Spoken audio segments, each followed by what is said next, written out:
should go live. If you're on, let me know anybody watching me on Facebook, anyways, or YouTube. Confirm.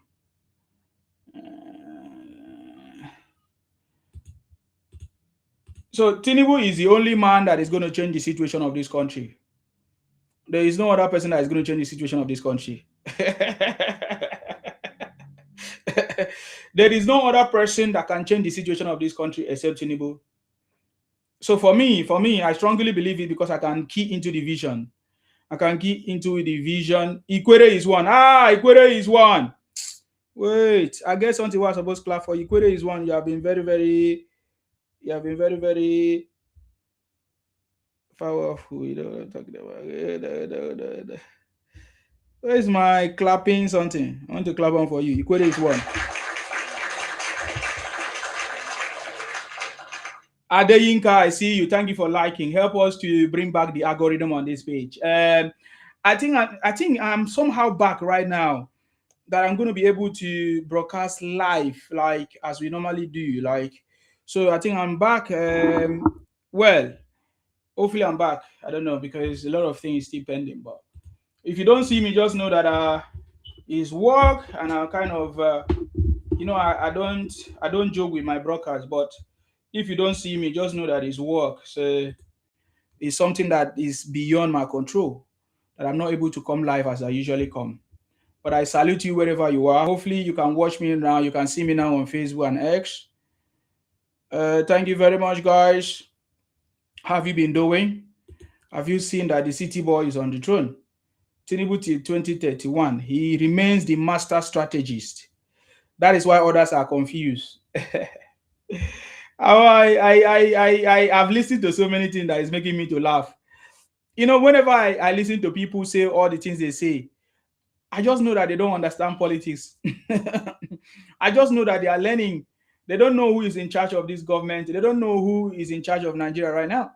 They thought that we are joking. Thank you very much. Ikwere is one. I see you. Thank you very much. Thank you for your support. You have always been there from the beginning. Other people are learning. So sometimes that's why some people don't understand me, but it's okay. It's not everybody that will love you. It's not everybody that will like you. It's not everybody that will understand you. I mean, that is how life is supposed to be, right? That's how life is supposed to be. You see, almost everything we have said has come to pass right now. We told you that Obi don't have any party. Some people say Obi has run to NDC. You are joking, man. You don't know he's in charge. You don't know the strategies. You don't know the formula. You don't know the game. I remember, was it not some few weeks ago? Some few weeks ago, when some Ibotic Biafra people were shouting that okay movement, okay, they now say it's no longer. I remember now. I remember when they saw Obi with a Kwankwaso in is it in Kano or where? So many idiots were shouting, okay movement, Obi in this thing, Obi in Kano, Obi with Kwankwaso, this and that is going to defeat Tinubu. I pity all of them. You boys are stupid.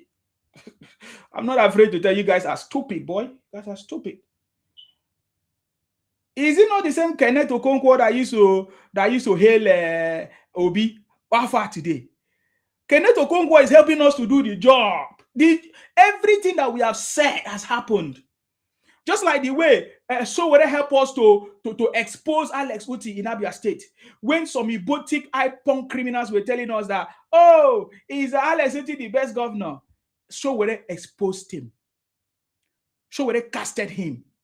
The same way Kenneth Okonkwo is casting Obi. Have you not seen all the conversations from Kenneth Okonkwo? Kenneth Okonkwo said that there is a cause that is following Obi. Hi. Is it not something that we have said long time ago? He said Obi has never stand on his own. Obi has always been, will I say, standing on the back of others. Obi has always been looking for a political godfather. Obi has never contested any primary election and won or win. Obi has always bamboozled himself into any party. In fact, the latest revelation is that the obedient movement that people were that it was not Obi that formed the obedient movement. Obi came and hijacked it. It's the same.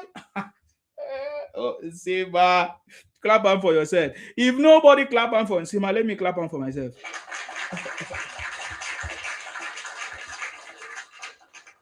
Thank you very much, guys. I can see some people. If you are watching me on Facebook, on X, can you just confirm to me? Can you say hello? Can you tell me where you are watching from, guys? I salute you. In fact, I've not even started. Let me introduce myself as I move forward. Anyways, my name is Akparawa Nsima, the first son of Idu. I'm from Akwa Ibom. Akwa Ibom, ya. You see, just like Nigeria, ya. President Tinubu, ya. Wazo South, ya. You see, most of the three concepts that you hear today is President Tinubu has cracked the code. Very important. Don't forget it. You heard it first. You heard it first. Because you were one of the people that listened to me. I said, President Tinubu have cracked the code. I also told you that President Tinubu is on the throne. Did I not tell you? I said, President Tinubu campaign 2027 is going to be a celebration of legacy. Did I not say it? Don't forget those things. I told you that Obi is not a candidate. I told you that Obi can never become anything. Obi, because do you know why? Obi political career ended 2023. That is 3 years ago when Obi decided to join Atiku, a serial failure of presidential failure candidate, Atiku. When Obi decided to join Atiku. And I told Obi to collapse his 4 months presidential ambition and follow the man where Sabi Road, President Tinubu, the man that turned boys to men. I told him. Anyways, I strongly believe that everything that Obi is doing today is for the progress of Tinubu. And I've already told you that what I told you some weeks ago or months ago, that whatever Obi will do will help President Tinubu election. Anything that Obi is doing right now is to campaign for President Tinubu. Did I not tell you? So have you seen the sudden change in conversations? There's a sudden change in the conversations. Even the IPOM Biafra people, they are now calling Nnamdi Kanu out as one of the criminals with his family. And this is what I told them, that Nnamdi Kanu is safe wherever he is, because if Nnamdi Kanu had come out, the Igbos will buy him. The Igbos know the truth that he's the one fraud. I wouldn't have been able to say this if I was not supporting them, if I was not there, if I was not listening. I knew it and I came out and told them, but they were fighting me for calling their brother Nnamdi Kanu a criminal, even when he was, of course, convicted by the court of competent jurisdiction, Nigeria, Federal Republic of Nigeria, the court in the Federal Republic of Nigeria, of course. And I told them that this Biafra is a Biafra fraud. I was bold enough to tell them with confidence. I was not afraid. I called them Ibotic criminals. They are a bunch of criminals. These Igbos are a bunch of criminals. I told them I was referring to the IPOM Biafra criminals. They were just fighting, oh, Nsima do not like us, this and that. But today, go and check everywhere. The conversation have changed. All of them are now exposing themselves. They say, oh, Nnamdi Kanu and his family is the one that took their money, deceived them. But I told them before, just like I told you that Obi can never be a candidate in any party. Obi cannot even fulfill the INEC requirements to become a candidate. Obi is not even a member of any party that will make him qualify. I learned that people are saying now that that NDDC, that is it NDC, that they knew that Tinubu is going to be to destabilize their party in ADC. That because they knew that Tinubu would destabilize their party in ADC, that is why they sent Dixon to go and form NDC, so that when Tinubu destroy their ADC, they can go to NDC. I laugh at them. Little did they forget the day that Akpabio announced NDC party in the Senate? Hey, these Ibotic people, you guys are short-sighted. Your brain is gone. You don't understand politics. That is why I say, when you guys should pay attention to politics. Everything that is happening right now is politics. From Obi, Atiku moving to ADC, from Obi moving now from ADC to NDC is all politics. It's all for the good of Tinubu, because there's nothing Obi can do that is going to stop President Tinubu. There's nothing Atiku can do that is going to stop. There's nothing any other. Every action of these guys, of this so-called opposition, will be to the favor of President Tinubu. Do you know why? Because President Tinubu have cracked the code. He understands the games. He has already seen the future. President Tinubu have captured everything capturable. Do you know why? Because President Tinubu have captured all the states. The states are the structures that can win any election. All the state governors are on the side of Tinubu. At least 31 of them. There is nothing all of them can do. He understands the man, because it's grassroots. Governance is grassroots. Election is grassroots. Politics is grassroots. If you can win the grassroots, there is nothing else you cannot win. That was how they were foolish when all of them were shouting for electoral reforms. They wanted digital election. Is it digital what? What did they call? I've forgotten the electoral for something. What were they even saying that time? Did you see that all of them are stupid?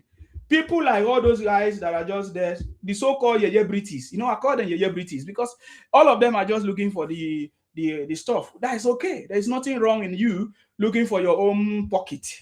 But don't use it and try to deceive us and say, that your own is better than our own. No, your own cannot be better than our own. Your own cannot be better than our own. Thank you very much. Wow, I see you. Thank you very much, Ayo. Okay. I salute you, ma. I salute you, ma. Thank you. Wow. So you're on Facebook today. Thank you very much, ma. Thank you very much, ma, for being there. Thank you, Ayo Edobo. That name, I also I did not pronounce it wrongly. No Innocent, I salute you, sir. Thank you very much. Tinubu, the only qualified candidate among the lot. Olatunji, Mr. Nsima, Good Friday, sir. Obi's political career is gone for good. The Obingos don't like Fulani, yet Kwankwaso, a Fulani man, is teaming up with Obi. That one is, they think that the Fulanis are stupid people, Abi. They think that even the North is stupid. They think that the North will forget about Obi when Obi was disrespecting the North, when Obi was disrespecting even the Muslims. He was telling them that it was a geno. So the Muslims will now forget when Obi was trying to politicize them, to use it for his own political gain. So when Obi was antagonizing them, see, sometimes I'm just getting ready for the campaign to start. You see, because we were exposed to all this. So I'm just saying, is it that Obi think that the Muslims people, the Muslim are stupid people, that they will come and vote for him? If the Muslim don't vote, there's no way Obi can win. You don't understand? Obi has burned the bridges that could have even taken him to where maybe a little bit of chances. I remember very well when Obi was antagonizing the Muslim people. In fact, Obi was saying it was a general Muslim ticket. Obi tried to use politics, politicize the insecurity situation that is going on in Nigeria. When Obi wanted to use Christian genocide conversations to destroy to destroy this government, but that failed. That failed. Everything Obi tried to do failed. Now they see that Obi is dead. Do you know what they are trying to do? They are now trying to go and force Jonathan, good Lord Jonathan, to come and contest election. How many of you have seen it? How many of you have seen how they are trying to force good Lord Jonathan to come and contest election? They think that good Lord Jonathan is stupid. And do you know the people that are doing this? The boutique Biafra criminals. They are the one pushing it. They are the one trying to push Jonathan to come and say they should push him to come and contest. And I love the response of Jonathan. Jonathan told them, "You think that presidential election is like a game? Is it a computer game? That is not like a computer game. Presidential election, yes, it's not a game. So Obingos are always looking for what to do. They're always looking for they know that Obi is dead. I can guarantee you, Obi go nowhere. Obi have no political future in Nigeria. Just like the way you identify with Atiku. They have no political future.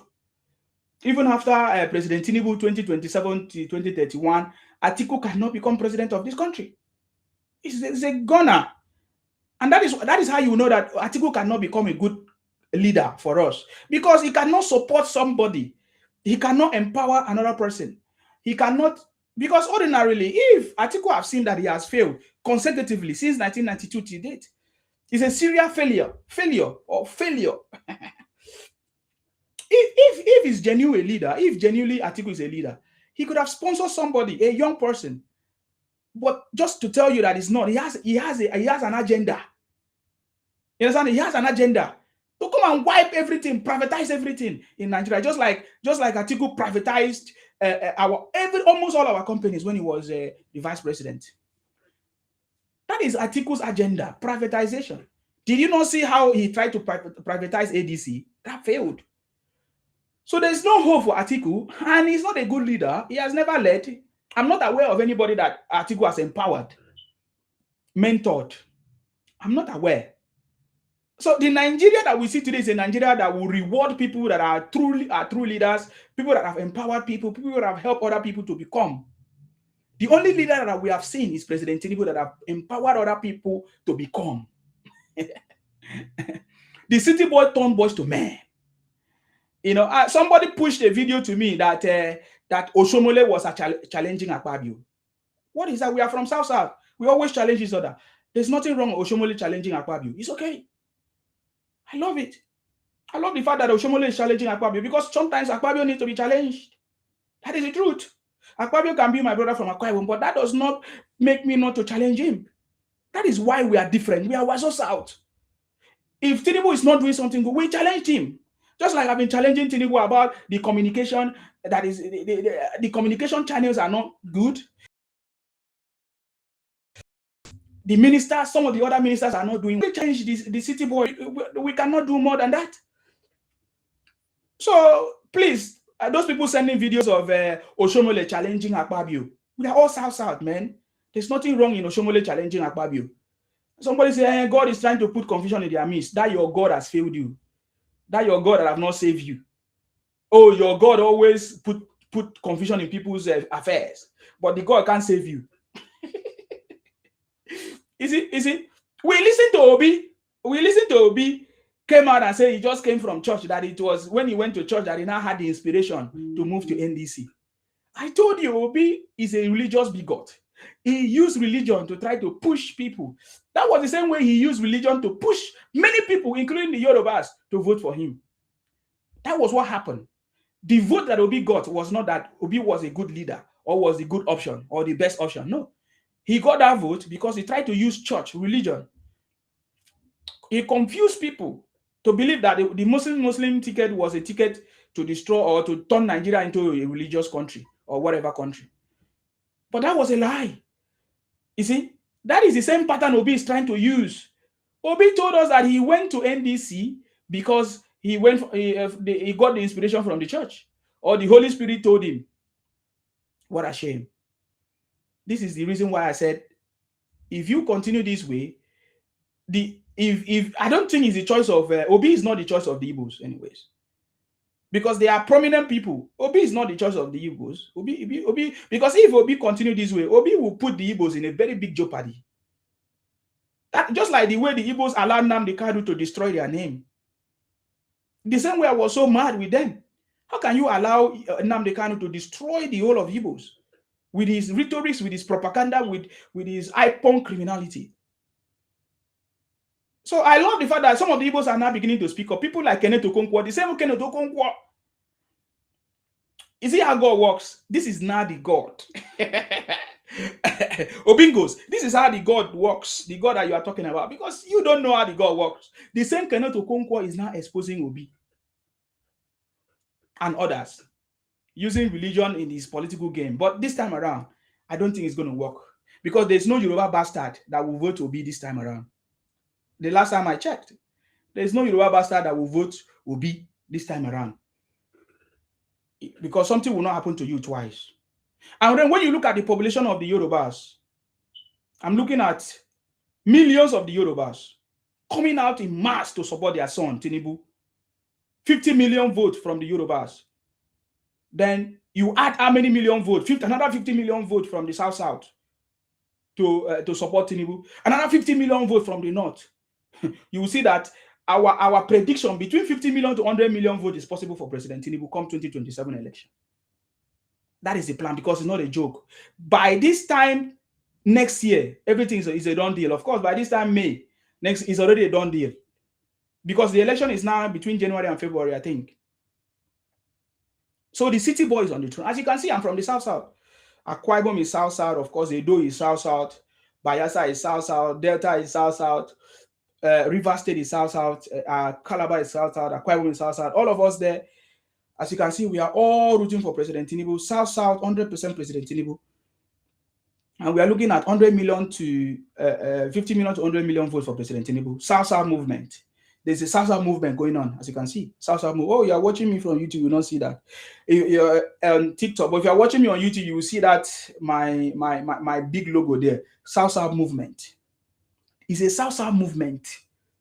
And this time around, this movement is not just the people's movement, it's the movement, the people's movement from the government movement. Because our state governors are in charge of the state.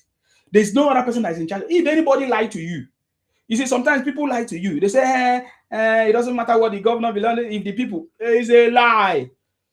This, even according to constitution, by constitution, the state governors are in charge of the state. They decide what happened in the state. Whether you like it or not, whether you want to bring emotions, you are stupid.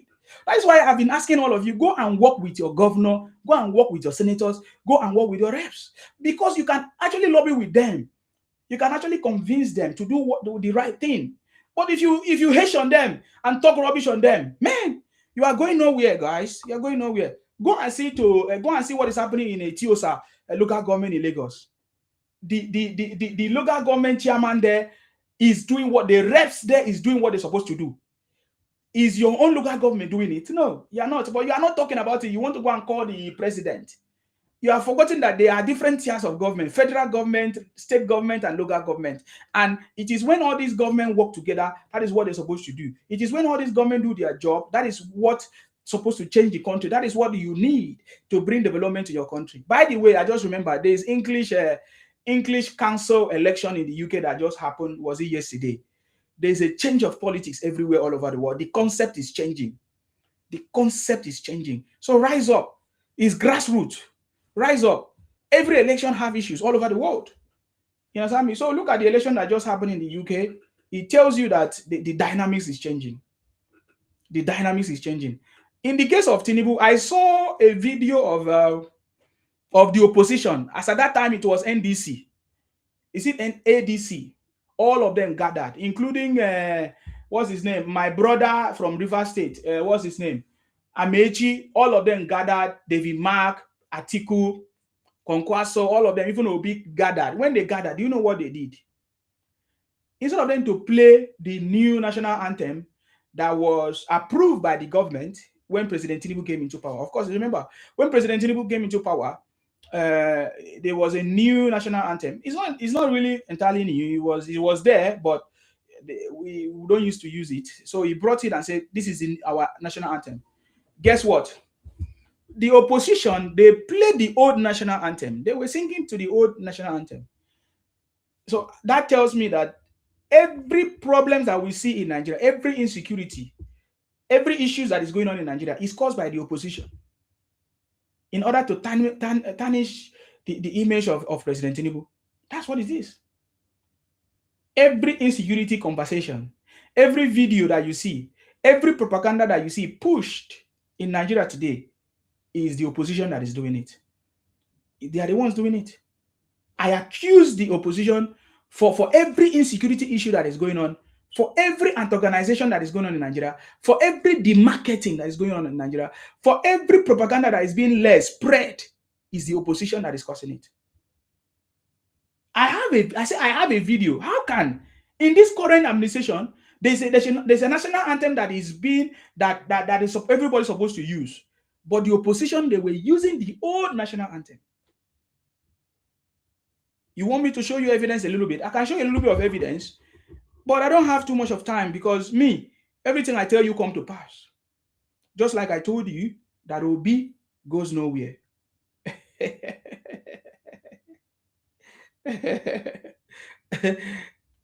I don't just say something because I want to say it, because you find out that I'm not one of the people that want to say something to entice people or to make people happy.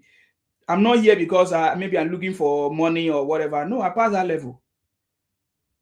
Thank God, by the special grace of God, we are making progress on our own. Are you getting me now? So I pass that level. So I'm not here because somebody sent me. Nobody sent me. Everything I do it because everything I do it because of what I believe. That is why I'm motivated by myself to do what I do. Oh, you have not seen the song. You will see the song now. You have not seen my song. Tinubu, I've cracked the code to take Nigeria out of third world status. Tinubu till 2031. You have not seen it. Go and pre-save it. Go and pre-save it. If you are on Apple Music, every platform, the song is going to be released on the 10th of 10th of May. That is like 2 days from today, on Sunday. You never see something. You will see, I've told you, there was a time I made a prediction. It was a prediction. You will see the manifestation of the sons of men. What did I mean? You will see Nigerians rise up to campaign for Tinubu. The time is coming, because everything that have covered their eyes is now beginning to be open. They have not seen Obi for who he is. They have not seen Atiku for who they are. They know that the person that have the right plan, the person that have good things for them is Tinubu. Nigerians youth will begin to recognize. They will know it. It's not, President Tinubu don't talk. Do you see President Tinubu talk? Even when they accuse him, when they say all kinds of rubbish, he doesn't make noise. We're already rising up. When I hear some people say, oh, Nigerians don't want Tinubu, who are those Nigerians? 8 million of us voted for Tinubu. Now it's going to triple. All of us are rising up. We are going to do it for President Tinubu. Do you know? Sorry, did I say for President Tinubu? No, I mean, that's a big mistake. Because we are not doing anything for President Tinubu. In fact, President Tinubu is not even there because he wants money or anything. He's not there because he want to eat people's money, or he want to squander Nigerian money. No, he's there. He's a billionaire himself. He was a billionaire a long time ago, even when you have not traveled. Many of you don't know that the city boy, he became a city boy even before you travel out of this country. That's why you don't understand. That's why when we call him city boy, you don't understand what we call him for. Tochukwu say, you are just speaking for the money you were given. I am out of here. No problem.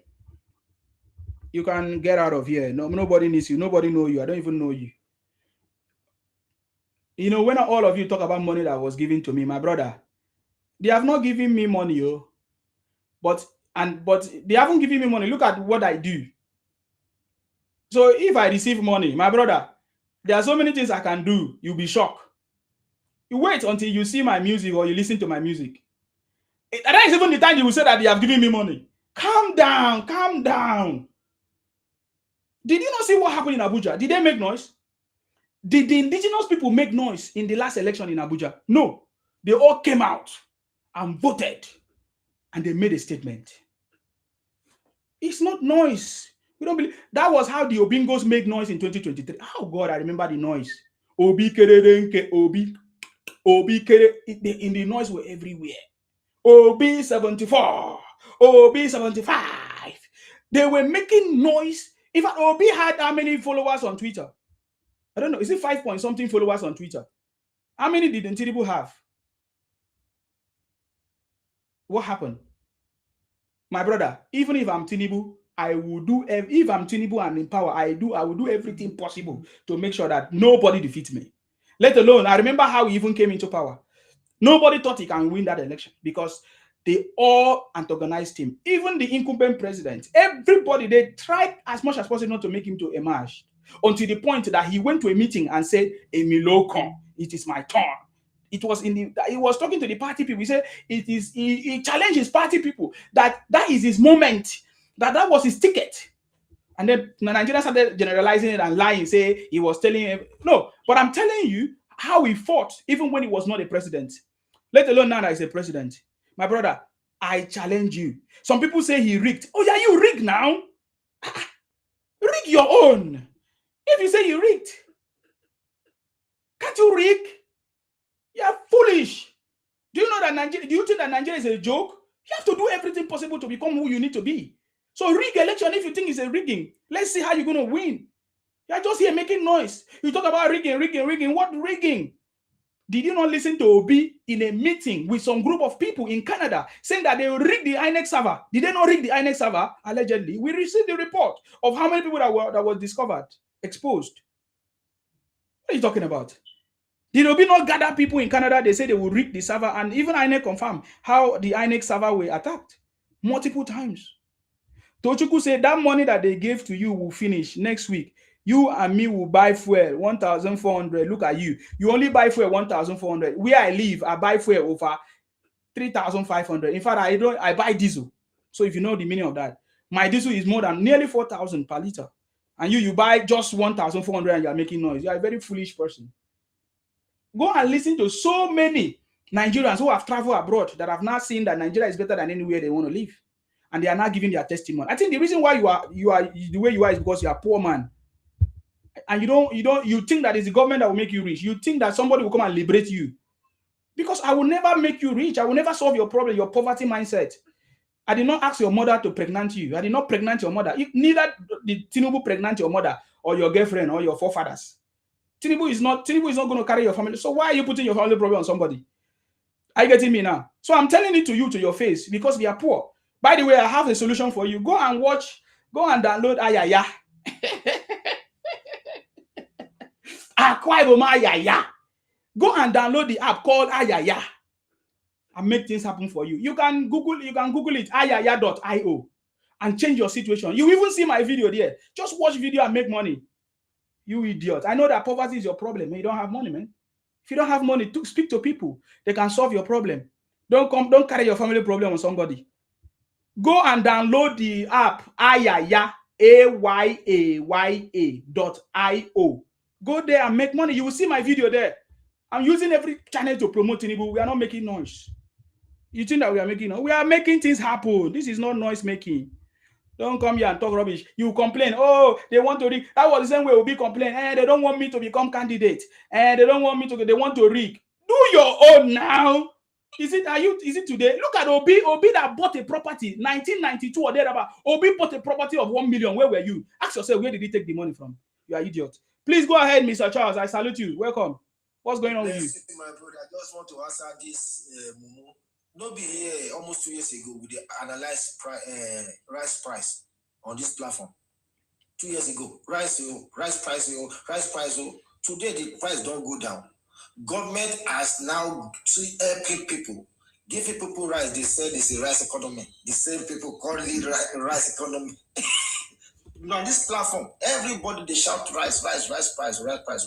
My second submission is say some people, if you call them now insecurity, people their family are pie, their brother are pie. If you ask them, did your family pie? No.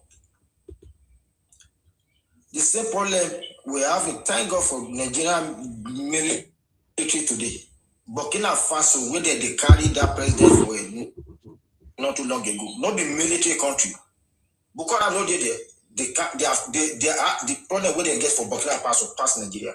The one where they for Mali today, that's triple Nigeria. Nigerian people still never let these people invade Nigeria. And Nigerian military are working hard. And the same people are still condemning Nigerian military for one little mistake that some personal military did against one. But there's a law guiding military.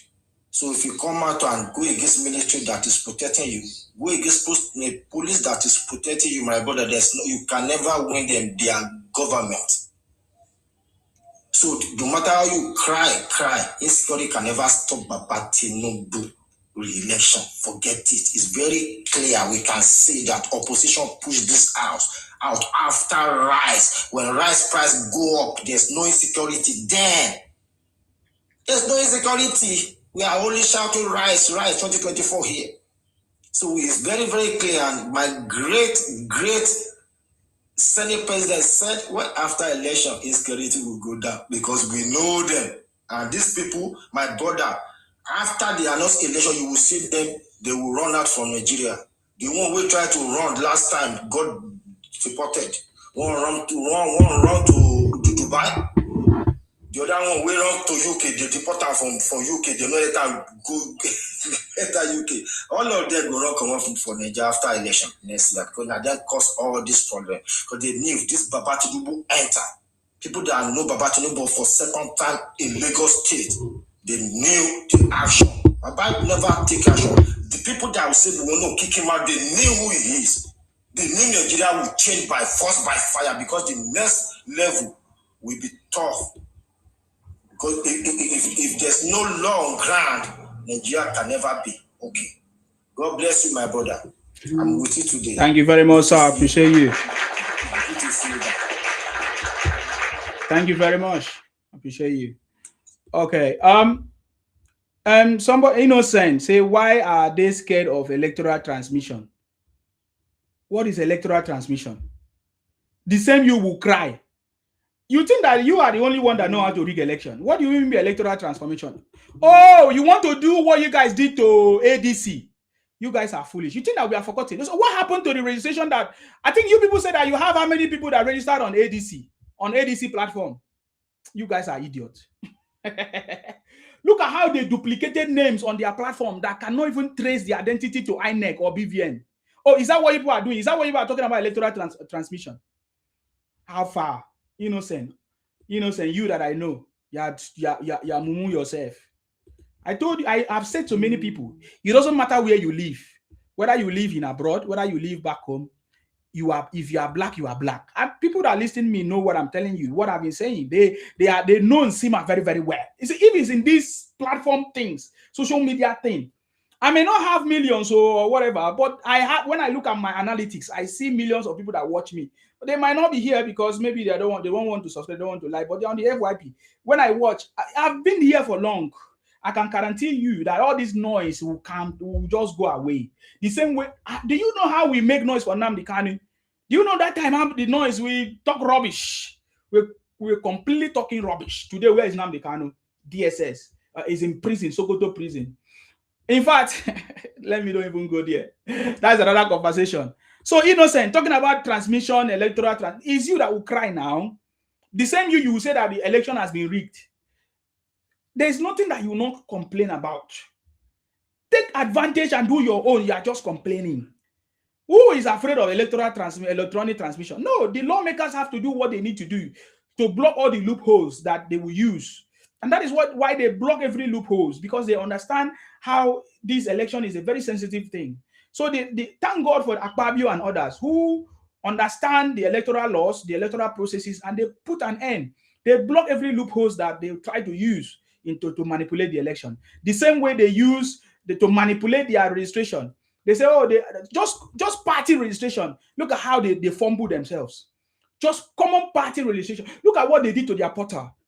They duplicated names. They use all kinds of this thing. Will I say softwares to duplicate names that have no identity, that can be traced and verified through NIN and BVN. Is that what you people want to do?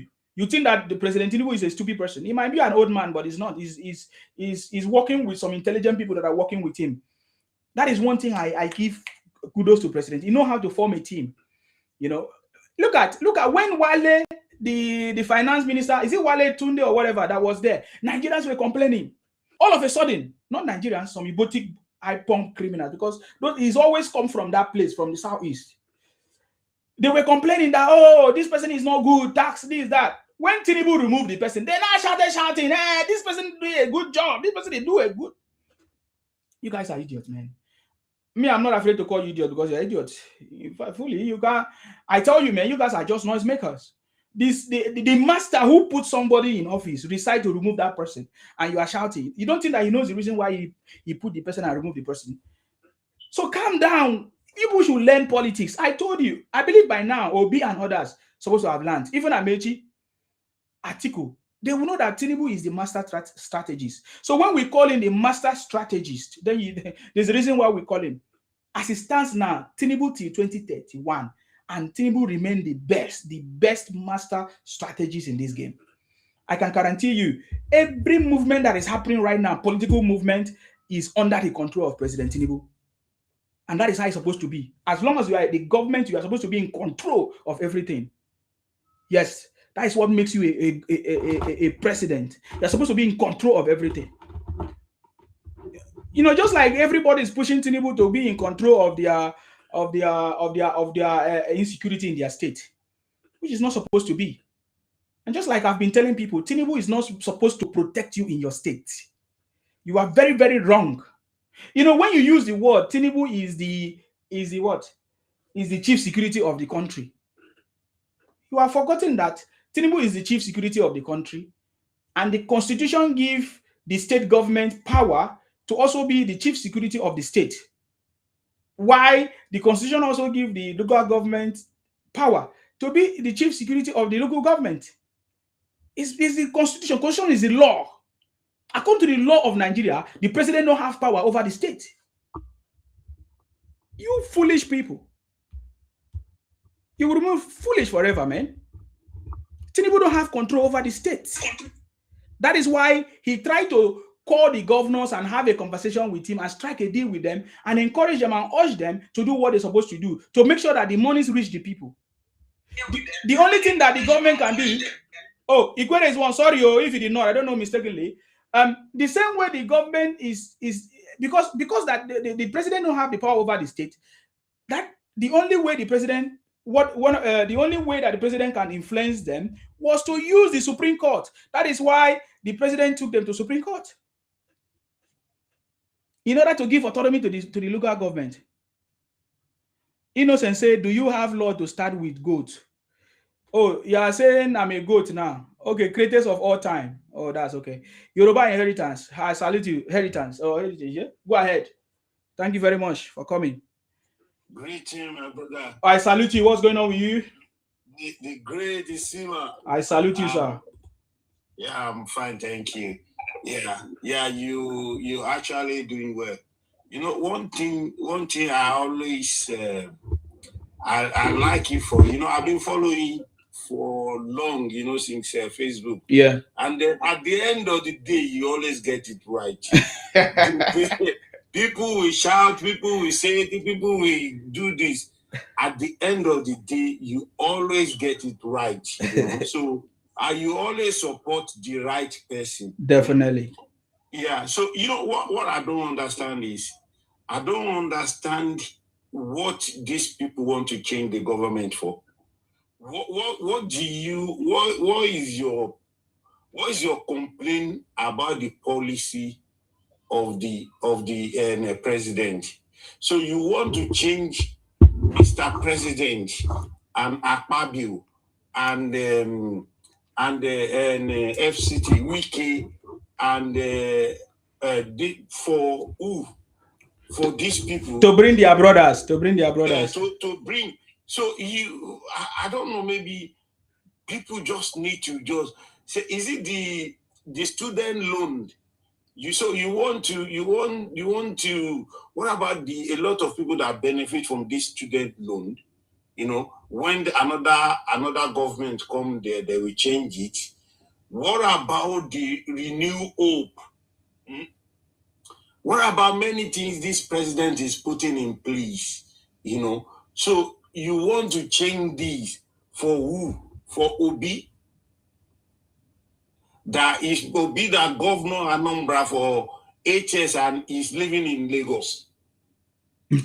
So you want to change this working government to Atiku that live in Dubai. In the insecurity that is happening in northern Nigeria, Atiku don't step in to make anything, to make solution. So you want to put this country in the hand of Atiku. I don't know how people think though.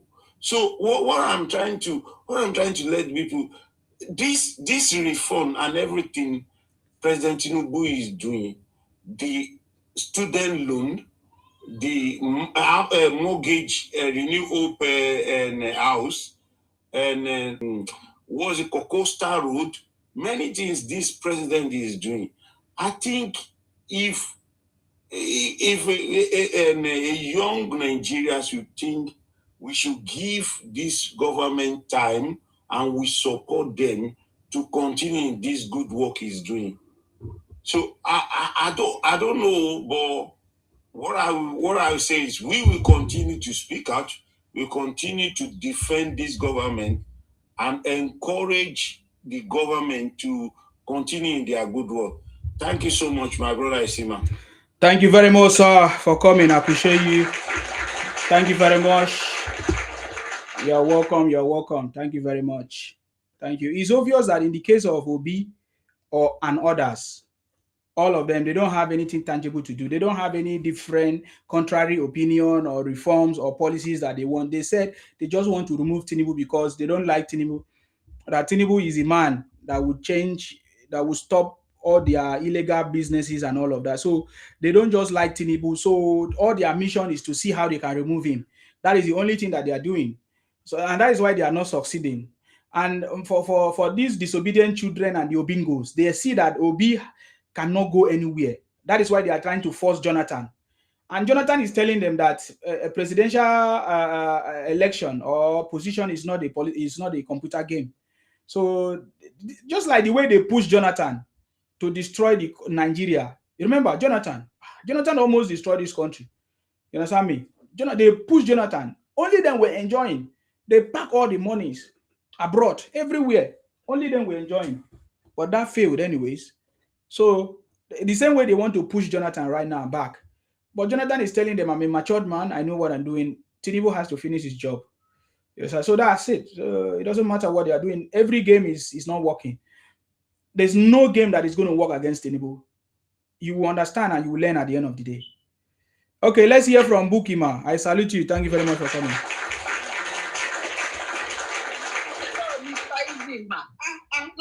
Long time no see. We miss you. I know.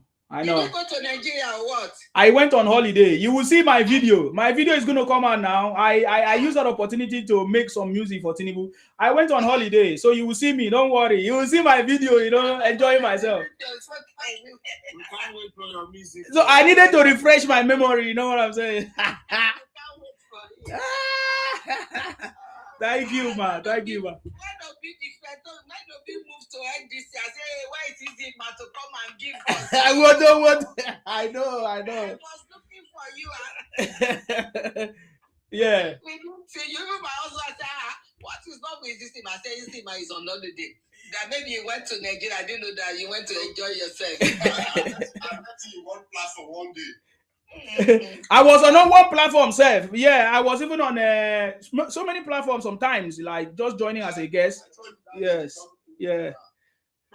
See, welcome Thank back. you. Welcome back, my brother. See, these people, they are just it's not because of the love of Nigeria that they are moving around you. It's just because of their own selfish interests.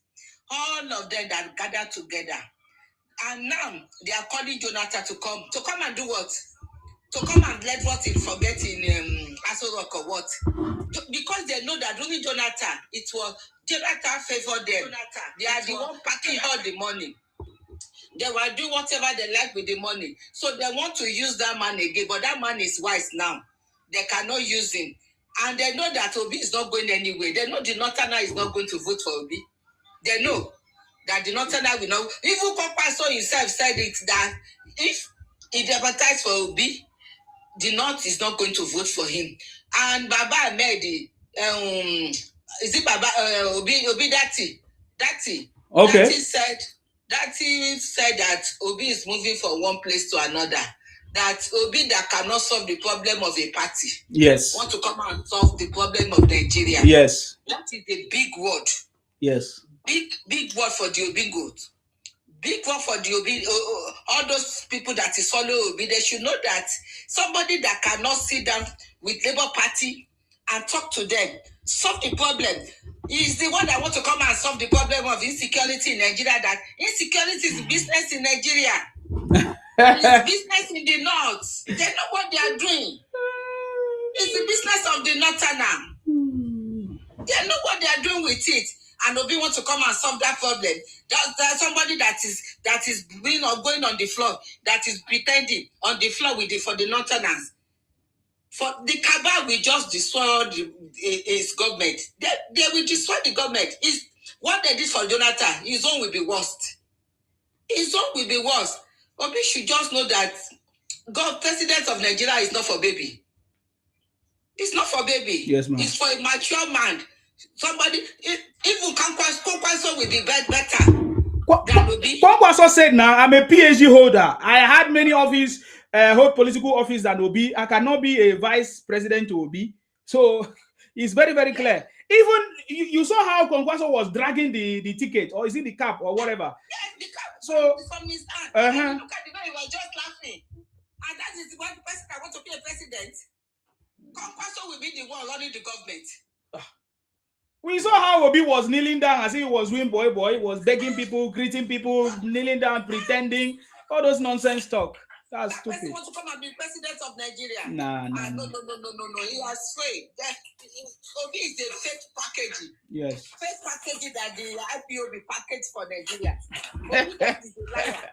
All the money that he has stolen is not enough. How can somebody then he bought his first house when Basha was there in England for 1 million pounds? Yes. Where did he get the money? Where did he get that money for? And somebody is like, this is the integrity man. Integrity my foot. What integrity did he have? I wonder Where did he get that money? how much were they paying civil servants at that time? Did he even work? Has he ever worked? Where did he work? He got his first house. What, you know how much is that 1 million pounds that time? 1 million pounds now. And all these obedience are saying the one that the AFC is not going. If the Anambra did not say he steal their money, AFC is not going to go after him. AFC will go after him if the Anambra shouted that you stole our money. He's the one that put Obiano there now. That gentleman up there. And Obiano did not complain. Even the Anambra people did not complain. If they have complained, they would have investigated him and they would have found a lot of things. Even the money that he puts in Fidelity Bank. How can you do that in a state country? Put the state government, go and put it in Fidelity Bank, the bank that you have interest, the bank that you are the chairman, and you put the money there and you say you have money. Share. Obi has share. Yeah. The other people should take Obi. They should just go and take him. He used their money for deposits. He used their money when the bank were merging together. It's only Fidelity Bank that did not merge. Truly so do. It was only Fidelity Bank that stand alone. So Anambra people should go and call him out. That he should bring their money. They should be part of the shareholder in that Fidelity Bank. They should be part of the Fidelity shareholder. So B is a fake product, and we are not going to buy that product. We are not. Our eyes are open. We almost fought for it, but now thank God. And somebody wants this man that is working all the road that they are constructing. If they did not elect President Tinubu back, Nigeria will suffer because all those roads will be abandoned projects. We all know Nigeria is before that we use 6 hours for 10 hours. Lagos Badagry Lagos Ibadan Express. Oh yeah. Now, you are going to Lagos Calabar Road. Yes. We'll be using 20 hours if they did not allow that man to complete so that he can complete the project, all the infrastructure that he's doing. And they will say, is that the priority? He should have done the priority. So the priority is to come and put rice. Inflation is all over the world. Inflation is all over the world. When I came to Ireland, their minimum wage was €5. When I came to this country, the minimum wage was €5. Now the minimum wage was €15. So inflation is all over the world. Bag of rice when I came to Ireland is €10. Now the bag of rice is 50-something euro. But Nigeria, we think is only Nigeria. That we think is only Nigeria. Chicken that we used to buy for $4.99 for our boss, I bought it today at Osays, cash and carry that they came to deliver for me, €35. And if I go to those people that retail, it's about 40-something. And people will say it's only Nigeria. It's not only Nigeria. Inflation is all over, especially after COVID-19. Mm-hmm. But Nigeria think they are the only ones suffering.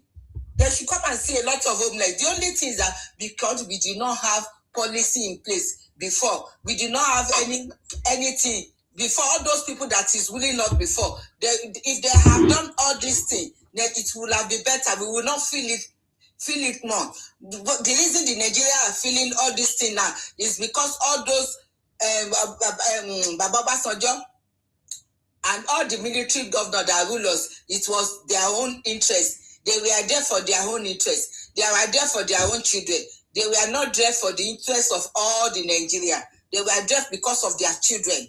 If we will be there in Anambra, because how will you go and buy a 1 billion house, 1 billion pounds house? What do you want to do with their place? What do you want to do? And you say you don't have a house in Abuja. What do you want house in Abuja if you can have a house in London? My brother, thank you very much. Thank you very much, ma. I appreciate you. Thank you very much, ma. Now, wow. Thank you very much, ma, for coming. In Neka, long time. Neka, I'm back. Alpha, did I not tell you about Obi? Did you see the recent discovery about the obedient movement? It was all transactional. They did it. Obi was not even part of the movement. He only came and hijacked it, and people started attributing obedient movement to Obi and all of that. So look, I said it. I know Obi. See, when Obi was a governor, when I was almost running off my degree, that was when I know Obi in Anambra State. So I know Obi very, very well. Obi increased the school fees of everybody, and he said, if you think that is expensive, try ignorance, try whatever. In fact, Obi said that education is not for the poor. It was Obi, this same Obi that is pretending as if he is for the poor people. But if Obi is actually working for the poor people, for how long now? Obi has been crying that there is hunger. Have you ever heard Obi reduce the price of his supermarket, the food in his supermarket? Or have you ever heard Obi say, okay, is a Saraka day, or yeah, go and eat in my supermarket free of charge? These things are just nonsense. So if you go and buy yourself because of any politician, because of Obi, because you are just foolish, you don't know what is happening, man. You don't understand politics. I get it me now. So Obi has been busted and casted. I get it. Nobody can present Obi to us as anything. In fact, there's no other opposition party in Nigeria than PDP. Wike have said it. The only opposition party in Nigeria, even as at that, PP is not very strong like that to compete with APC right now. But the only opposition party right now is PDP. Opposition party in Nigeria than PDP. I get it me now. And PDP is still subject to this government because they know that the only government that is working for the progress of this country is President Tinubu, APC government. Even all these guys that are making noise, all these celebrities, including cash TVs like Showere and all of that. If Showere become president of Nigeria, he will even be the worst. Because he thinks that president of Nigeria is just a social media account that he can control, or is a Sahara reporter. Even the Sahara reporters, he has to be in charge of it and control. Even in the party that Sowore created, he has to be the chairman too. He has to be the presidential candidate and the chairman in order to still control things. You think that Nigeria is something that you can just do anyhow? Try it and see now. This one, Bobby Gaiman say we shall see. Look at you, Mumu. Did you not see it? Did you not see in 2023? What else will you see? Did you not see in Abuja? What else do you want to see? What happened in Abuja is a model of what is going to happen in 2027 election. Stop saying we shall see. What I'm telling you is go and think about I said. Showere is a presidential candidate, or he wants to be a presidential candidate. He was a presidential candidate, but he was the same time the chairman.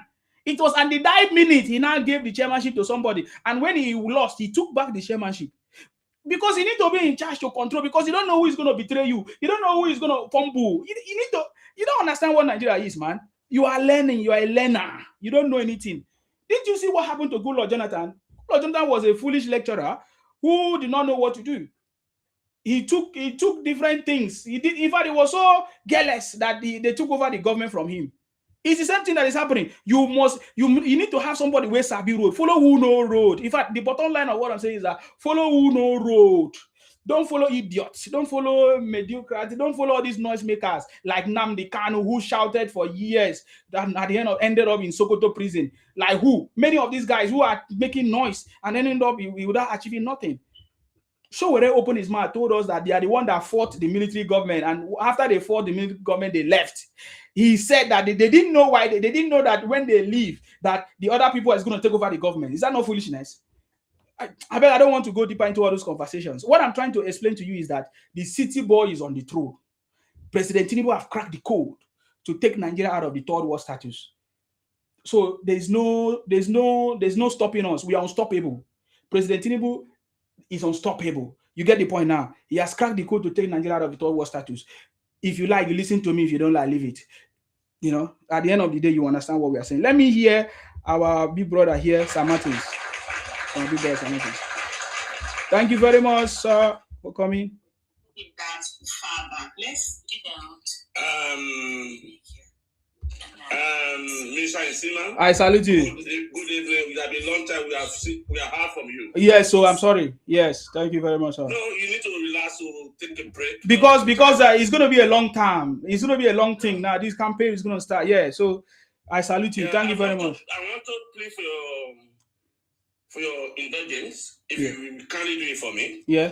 I saw the living in bandit video of this week. I wanted to play it to the other after I finished playing it. It's a key in our campaigning tactics. That living in bandage, cadence. Oh, Keneto. I'm going to play it. I have it. We are just starting this program. Okay. He tried to escape from bondage. Yes. He tried to escape from the bondage, living in bondage. Yes, my governor told him now. He said he has not achieved anything in his career. He was a Nollywood actor. He couldn't achieve anything. He left to become a lawyer. He could not achieve. He has not won any case. That he told us that he was living in bondage. He tried to escape bondage because of Obi. That Obi tried for you to escape bondage. By the way, I wouldn't know anybody in his right senses that would be expecting Obi to be president of Nigeria. How can you be wishing for someone that that dodgy primary? How could you be wishing for that person? That's true to you that person is weak. That person cannot face competition. Nigerian state need a very tough and bold leadership. Obi is very weak. How can you be waiting for someone that doesn't have any grassroots supporter? No councillors, no local government chairmen, no state government assembly, no state governors, and want to be president of Nigeria. How can you be waiting for that person? It's going to be very weak leader. At the end of the day, Obi is going to have minimum 4 senators, irrespective party he appear to. Minimum 4 rep. How can you be expecting someone that have parliamentarians in the government to rule Nigeria to achieve anything? Whether you like it or not, our excellent Akpabio is going to be Senate president next coming election. It's not going anywhere because that Senate is going to be APC. So how can you be expecting Labour APC to be Senate president, APC to be a chairman, House of Speaker of the House, and to have to be presidency? You must be a foolish person. How do you want it to rule country? How do you want someone that's going to be weak, extremely weak, to be a president of Nigeria? Someone that have 4 senators, 4 rep, a presidency in Nassau Rock, to handle security, to be bold to handle Boko Haram, to be bold to handle IPOB, to be bold to handle create job for you. You must be an illusionist. Obi is going to be weakest leader. To be a strong leader, you must have a representative in local governments. You must have a ward chairman. Your party must have a ward chairman. You must have a chairman in councils. You must have a member in state assembly. You must have state government to be strong president of Nigeria. Obi can never have those things. Obi can never have those things. Obi can never have any local government chairman, no councillors, no state assembly, no governor. I want to handle the project of 250 million people. You must be a joker. You must be a joker. I keep on looking at these people. What are they talking about? Who is Obi? Nigeria project is not a small job. You must be strong. Have a strong network and connection to the grassroots to be able to carry the load of Nigeria. Obi does not going to have it. The maximum Obi can have in the parliament is 8. 8 members in parliament. Last time he had 7, Labour Party, and they all jumped to the other party. So what are you going to rule a country of Nigeria of 250 million with diverse challenges issues with 8 parliamentarians? Tell me, how are you going to pass bills? How are you going to pass your budget? What are you going to do there? It's not going to ask us to look at the declarations. You're talking about governing Nigeria. How are you going to handle insecurity with 8 parliamentarians? What are you going to do? You cannot even stay there for 6 months before being kicked out. Because it's very light. Obi dodgy primary, he begging, give me ticket, I'm Igbo. Give me ticket, I'm Igbo. Please give me ticket, I'm Igbo. Is that what we are looking for? We need a strong leader, capable leader that be able to carry Nigeria load. Someone tell me Obi with 8 parliamentarians going to create jobs. You need experts in criminality. That is what you need. Okay, let me talk my time. Your info to the entire let me world. talk my You time. are exposing your info to the Okay, let entire me world. talk. Why are you so And I'm so happy for that. Why are you so agitating? I mean, no, okay, let me talk. Nigerians listen to me. Okay, keep quiet. Let me talk. You have your own time. You have your time. Don't be agitating. Don't be obedient. Don't be aggressive. Don't be so rude. Don't be so rude. Be civilized. It's on my turn. I was here. I was quiet. When it came to my turn, like, they called me and I came on board. I've noticed one thing that the people that follow Obi, they behave like a bandit. Yes, even Kenneth Okonkwo confirm it. They behave like a bandit. They are very unruly. They don't believe in civil democracy. They will attack you. They will abuse you. Do I abuse you? And don't analyze to Nigerians. How Obi is so weak. Do I call Obi a crazy man bastard? I didn't say that. And don't put the mathematics on table. That in any Nigerian presidency, you must be strong. You must have a member in grassroots. This is what I think. You must have a member in grassroots. You must connect to the root people. You must connect to local government. You must councillors. You must chairmen.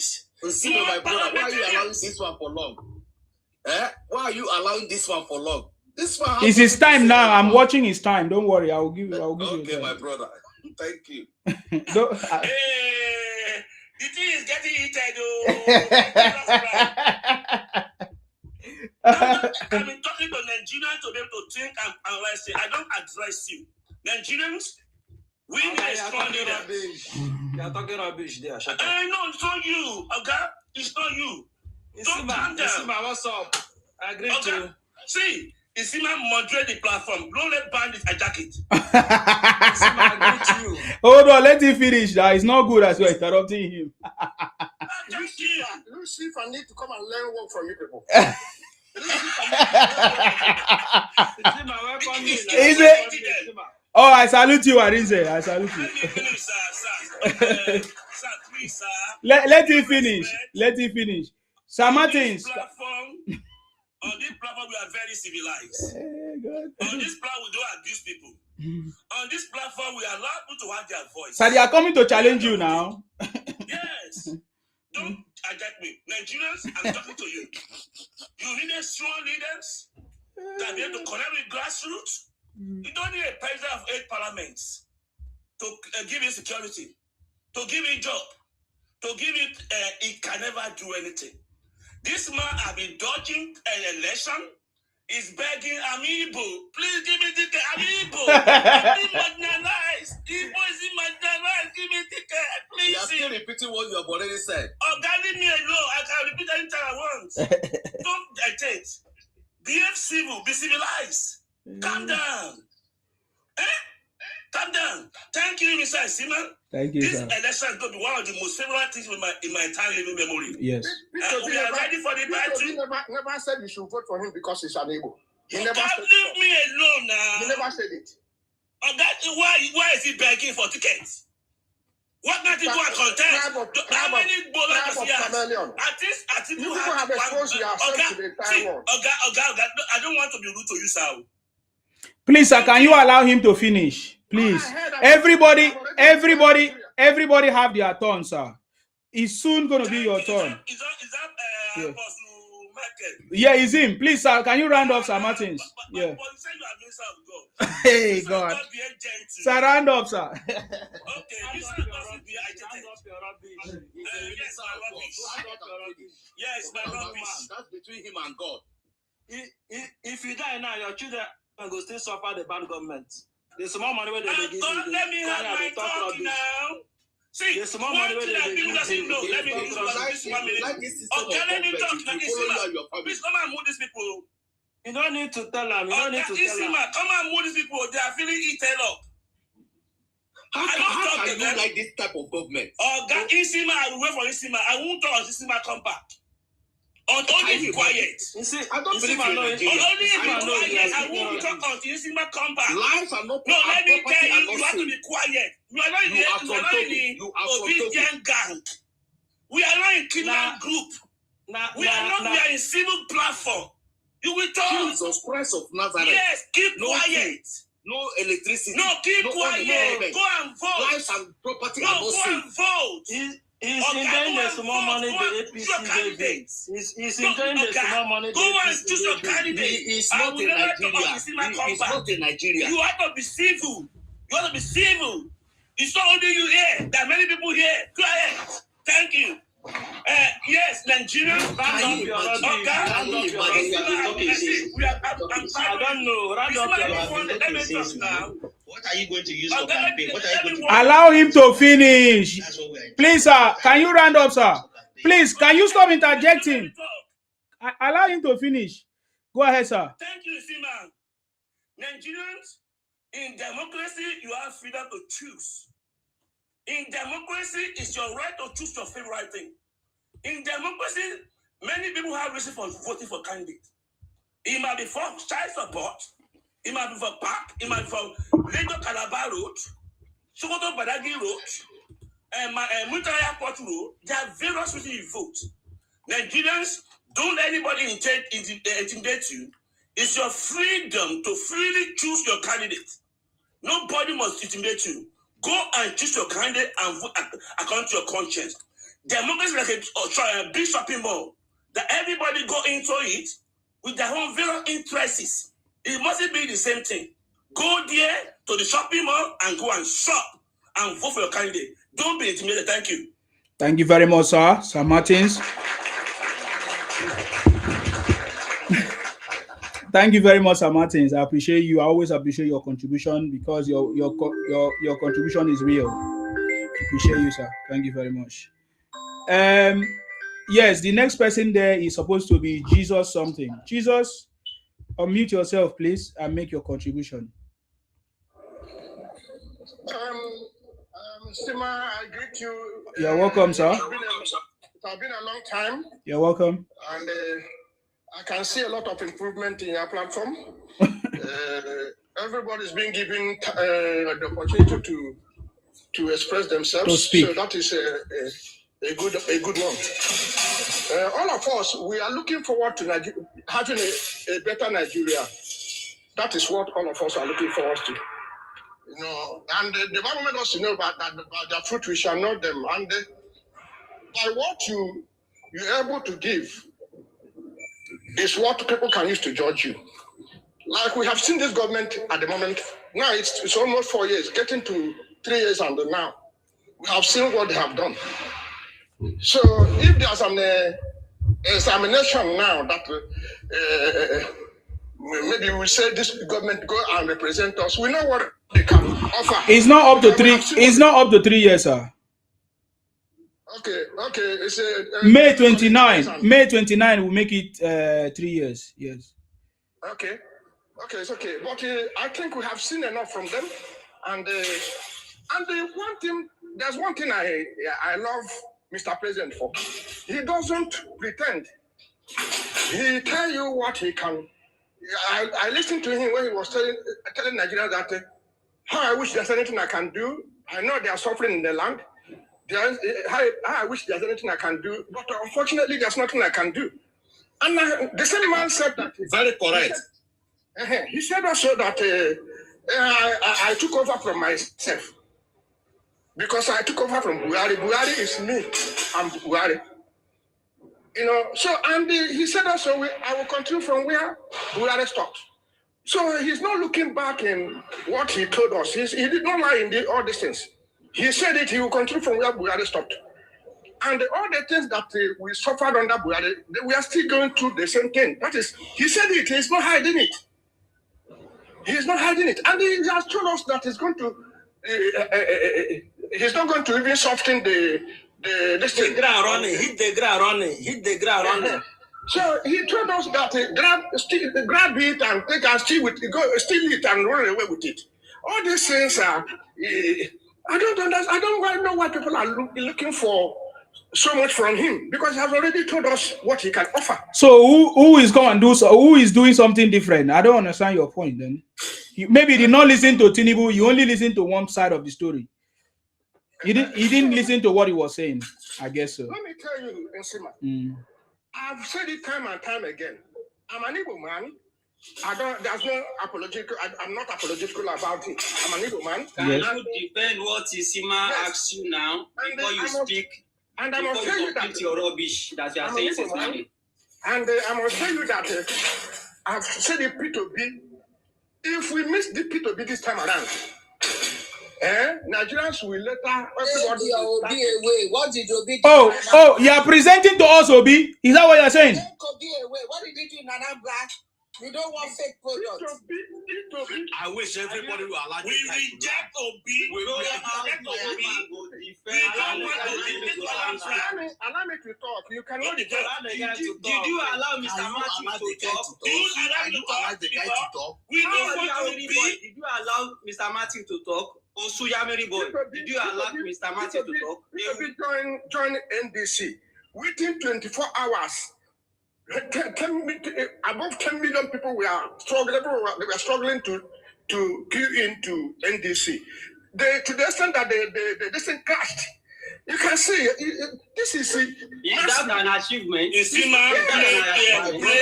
a structure. So don't worry. I'm gonna. Thank you. That shows you a man with structure. Is that an achievement? That's a man with structure. Your brain is dead. If election come tonight, let me tell you, if election come tonight, free and fair. If P2B contests as an independent candidate, he will win by 75% or 80%. If election come by tomorrow morning, the same thing will still happen. I'm telling you. And he's struggling to join a party. Let me give people a shock. You are giving us a shock. Hey, God. Next year, Don't decide it. You are the moderator. You are the host. Next year election, there's not going to be anything like rigging. If you are having in mind that there will be rigging, you better have a rethink. You can die now. You better have a rethink. Thank God, though. I bet. No comment for Lagos say you won't vote. Thank God, though. You say there's not going to be rigging next year. So when the result come out, be happy, oh. Go to Igbo land, go and vote in Igbo land. What are you talking about? Are you talking about Lagos or what? Why no come outside for Lagos say you won't vote. If you are ready for you, cannot contest family. Jesus. Go to Igbo land. Let me tell you what. Jesus, write your will down before you come outside for Lagos. Let me tell you one thing. P2B is not the one going from one party to another. It's obedience. Obedience is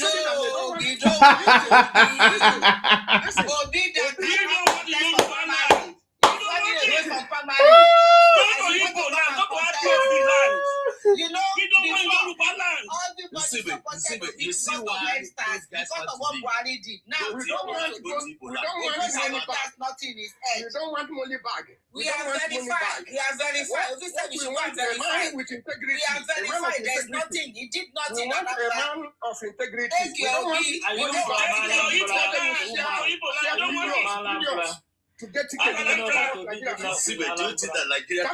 okay, guys, let's do it one by one. I want to hear. Excuse me, sir. I love to listen to everybody because for me, I would also like to comment on everybody's opinion, please. So, Samatis, I understand I interrupted you. Can you allow him to just make his point? Number one. I want you to play that video, please. Bondage, please. Just like I said, I will play the video accordingly when it's time. So, Jesus, you said that he said that Nigeria need a man of integrity. And who is that person? As of today, there's no politician in the whole of Nigeria that have integrity like P2B. P2B, since P2B left office, he has not collected a kobo from Anambra State government. Peter Obi was given land. He refused. He rejected it. Peter Obi, throughout the time as the governor of Anambra State, do you know any of his son that time? Do you know even the wife? It's not a government of a family government. So, sir, is that your definition of integrity? Let me tell you, yes. No, that is not the meaning of integrity, sir. All the things you just mentioned about Obi. Please be the host. Please. Excuse me, who is interjecting now? I'm the host. I can talk. Why are you interrupting me? He told us about integrity, and I'm looking at the meaning of integrity. And what you just mentioned now does not say that Obi has integrity. That something he has an entitlement or something, and he refused does not make him a man of integrity. What do you know the meaning of integrity, sir? So you can talk of something else, but what you mentioned does not make him. I came here with a lot of points. But a lot of people have points. That's why we have limited time. Yes. Sir Martin still have something to say, but he has to stop. If I want to say something about Kenneth Okonkwo. Now, Kenneth Okonkwo into clearing afford. like Obi. Listen. Okay. I was working at number 21 Wharf Road, Apapa. Okay. Development House. So, were you working with Obi as at that time, sir? Can you confirm? Listen to me. I want to give you some points. Okay. I was working in that building. I was in 7th floor. Okay. While Kenneth Okonkwo was working in 5th floor with the one finance company. He was, I was living at the Emerald District. Kenneth Okonkwo was also living at the Emerald District. He was sharing a room with his brother, senior brother. Face me and face you. Before the living in bondage. The time after the living in bondage, I normally go to one Calabar restaurant to eat every morning, and that is where I normally meet Kenneth. He told me he used to be my friend. He told me that there's a film they did that is going to come out very soon. Living in bondage, and he normally come there every morning to eat. He loved food a lot. And it's Calabar food though. Yes, Calabar. You don't know that Calabar can cook. The best class in the whole world. Now Eno is dead. That day she was.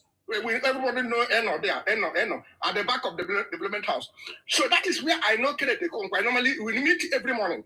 So I must tell you that he was sharing a room with his senior brother. So Kenneth Okonkwo, he told him some time ago that during the time of Buhari, that who said that Buhari hate the Igbos? From which history book are you reading from? That because he was trying to get a political appointment, and then when the thing eluded him, he left Buhari. And that is the same thing he's doing now. He has gone to Atiku, to work for Atiku, just to make sure he's working for his stomach. He's working for his stomach. I know him very, very well. But everybody is working for their stomach, including you, including Kenneth, including Obi. Yes. I can never betray my race or betray a man. I can never betray a man of integrity because of my stomach. But he has not betrayed anybody now. He has not betrayed anybody. You are here for your race. As I'm talking to you, Sima, I'm working. Jesus. Yeah, Kenneth is also working. Kenneth has his job. Yeah. I'm close to 60 years. As I'm talking to you, Kenneth. Jesus. If Yoruba man supports him. So because Kenneth is no longer supporting Obi, he's working for his stomach. Is that what you're saying, sir? What I'm trying to say is that Kenneth is not a man of integrity. Sir. He goes for his stomach. No, sir. He goes for his stomach.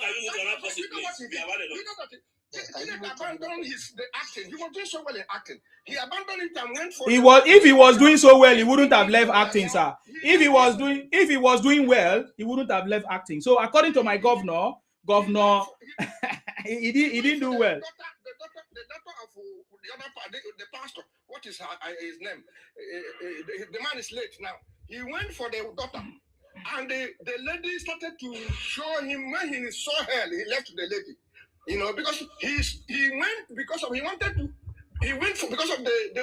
pastor had only that daughter, And maybe when if the man dies, everything that belongs to the man. Sir, let me ask you one question before you go. Now you are talking about Obi, and you want everybody to support Obi. Do you think that if the Yorubas support Obi, the Yorubas are foolish? Do you think if the Ibibio support Obi, the Ibibios are stupid? Or do you think if the Queries or even the Northerners, if they support Obi, do you think that they are foolish? Because if anybody don't support your own, you call that person's name. So who is going to support Obi? Can Obi become president without the support of other people? I love this your question. Yes. I love this your question. Let me attend to this your question. Answer. Let me tell you, in Igbo land, we don't vote based on crowd. I will give you statistics. I will give you. Sir, you can't give me statistics. Just answer my question. We saw what happened in the last election. No, sir, you can't explain that part. We saw what happened in the last election. You guys did not vote any other person. Yes, You voted Obi. You voted Obi 95%. Because Obi have something to offer. Oh God. The time Kinsley Moghalu came out, he was never voted for him.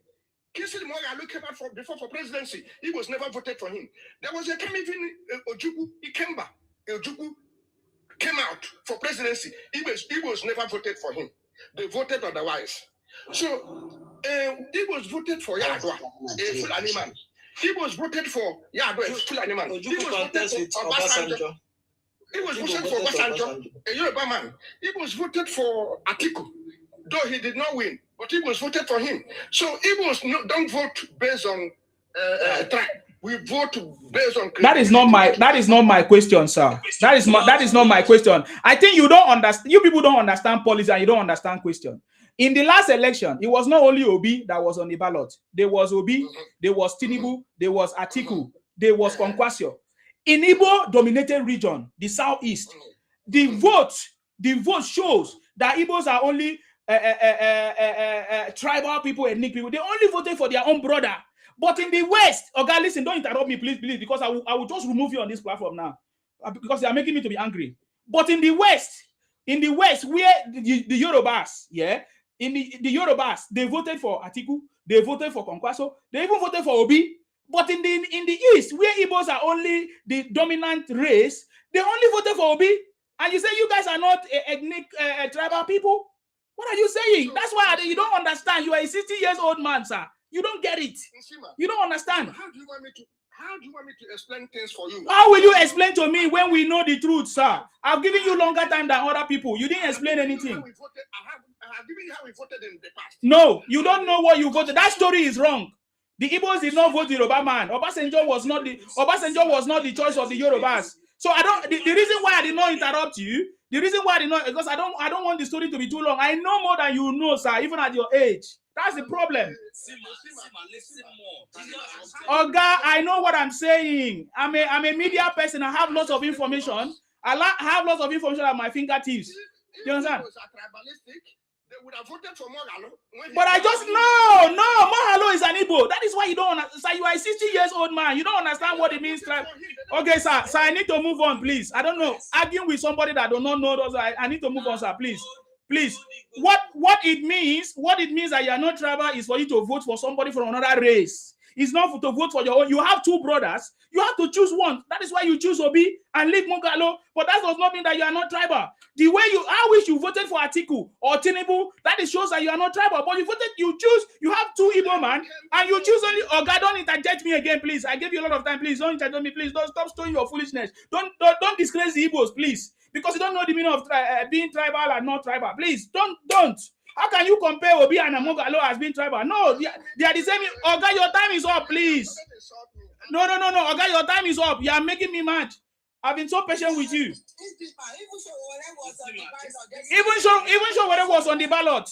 Young person that is strong, that is Obi have more integrity than Showore. 60-year-old man.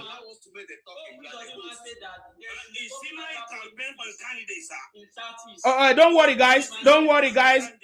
guys. I'm here. I will tame them. I normally, especially when they talk lie. How can you? Oga, I will remove you. If you interject me again, I will remove you. If you interject me, I will remove you. Who gave you the power to be interjecting the host? Who gave you the power? I don't understand. Who gave you the power? Please, if you can't stay here, you get out.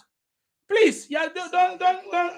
If you can't stay here, don't need that. Please, I'm telling you something. The old man came here to lie that it was the choice of Igbos to vote for Obasanjo. I did not vote for who? No, Obasanjo as at that time was not the choice of the Yorubas. That is wrong. So we need to correct an old man who is sharing a fake story that is making Igbos to be the way it is today. The Igbo generation is gone because of Igbo old men who doesn't know the true story of what is happening, that have misdirected the young generation of Igbos. That is a problem that Igbos are in this situation today, in a jeopardized situation because of the old men in Igbo land who know the true story, who doesn't tell the true story. Please stop doing that nonsense. I'm so much mad because I live in Igbo land before, and now, what the generation of Igbos have turned out to be now is a big disgrace. I'm telling you, please don't do that again on my platform. You can't do that. That's why my platform is different. You can't run propaganda here. I ask you, will Obi become a president by just Igbos voting him? And he lied to me that the Igbos chose only this is because they are not tribal. They chose Obi. No, he's making comparison with Mogalo, who is an Igbo man. No, that does not make you that does not make you to not be tribal. When two Igbo man is on contest and you choose one, that is not what it means. For you not to be tribal means to vote other people. Igbos never voted other tribe. They never voted Tinubu, who is a Yoruba man. They never voted Atiku, who is a Hausa man. They never. In the last election, they only chose Obi. They got 95%. That is the truth. That's what we are talking about. And you come here to lie when everybody know. Please, Custom, is your time to speak. My own contribution and my own speech will not be too long. Okay. I will plead the audience to please just give me just like 2 minutes. I should be able to round up. Okay, go ahead. If we all follow the election last night in the United Kingdom, yeah, the Reform Party were able to plus or minus about 900 council seats. And this Reform Party in the last election in last year, they had only about 5 seats in parliament.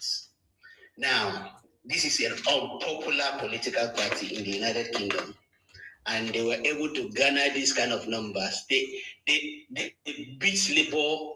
They beat Labour mercilessly. That is the people's will.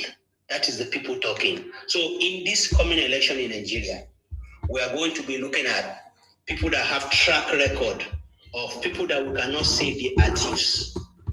That is what I believe Nigerians will be looking at. People that have unquestionable integrity. Well, you can call me, I'm for Peter Obi. I'm a proud Yoruba man. I'm for Peter Obi. And please, just give me 1 more minute. I'll round up. We should look at issue-based campaign, not calling people names, not insulting. Oga, number one, now you're just talking nonsense. Make thunder fire you. Make thunder fire you. Make thunder fire you. Shut up! Shut up! I will command you on my brother. Are you stupid? Stop talking nonsense. You compare Nigeria elections to the UK government, and then you did not tell us how the reforms have been different from Obi and their propaganda, running propaganda. You say you're a Yoruba man. You're a stupid man. I remove you on my platform. Don't come here and lie. Nobody come here and lie on my platform. You're a thief. You are a thief. You cannot be a Yoruba man and you speak against your people. That is not. It's not even natural. It's not even natural. You are even going against the basics. Yes. Okay, it's your turn to speak, sir. Go ahead. Okay, this way. I wish you be a little bit calm when I came in. No. I'm very, very calm. But when you provoke me, I will not do this thing. I just wanted to. Okay. First of all, listen. I'm the host. Okay. I can interject you anytime and any moment. That's why I'm the host here. So I will give you opportunity to speak. But please, just speak. Yes. Okay. Yeah. Who do you support? Obi or Atiku or Tinubu? If you come in there, I support you. If you have a good mind. No. Who do you support now? Me, I'm not contesting. Who do you support now? I'm not contesting. That is a problem. I'm not contesting. Among the people contesting, who are you supporting? Let me just come 2 minutes. I have a different narrative. So you are not supporting anybody? Yes, listen. So please listen, guys. He said he did not support anybody. So we are going to listen to his conversation and where he's going to tilt to, and then we are going to expose you. Then go ahead. Yes. We learn when we are the primary government, primary secondary school. The nationalist movement our allies who come to abroad, they study here and they went back home. Why? Because Nigeria is a good place to stay. That's number one factor. Okay. When I think about all this, it give me a sleepless night, as I always tell my friend. Now, and the primary aim or function or obligation of a good governance or a government is to protect lives and securities. That's where some of us who came to abroad to study decided not to go back like our fathers did. When that thing is lacking, that government has failed woefully, because that's their primary target and that's their primary goal and primary aim, to protect lives and security properties. Look, me and you know today in Nigeria, lives and properties are not being protected. Automatically, that defines a failure government. And when you have such thing, you will cry for a change. And see me, my brother, if you come out today, I will vote for you because I need a change. The present government has failed us. America, where we live today, has said it time without number. Other international communities have said it. Nigerian government system, as of today, has failed us because lives and properties are not being secured. That is a lie, sir. And that is where I will stop listening to you. In the UK, do you know how many people died yesterday and today? In the US, do you know how many people died yesterday and today? I'm asking you, do you know? Let me come. No, I'm asking you, do you know? Do you know? Do you know? If you say... Oh God, do you know? If you can't answer my question, I remove you, please. I don't waste time. I don't know. Then get out. Then you are talking nonsense, since you don't know the true story. So be it to you. You are a very stupid man. God punish you. Idiot. Arinze, yes, make your point. If you come out here and you don't know what you are saying, I will remove you and I will abuse you and I will curse you and you will both die if I curse you. Trust me. Now why you just speak finish now? Don't worry, because they think that they can come here and talk nonsense. They will never come here, because when I lay curse on you, even your children will never recover from it. Idiot. I live in the UK. I know the number of people that are dying every day. In the US, we receive reports every day. In fact, it's just 2 days ago, the UK government was making a plea of this situation that happened in some part of the UK. Everybody knows everywhere people died. It doesn't mean that the government is responsible for it. It's not the government that is responsible. That is the truth. Because this story of government, Tinubu is the chief security, it's not working. It has never worked, because that is not correct. The security of the people belongs to the people, is local. You understand me? It's committed by the people. Why don't you hold the people committing the crime accountable? Tinubu lives in Abuja, and there's a crime happening in Plateau State, and you say it's Tinubu that is the cause of it. Your children, if you come here and talk some nonsense, your children will not recover from epilepsy. If you come here and talk nonsense, if you don't have the full information, make thunder fire you. Go ahead, Arinze, if you have something important. If you don't have, you get out. Simba. Yes. Great. Okay. Something I want to say is that if Tinubu is the best president so far, and I'm not against anyone voting for him, but me, I see Nigeria as, because the government, they say the meaning of God, that word we call God, is government of the day. Government is the God you are seeing. Are you getting me? So your future, being a president, is like you giving somebody the future of you and your children in their hands, and say, the future of my children is in your hand. That is not correct. That is not the correct. That's not correct, sir.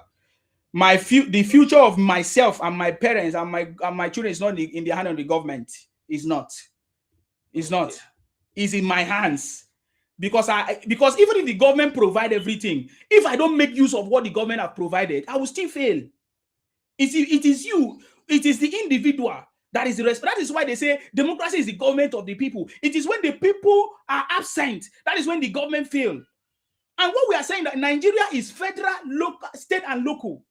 Every problems that Nigerians are complaining about today is at the local level and the state level. It's the responsibility of the local government and the state level. But I see them not able to ask their brothers and sisters who are governors, reps, senate, to do what they're supposed to do. That is a problem. So when he was talking about government of the day, You are wrong, because Nigeria is not government of the day. We have federal government who have a certain responsibility. We have the state government who have their own responsibility, and we have the local government who have their own responsibility. True or false? Okay, it's true. It's true. Exactly. Okay, but Nigeria. Is it the federal government that will come and build road for you in your local government? Isima, I want to say something. Please. Nigeria is not practicing regional government. So at the end of the Nigeria is a federal government that practices federal government, state government, and local government. True or false? But it's not regional government. I'm not even talking about regional government. I'm talking about state government and local government. That is what we are running today now. We are running federal government, state government, and local government. But the reason why most Nigerians talk about the federal government is because the state government is not working. The local government is not working. And that was the first thing that President Tinubu did when he came to power. He took the state government to the Supreme Court to ensure that the state government is working, and the state government should allow the local government to work. True or false? Without the local government working and the state government, no matter any federal government, no matter any intervention of the president, it will never work, because the state government have power in the state more than the president. And if the state government do not give the president the right to come to the state, it will be a very big problem. You make a point. But that is a reality, sir. So most of the things that we are talking about, most of the little things we are talking about, are the problems that our state government have refused to address, are the problems that our local government have refused to address. Let me ask you, if the federal government creates jobs now, where do you think that job will be located?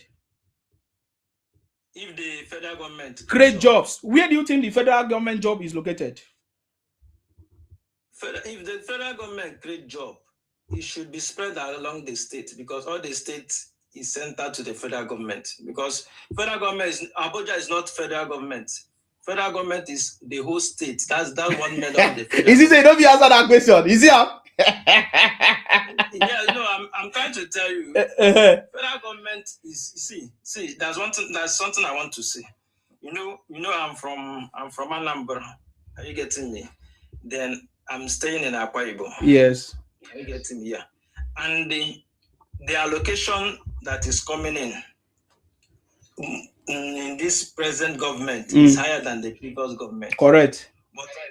But I want to chip in something for you. In my state, Anambra, most of the indigenes here are into business. Are you getting me? So, and when you're into business, I'm comparing the two states. When you're into business, you are being into business is just like you being in charge of your daily income. Because you cannot compare a businessman and a salary earner. Yes. Are you getting me? Yes. Yeah.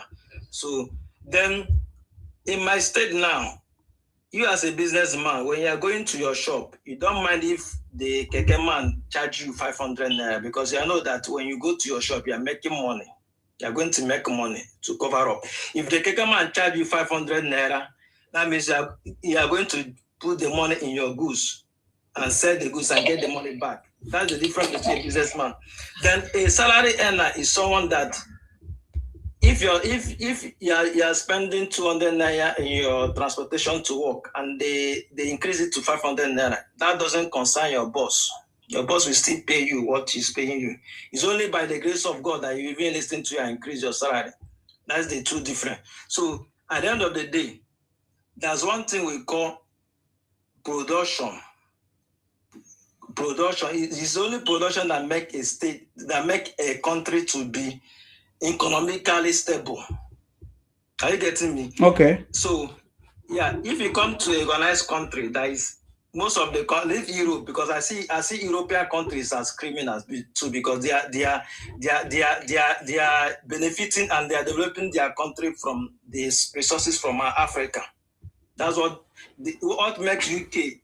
France is what they're getting from Africa here. But their leaders is better. Their people see them as heroes because their leaders are the one making things happen for them. Yeah, but yeah, our leaders so our own leaders, are they doing their own?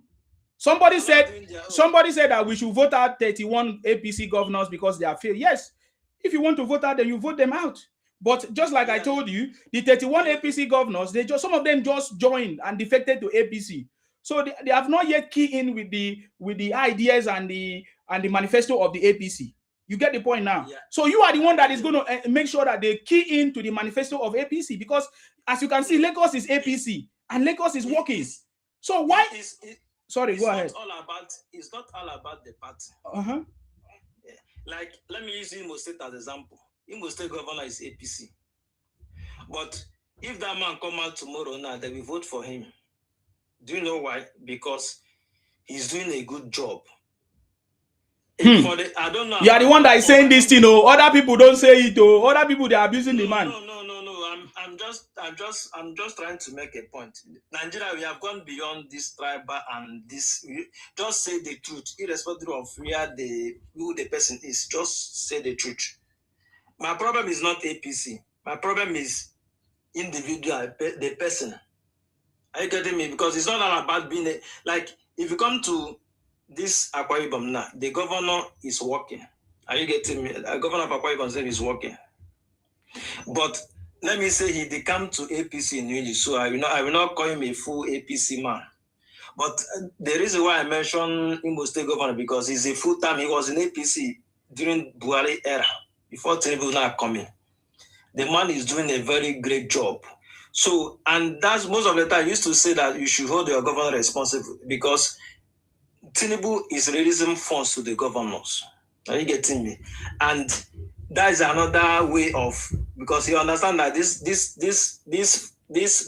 Nigeria is a federalism government. So I'm giving your governor your own money.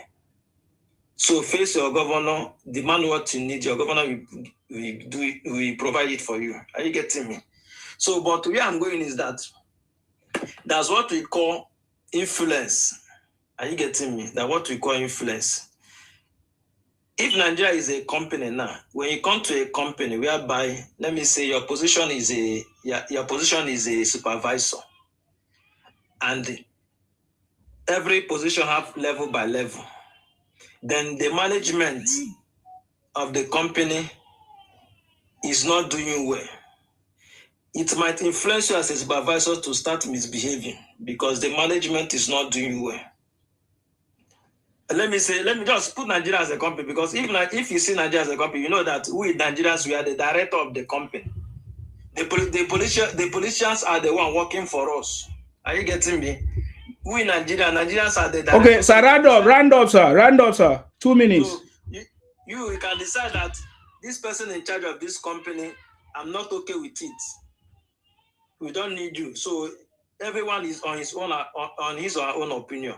So what I'm trying to say that, yes, in terms of the government, the economy is too harsh and people are complaining, but it varies by state by state. I use my state as an example because majority of people from Anambra, they're into business.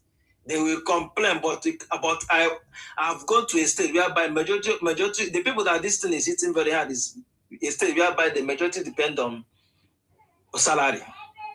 That's when you understand that the economy is too harsh, and it will be hard for you to even explain. It's hard for you to even explain,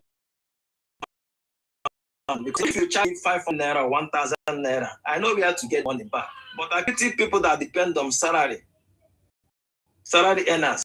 Those are the ones suffering from this. Those are the ones that suffer from this economic hardship. Are you getting me? So at the end of everything, 2027 is coming. Vote for your own candidate of a choice. So who is your candidate? Who is your candidate? You vote your candidate, because all of us, we are only looking for our own interest. Who is your candidate, sir? It's all about personal interest. Who is your candidate? For me? Yes. I prefer Obi, based on say he's my governor. Okay. It's okay. It's okay, sir. Him. Then if Obi is not in the ballot, I can vote for any candidate, but I will not vote for Tinubu. Okay, because sir, I've seen what he can do. Okay. So I think thank you very much, sir. I appreciate you. Thank you very much for coming. Thank you. Thank you. You know, when I hear people talk about voting for another candidate that is different from the incumbent, I just understand that you guys don't understand how anything works. And that is why you people failing, even in your personal business. Because it's like you starting up a business and you build your business and you have put things in place. You know how much it takes you to put things in place for that business to stand. Because you need to put the right things in place for your business to stand on the right foundation, and before you begin making money, before the wealth begin to come. It's the same way in a government. When you enter into office, there are so many fights you fight. You fight your opposition, you fight so many people, there are cabals there. In fact, there's a revelation that the forefathers that used to, that was in government since Yaradua, they are still in government house, they are still behind, still influencing and causing things. You need to be a strong person to be able to understand the system, to study the system, to know how to run as a president in Nigeria, to understand every system, every parastatals. You need months or years and everything to implement, to understand it before you can now begin to take charge and make things to work. Because when you enter that place, people need to show you things need to be put in place before you can be able to work well. President Tinubu has achieved all of that this year, fixed things in place, policies in place, reforms and all of that. And it's now time for him to maximize all the things he has put in place. You know, all the system he has put in place to make it to work for the benefit of Nigerians. And some of you are saying you want to vote him out. It means you don't understand. Because if you bring a new person, that person will need to fight for him to stay there, to understand the system, and it will take him another time again to study the system, to understand it, to get to a point that he can become functional. It's because you have never run a business before. It is because you have never done, because what you guys are doing and call business is not business, especially the Igbos. What you guys are doing is trading. You are doing buying and selling. You don't know what is a business. A business has, if you don't, Oga, don't interject me, please, because you are getting, if you make me angry, I'll remove you. If you can't stay, you get out, please. Your turn is finished. When I finish, I'm the host. I give you a proper position of what you are saying because you don't understand. And that is why you guys fail. And you people will fail forever and remain a poor person forever. And I'm not even ashamed, and I'm pitying you guys to say, you people deserve what you get in Nigeria. Because I was born in Nigeria. I know who I am. I know where I'm standing now. Nobody sponsored me. No of those things. I was able to achieve because I have a better understanding. I did not just go to school and just go out. And that is why I am who I am. I did not go to school and come out and say I'm looking for a job. Because I know that Nigeria is a developing country, does not have a job. You know, so that is why I'm telling you what I'm telling you. Because you people don't know what you are saying. If you bring Obi that is even a very dull man, before you even learn anything to understand, to even make Nigeria move forward. I know now, you people will act like the one you guys acted to promote Alex Uti. It takes Showore to come and expose the lies that people were lying to us about Alex Uti. So that is the kind of life you guys live. So, but we are not going to allow that to happen in Nigeria. I'm just telling you that because we want Nigeria to progress right now, they say what is called a global think tank that will not allow Nigeria to fail into the hands of people that don't understand what needs to be done, people that have poverty mindset, people that want to remain where they are, people that feel like Tinubu is the one that's supposed to reduce the price of rice for them, and all of that. You cannot allow those people to come and take over our government, to take us backward. Nigeria has moved. Many of you don't know that Nigeria is in the future. It's already moving to the future. You understand me? When you listen to my song, you will hear what I said. When the song is released, make sure you listen to it very, very well, because I give you points. If you bring any other person into, if you vote if you vote any other person to come into power right now, it will take that person months and years to understand what is happening in Aso Rock, to understand how to run government. People like Obi that has never run any government before. Obi was a governor and couldn't run any government that made Anambra people to be successful. So it will be very, very difficult for Obi to even, he's a very dullard. Obi is a dullard, but he can count money. But when it comes to governance and policies, Obi does not have. When it comes to leadership, he does not have it. When it comes to spirit of being on his own, Obi does not have it. That's why he couldn't set up a party. Since 2023, if Obi has set up a party and have the integrity and the leadership skill, by now he could have become something. That is why Obi has never run for primaries. He's always looking for parties that can give him hand over a candidacy to him. So Obi cannot be the right person for the job, because Nigeria is a very big place. It's a very talented, challenging environment, tribe, ethnic group, diverse issues. Obi common party is running away from the problem of a party, let alone Nigeria, that is a very multi-ethnic group. And the Nigerian president, the position of the Nigerian presidency is not like any other position of any Nigeria of any presidency in Africa. Nigeria, the position of the Nigerian president is a very strong. It's like the number 4 presidential position in the world. It's the number 4 position. So it's not a joke.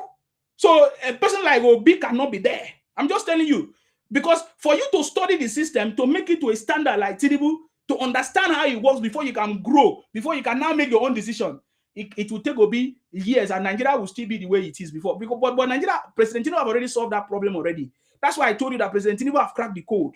He has the political will, over 31 years experience or over 30 years experience of politics.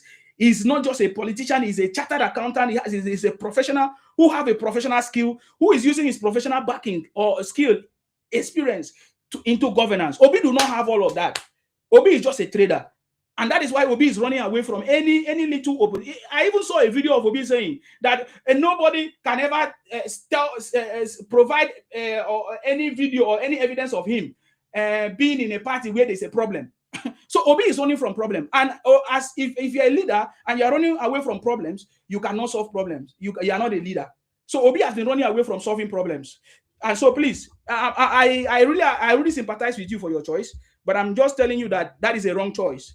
And Nigeria will not allow somebody like Obi or Atiku to come and to take us backward. Because if you re-elect or elect anybody else that is not Tinubu, you are taking Nigeria backward. And that is why Nigeria has been failing. Because Nigeria system is not a system that needs all these 4 years election. All these 4 years, it causes what is called political instability. We learned it in economics or in whatever in Nigeria, in school. There's what is called political instability. Because Nigeria has never even been stable. And we are having every 4 years political instability. It means we can never move forward. So we need somebody like Tinubu who has stabilized the system, who understands the system, who has activated many other things to continue in what he has started, to finish it. And every government that is not continuous will fail. The reason why Lagos is progressing is because there's a continuous government that understands what the previous one has done and is progressing. And I think that is why President Tinubu said, I'm like Buhari and continue from where he stopped. Because he understands that government must be a continuum. Are you getting me now? So Obi cannot come and continue from what President Tinubu have done, because looking at all his utterances, he said that Lagos Calabar Road is not good, it's a waste of money. He said what they call it, is it fuel subsidy? Is not a good idea, or he said it's a good idea, later change it. Student loans, they see that it's not a good idea. I don't understand. The tax reforms. So it means that you are going to take Nigeria backward. So we don't want to be back. In fact, for me, I'm proposing that after this election 2027, we must amend the constitution to allow, even if it's 30 years government, 30 years. How long do you think Nigeria economy can be stable by a government? Because as long as we continue for 4 years, it's going to bring what is called political instability, and Nigeria cannot progress. Because Nigeria do not have that skill of always working together with the previous government or advancing or moving on with governance. They always stop every project of the previous one. It's only Tinubu that have not stopped it. He continued from where Buhari stopped, and that is a good leader that we have seen in Tinubu. Are you getting me now? So please, and there's no way Obi can even become president of Nigeria, because only Igbos cannot make Obi president of Nigeria. And that is what I was trying to ask you. Because anytime any Igbo man support another person, if an Igbo man support Tinubu, you people abuse that person, call that person names. So I'm thinking, is it the Yoruba bastard that will come and support Obi? Or is it an Ibibio bastard that will come and support Obi? Or is it an Ikwere bastard that will come and support Obi? I don't know if you understand that logic, but you don't understand because you are not a politician. People are not thinking. But I think I'm far beyond that place. Let's listen to Mr. Rio. I salute you, Mr. Rio, please, if you are there to speak. Go ahead. Okay. Sima. Yes. You see, Igbo people, Igbo man will always be a Igbo man. They all think foolish. I beg, no turn this place to Igbo man something, no. Go ahead. No. I don't turn on to Igbo man something. Because Igbos are my brothers, so. Yeah, because they all think it's the same thing. The hatred of the Yorubas is in their DNA. Okay. Did you understand that?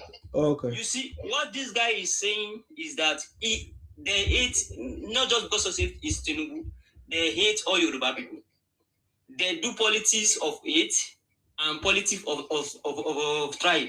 That is why we always say that Obi can never be Nigeria president. That's why he always said it. That's why I'm telling them that if you know that you are Shukudi, I send you clothes.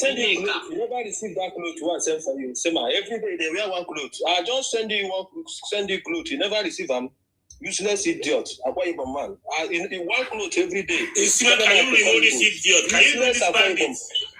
Can you remove this bandit? Unruly behavior. Unruly behavior. Hold on, Mr. Rio. Hold on. I'm sorry, Mr. Rio. Mr. Rio, please, let's just hear him. Okay. Useless boy. Okay. They're supposed to buy him. Useless person. He every day one clothes. Who don't see you change clothes? See who they talk. Eh? My music, when my music video come out, you will see me change clothes. When my music video come out. Send me the music. Arinze, you want to hear it? Don't worry. When my music video come out, you will hear. Don't worry. You will see if I change clothes or not. Thank you very much, Arinze. You're a very passionate man, though, Arinze. Even as I abuse you, you keep quiet. I like that. Mr. Rio, go ahead. I like you. Mr. Rio, go ahead. So what I'm trying to tell you is, on election day, Yes. Igbo people should stay away from Southwest. Okay. Why? They should go back Why? Because no matter what, all the privilege that Yoruba people give them in Southwest, they can never appreciate it. They will always see us as betrayer, and Igbo people are there as betrayer.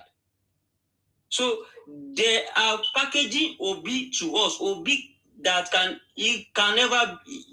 Obi never build one company in another, but he only built Nigeria Beauty. So He did not build. He partner. He got what is called a franchise. So he has a share in it. Yeah, go ahead. So he give them drinks and they go to drink for money tonight. They move for that number, they join.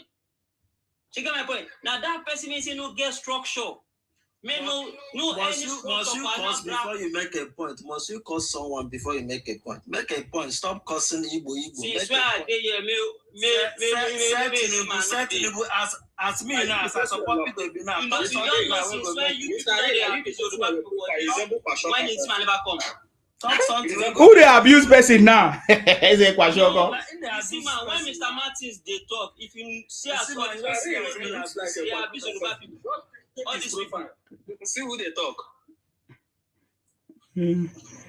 So don't abuse Igbo. Just make a point. If I didn't vote for Tinubu, doesn't mean that I hate Yoruba. It's my own choice. Yeah, I don't like you as Igbo man. I don't like Igbo man. So just make your point. Say something like we have no time. Please, let me decorum. Please, let me decorum. Okay. So stop cursing. What I'm trying to say is that to say that these people always play tribal policies, and they want us to see things the way they see it. It is only Obi. If Obi is wrong, in Igbo man Obi is right. Everything is all about Obi. There is nothing Tinubu can do. Igbo man can say it. Oh, he's introducing good policies. No, they just want Nigeria to burn alive. That is why you can see Obi can never come out and condemn in Adikano, because criminal always supports criminals. That's why they believe. That's why I always tell them that in Lagos State, please don't come out. The good work of Tinubu is reflecting in Anambra State too, because our governor is using the allocation getting from Tinubu. Respect order. No, I'm trying to tell you that. No. You are interrupting. Yeah. No, I'm trying to tell you that the good work of Tinubu is reflecting because of the governor. No, sir, please. What about the 8? You think you hate my own brother? I didn't hate Yoruba. I didn't hear you. We don't audience. If you check the comment section, one Neka said that she hates the Yoruba. So it might not be you, but we know what we are talking about. So allow him to finish. Allow him to finish. It's not you. It's not. See, when a guest is speaking, he's not talking to you fellow guests on the panel. He's not talking to you on the panel. He's talking to people. People are listening to the conversation, and we are on many other platforms. He's saying Igbo. So please stop interjecting. Don't worry, you are not the only Igbo man. If you are Igbo who doesn't do what the others are doing, thank God. So I think your duty should be to go and correct those people who are trying to make everybody generalize you as among them when you are not. So I think that's the part you are supposed to play. You are not supposed to come and warn us here the way she will respond to you.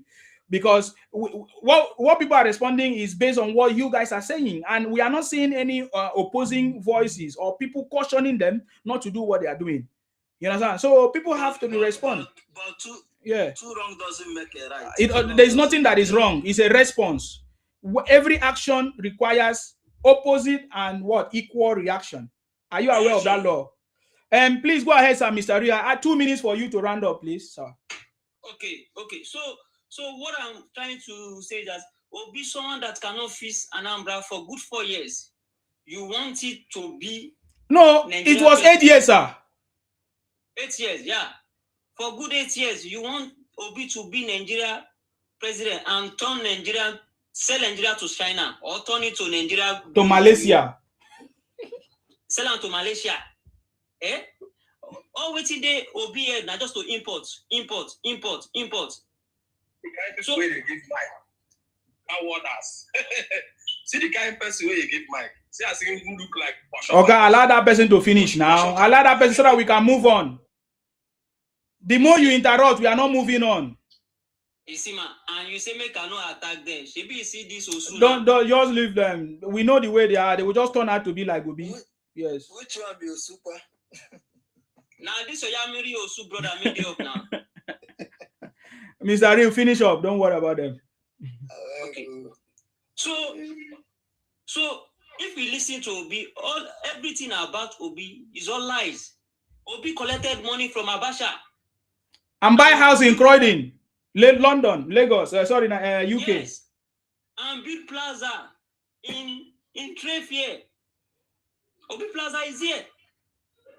Everything about Obi is all lies, and these Igbo people, they package lies, they give us, see, we accept them. If you people are fool, we Yoruba people and the South people and the Hausa, they are not fools. So let the match begin. Let's go on the field. Maybe if Obi could defeat Tinubu, we go say, say, opposite to say, you people should stop playing tribal politics, but you refuse to listen. And you will learn in the hard way. Even common councillor, you can't see it in Lagos State again.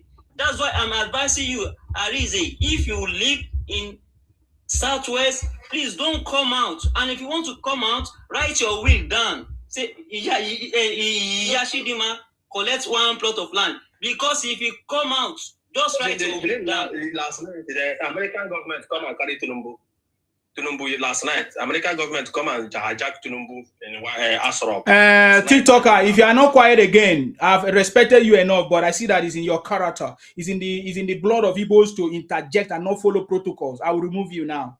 If you can't respect yourself anymore, please wait for your turn. You can say all this thing when it's your turn. I will not stop you. Mr. Rio, when are you rounding up? Okay, so no Yoruba man is dragging Igbo land with you. Please respect our space. Vote your Igbo man in your Igbo land. Leave the vote in Lagos for the Yoruba people in peaceful way. If you stop seeing Yoruba as your enemy, we will see you as our friend. I grew up with Igbo people. I don't hate Igbo people when I'm growing up. I love them. But it is time that I see that these people hate my people with passion. And I'm not a bastard. I'm a Yoruba bandit. I love my people. Igbo people don't hate you, please. Oh my God. Igbo people don't hate Yoruba.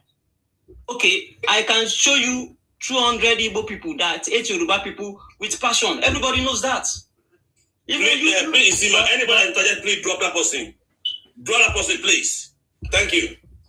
So I'm passionate about my people. Same way you are passionate about your people. You defend Obi, I defend Tinubu. Even if Obi do wrong thing, you people will still support him. In Adikanu, online live, 30,000 Igbo innocent people. You people keep on defending him just because he's a Igbo man. You see the truth, you can't speak out because it's your Igbo brothers. And the war, we know how the Biafra war how it goes. Victor Banjo collect bullets for Agu Irosi. Can you show me one Igbo man that can do that? You people still call Yoruba betrayed, and you are the betrayed. So, and you want me to love you? I will die hating you people. until you change. Because I love my people, and I'm passionate about my people, and I will die defending my people. And I will install it in my children. Told them, yo, these Igbo people, they are not your friend. Until you people change for good. If you don't change for good, I still remain where I stand. If you see me as a Yoruba man, you see me in Yoruba territory, just run. That is it. No worry, your son will fall in love with Tinubu. Thank you very much, Mr. Rio. I think you sound like your name, Mr. Rio. Mr. Rio. I salute you. Please stop hating on somebody. Oh. Stop hating on somebody. Stop hating on people. Because the people, when they come back to you, their hate might be more than your own. And I don't think you will survive it. That's all I can tell you. If people are feeding you, you run away from your village, you go to people's home, people's city, build house, they allow you to build house. Can you imagine? Take shops, do business, get money, you go back to your village and build house that you visit every Christmas. You must respect those people. It's very important that you must respect them. Don't try to belittle them and call them names. But because they are not going to be full forever. That is where we are at this point. Thank you very much. Ikwere Social, right? Ikwere. I salute you. Welcome. Yeah. Thank you very much, Mr. Ashima. Yes. I wanted to debunk some lies, some Igbo spread here. I don't know if you can put me on the big screen. I won't take much time. Okay. I'm just here to debunk certain lies. Okay. Yeah. Okay. I put you on the screen. Okay. Thank you very much. So first of all, one Igbo guy came out here. I have two things to debunk. One Igbo guy came out here and said there was a lot of insecurity in Nigeria. So I had to ask this question. In the entire United States, how many people die monthly from GUN violence, murder, and terror-related deaths? This is in the entire United States. Mind you, let's not forget that United States has the same population as almost the same population as Nigeria. So let's bear that in mind. Now, I had to ask this question: terror-related activities and all that. So how many people die on monthly basis? So it says about 44,000 to 45,000 people die from GUN-related causes yearly in the US. And this is from the Pew Research Center. So if you're searching it, it will take you to the Pew Research Center. So on average, roughly 3,700 deaths per month. So in the entire United States, every month, 3,700 persons die from GUN-related activities, murder, and terror-related deaths.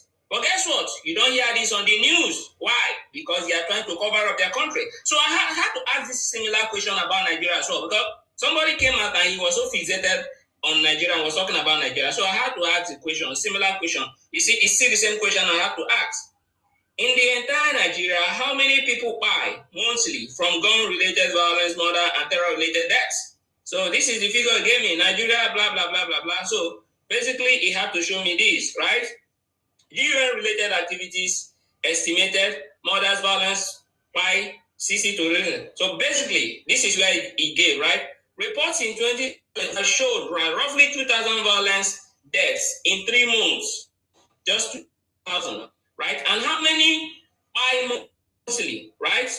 Terrorism, banditry, armed robbery, communal clashes, GUN violence, the average is around 660 plus deaths monthly. Right? This is from FNG Nigeria. So of course it shows you 660. So only 660 people buy monthly in Nigeria. As how many buy in US monthly? You see it in US. It shows you 3,700 every month. Whereas in Nigeria it's just 600 and what? 600 and in Nigeria is just 600 and what? 660 per month in Nigeria. And somebody is coming up here, he is talking about Nigeria. Oh, Nigeria. Nigeria is not the worst country on the earth, Mr. Man. I just wanted to correct that impression. The United States, the UK, experience much more buying on monthly basis. As a matter of fact, I feel like this report is not even people where they buy for US in a day. Now people where they buy for Nigeria in 1 month, if you don't know. Now, having said that, somebody also came out and he was talking about Obi and all that, saying, oh, Obi is the best thing next to fried rice. So I also have to debunk that. Right? Because he came up here, he was saying that Obi has no hint, what's his name? Obi has no tent in him. So this is from the Daily Sun. This is from the Daily Sun. This is from William Obiano. I inherited 127 billion debt from Obi. This is from William Obiano. The person that replaced Peter Obi. This is the person that replaced Peter Obi. So according to him, when Peter Obi was leaving, he inherited 127 billion from debt. So Peter Obi borrowed money. Peter Obi borrowed money. Peter Obi was busy borrowing money and doing business with the money. Doing business with Anambra money. Now, having said that, let me show you more. Obi is a scammer. We all know that for a fact. But let's show more. Let's see more. Let's see more because Obi is a scammer. And that was for that pastor guy that came on. He was talking about Obi. Right? Peter Obi demanded 7.5 billion for sponsoring election. This is from Willie Obiano. This is from the Daily Sun. Mind you, so you can basically find this out from the Daily Sun. He said for sponsoring my election. Yes. Yes, for sponsoring my election. This is from sponsoring. This was published October 19, 2017. So you don't say it's a lie, right? So Peter Obi was a scammer. He was demanding money to sponsor people's election. This is number one. This is Peter Obi. Peter Obi plans rigging with 60 billion to install business partner Willie Obiano. So you can basically read this up. Obi's claim on tax generation as governor of Anambra State. False. This is from Politics Digest. Mute yourself. Mute yourself. Fucking mute yourself. Mute yourself. Mute yourself. You don't enter blood now. You don't enter blood. Yes. Thank you. This is from Politics Digest. Obi's claim on tax generation as governor. Obi's mute yourself. We are here to expose you. Mute yourself. We are here to expose you. That's what I've been doing. Mute yourself. We are here to expose you. We will see my fucking mute yourself. We will expose me to Obi is a criminal. Right? Now, Obi's claim on tax generation as governor of Anambra State, false. So you can find this on Politics Digest. So this is not the only one, right? Peter Obi siphoned our party's $15 million.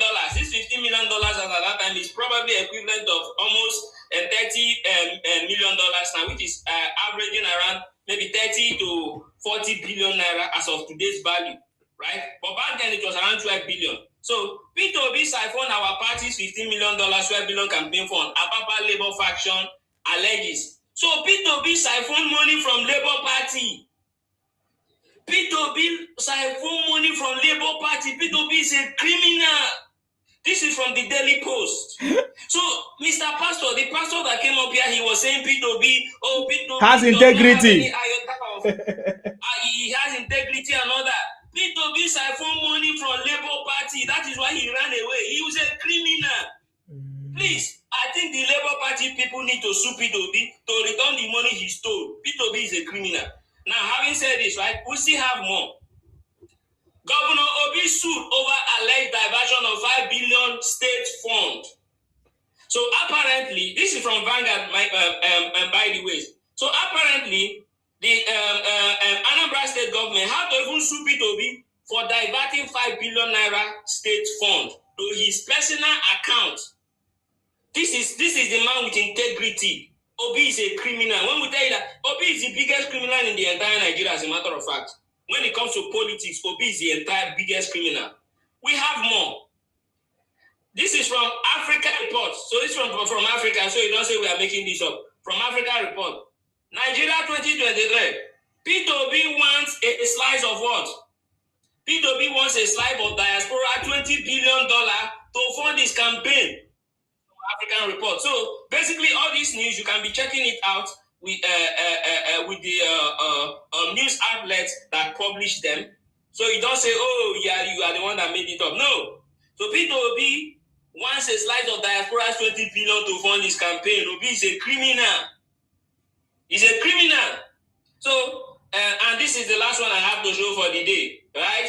This is from Daily Premium Times. Throwback. IPOB members are not terrorists. I live with them. Of course, this one is very popular. So P2B apparently, right, says that he came out on national TV and he said that he knows the IPOB members as a matter of fact that they are not terrorists and that he lives with them, that they are his friends. That means P2B knows something. P2B is probably taking the money and funding IPOB. So this is not a man with integrity. This is a criminal element. This is a man who has stolen money. But of course, we still have more on P2B. If they say more, I would also show them records of P2B pushing powder, pushing drugs when P2B, during his school days in UNN. When P2B was a student in UNN, P2B was busy pushing powder. Yes, because sometimes they come up and they insult, what's his name? Tinubu. Who is it? P2B, but if they say it's a lie, I'll show that. But we ascertain with all evidence that P2B is a criminal, is a man that is to typhoon Nigeria's money. So thank you, host. You can just remove it on this thing while I finish my submission in 2 minutes. Right? So what I'm saying in essence is this. I'll be able to prove beyond all reasonable doubt to that pastor that was claiming that P2B doesn't have any iota or blemish in him. P2B has always been a man that have always been in power from the days of funding Nigerian money. And the matter of very foundation of witness to him. The very foundation, if we are talking about the leaders, the corrupt leaders in Nigeria, this thing, P2B is one of the corrupt leaders that destroyed the very fabric of Nigeria as a country. During when P2B worked with Abacha, yes, he was the one advising Abacha, he was taking money from Abacha, and he was doing dirty businesses for Abacha. Is this a man we want to lead our country? This is not a man we need in this our country. You understand? P2B is only good for maybe if he wants to be a president, we would want him to go and become the president of IPOB. Yes, P2B can only become president of IPOB because that is the only thing. See, you see him jumping from party to party. He's not able to fix a single political problem in a party. And this is a man who said that he will fix our country in 1 year. 1 year. Why did P2B not fix Anambra State in 1 year when he was governor of Anambra State? The only achievement Obi had was a beer factory. He built for the people of Anambra State where they drink and they get intoxicated and then they request on this platform and they come up here to speak jargons. That is the only achievement he had. Yes, P2B used the money. P2B used the money, the entire money, the entire funds of Anambra State to do business. Tell me, who has a good plan for a state that would carry the entire state money and do business? P2B was scared. Yes, he was scared of doing what? Implementing policies. He was scared of he was scared of governance. Somebody that was scared of governance is the person that will not be president of the entire Nigeria. You must be very foolish. You must be very foolish to think that we Nigerians are stupid or we Nigerians do not read these reports and see all these things.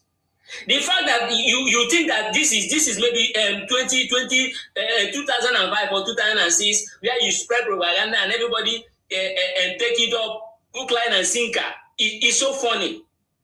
This is 2026. Everybody has access to social media. If you do not have access to social media, I have access to social media. The same way a whole lot of persons have access to social media. And we know that the right candidate for Nigeria is only Tinubu. Yes, because we have been able to see the policies implemented in Lagos. Yes, it is show working. Show us what you did when you were governor. P2B should bring his records when he was governor.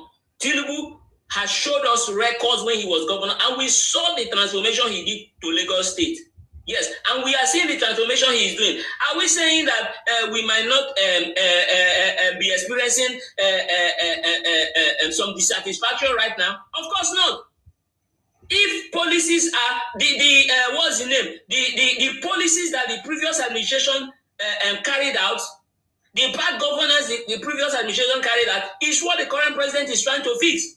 Do you know that they were mortgaging your future? Yes. The previous administration were mortgaging your future. That is to say, they were busy borrowing your future money. That is what Tinubu is trying to correct right now, right? They were busy subsidizing dollar. Why would somebody even be subsidizing dollar? Tinubu came and said, no, dollar should stop being subsidized. Dollar needs to stop being subsidizing, right?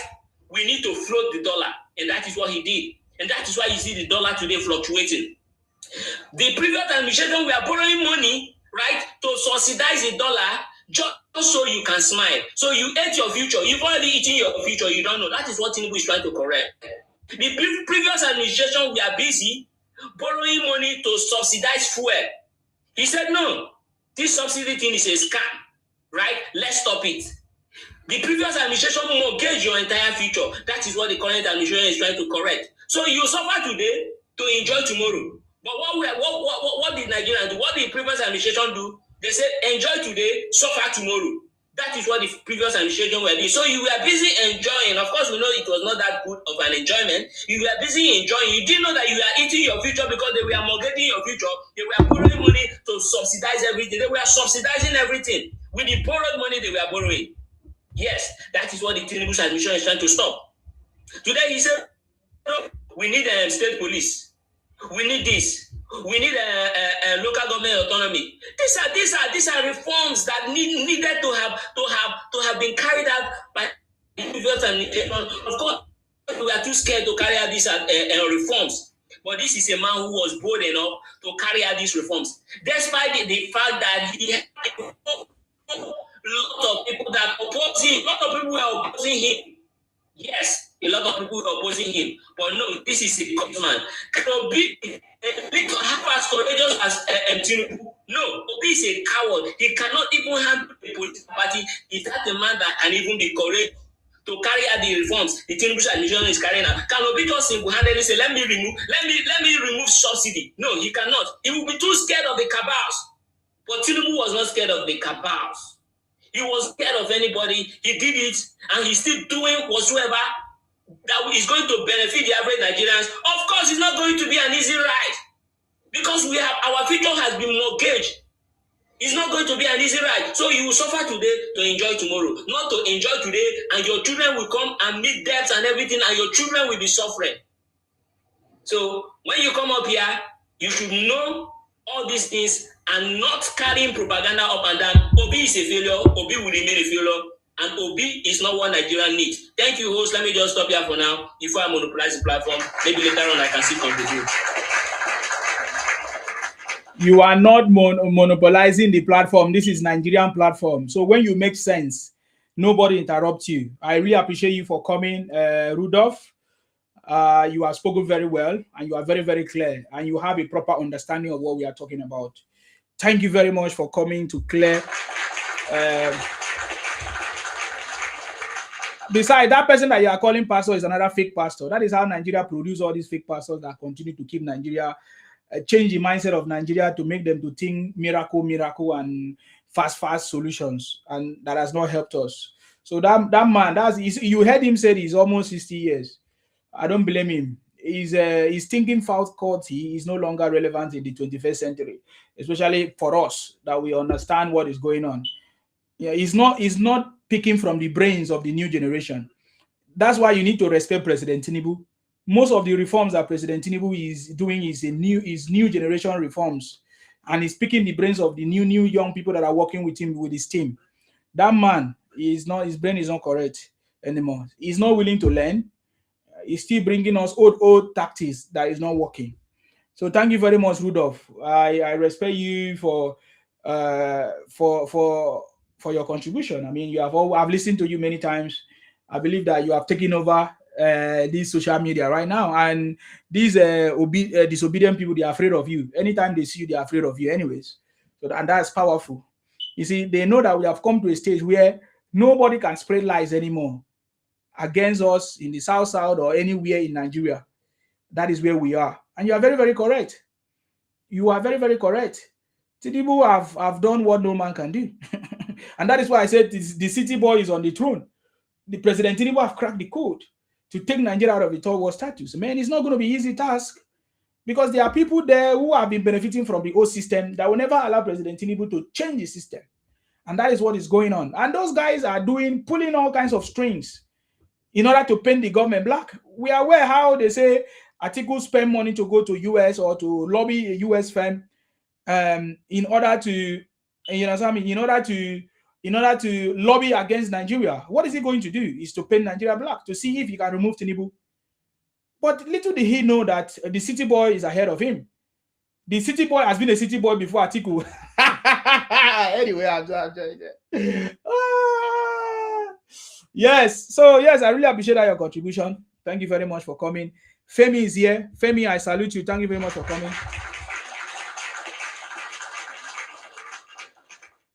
Femi, are you there to speak? Okay, Femi is not there. Let's move to the next person. Thank you so much. Oh, okay. Go ahead. You see, I'm so happy that people are beginning to understand what is going on. You see, thankfully, someone like Kenneth Okonkwo has demystified their great OB. And now they are looking for Jonathan to take over the space. Because they know that they've been lying to us all this while. They were just packaging, they are just packaging fake products. And they thought people would not know, Now that the chicken has come home to roost, now they are all crying. You see, they are talking about insecurity. Now, the first thing is, if you say you are changing, you want to bring in someone else, you want to bring in Obi, is it going to solve that insecurity overnight? No, because you need to get some things in place first. In the first place, we don't even have the states were not liquid enough. If we say, okay, we should start state police, and you recruit people, you give them GUN, okay, and you are not paying them, instead of solving insecurity, you are even going to compound it. So those are the first things that Tinubu say, okay, you know what, let's get our economic situation right. Now, we know that states are buoyant, they are able to take on mega projects, they are able to, they have economic stability. So that is the right time that we can now say, okay, let's bring in issue of state policing. If you don't get your economy right, you can't even say that, okay, you want to buy sophisticated weapons, to face these people. And even if you have the money, those things are not on the shelf. You have to wait for them. You have to first get another country where you want to buy from. You have to get them to agree that, okay, they are going to sell to you. And when they are going to sell to you, they will not give you the time, because they are not going to sell their own they are using. They are not going to sell those ones to you. They have to build your own for you. So when you're talking about he's not doing anything about it, if you bring in somebody today, is that person going to solve it overnight? So they all know that these things are lies. They are just trying to twist this thing, because even if you bring in 1,000 OP, they cannot turn the situation around overnight. And they've been asking him since all these while, okay, what do you want to do differently? He's unable to say nothing. All of them in that ADC, before it was all scattered, none of them came up with any alternative policy against what Tinubu is doing. So, I mean, you rightly captured it when you said Tinubu remains the best. He is still the best that we can offer for now. Thank you for having me. Thank you very much, sir. Please, can you tap for me before you go, guys? If you're on the platform, tap, please. tap on the screen so that the algorithm can know that we are doing something. True News, I salute you. Thank you very much, Femi. True News, that's your turn. Yeah, thank you, my brother and sister. I salute you. Brother from another mother. I greet you special. No wahala. You see, I want to greet that my brother, Ikwere. Oh my God. Ikwere Social. That is our South brother. We're so South. What a wonderful job that is. You know, I like when somebody is doing research and, bringing it out. This thing, many people have recorded it and it will go viral. You understand? Because that Mr. Obi, the saint, is not a saint, he's a painter. You see, when we keep telling them that we know all these logics, Obi is a Kolomi man. And I keep saying it. Any vote for Obi is a vote for Biafra. Gringori. It's a vote for IPOB. Go and see. All his die-hard followers. They are IPOBs. That is why I cannot condemn them. If you mistakenly vote for Obi, you have voted for IPOB and Biafrans. Shasoludo is dealing with them very well. As we speak. My brother, Obi has got nothing to offer. Obi cannot even fix a little political party that is a political party that is inside is not even up to 50% of Nigerian problem. Obi ran away. Even Obi's followers now, they don't know, maybe by tomorrow morning, Obi will be in another party. Obi is faster than his followers. The way he's cutting corners. They don't know. Most of them, because the last corner, he go come out for NDDC. I've been an NDPC. The guy is too fast. He just come out for NDDC. He just enter another corner. I'm telling you. For come out. Another flag he carry come out. So even one of these people, they are tired. They don't know, but shame no greet them to accept that they have lost even before the start of the election. And then the ones whose hope is that Obi will bring them Biafra. Those ones, they are the die-hard because they think when Obi become president, in their dream, he will just divide Nigeria. That is why they are. You see them relentlessly campaigning for Obi. No matter anything you show them Obi is a criminal, they know Obi is afraid of Kanu. Kanu even as he's in Sokoto. Kanu say Obi na agege. Say he get a like boyfriend. You don't hear Obi make him reply. Obi no fit reply. Afraid of Kanu. Kanu is Obi's boss. I tell you. Yeah, Kanu in Sokoto, he can command Obi to be anything. He get facts against Obi now. You know Obi stole a lot of money. You know, he was there when they were giving it to Obi from the back. He said it, So all of these things. So, you see, we will continue to watch and see the way things unfold. Because things are, seriously unfolding now.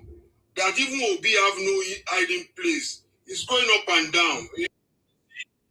You can see, if you watch the way they present them, the NDDC face cap and membership, you see Kwankazo just collect the thing. Obi no fit talk. That is to tell you that Kwankwaso is the presidential candidate. Obi go still come out for there. Where you go see and come out again? Now NUW Road Network people. And now the next party, Obi will not contest in this party where he is now. Go and coach me anywhere. He will soon come out because Kwankwaso will not be vice president to him. Only IPOBs are making posters to say Kwankwaso is ready to be vice. You get what I'm saying? So you see, these people are so delusional. They are fooling themselves and thinking they are fooling us. They keep ganging up against Yoruba people. Because why? Because they see that it is Yoruba who have not allowed them to colony all the Nigerians. All other tribes, they want to colony them. Turn Benin to Igbo, turn Edo to Igbo, turn South to Igbo. This is Yoruba. We say no way. You cannot do this. They want to be the governor of Lagos State. They want to be governor of Lagos State. Obi will take Lagos State for them. Take Port Harcourt for them. Lagos State is no man's land. You understand? All of these things. Why? They want to go to Ghana and become king in Ghana. They want to go to South Africa and be king of South Africa. Obi will release Nnamdi Kanu for them. Obi will join Nnamdi Kanu after this election. Obi is joining Nnamdi Kanu because they are already pulling out all the dates about Obi. You see all these things this guy is pushing out. There are people who are collecting those things, and we are going to sue Obi. He needs to explain where the interest of that money he kept in the bank, where the interest is, what he did with the interest of that money. When there were no good roads and you are keeping money in banks just to cut away the interest on it. We are not fools. Even if Biafrans are fools, we are not fools. We know you have kept money to use the interest for personal gains, and all you do is create beer parlor for them so that they are all drunk. They just hear $50 million. Everybody begin be happy. You don't know, say that money they yield interest. You understand?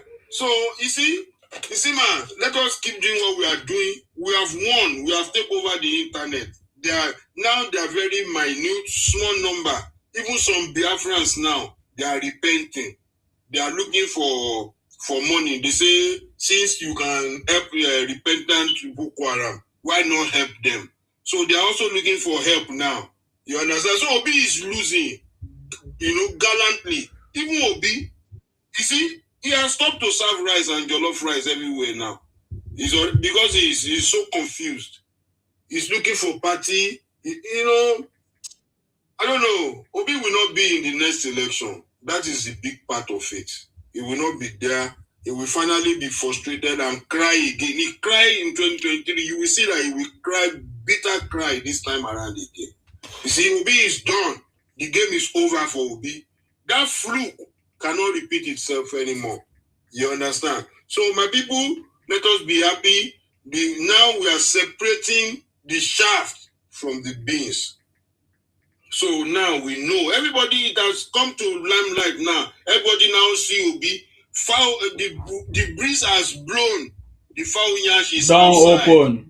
Don't open. So we don't see. Thank you. I will leave it there. Thank you very much. Thank you very much. True news. I think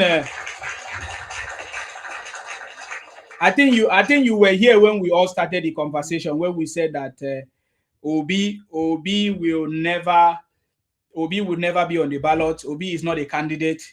So anybody who is choosing Obi as his candidate is just joking.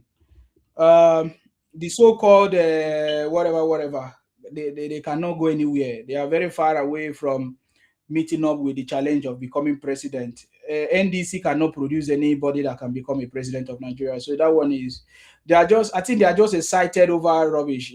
Last 2-3 weeks, they were excited that Obi went to Kano to do whatever with Kwankwaso. All of a sudden, all of them are now in NDC and all of that. Why? It's because of the fear of Tinubu and APC and the people of Nigeria who knows what they are doing. So they are just looking for ways to see how they can deceive people. But none of those things is going to work. It's very easy. We already know that is a game. They have nothing to offer. None of them have anything to offer, including Atiku. All of them. Let them try whatever they want to try. They will never succeed this time around with their lies and propaganda. Are you getting me now? So, yeah.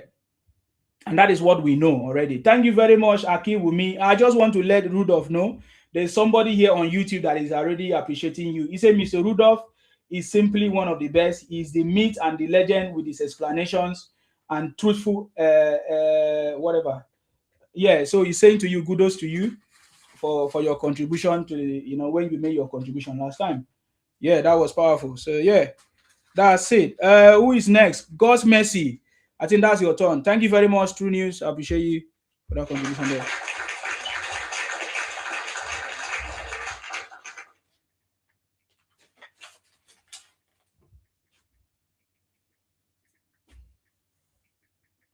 True News, are you there? Unmute yourself, True News. Yeah, you want me to say something? No, it's true. Sorry, God's mercy. Oh, good evening. I salute you.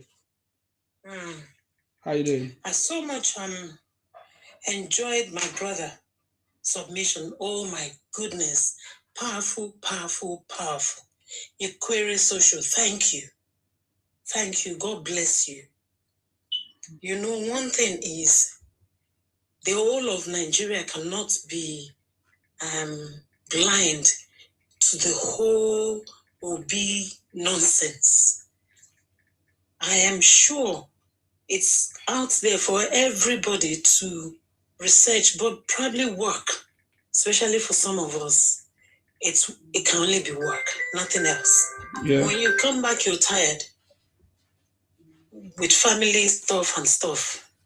However, this person called Obi forgot that the whole country cannot be stupid like him. The whole country cannot be daft. The whole Nigeria cannot be the same like him. Proofs were retrieved, were teased out, and deep proofs were teased out. An Igbo guy tripped over 20 million times on wherever he's sitting, became agitated, became insultive, became whatever. Why are you agitated? Are those things not true? Can you debunk them?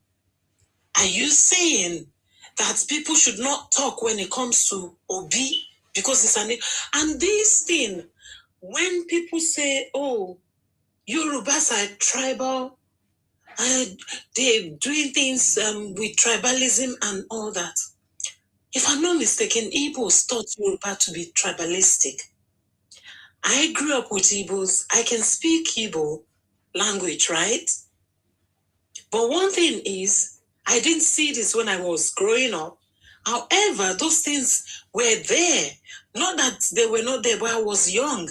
Looking back now, I can see that if I became tribal today or tribalistic, Igbo taught me. Igbos taught me.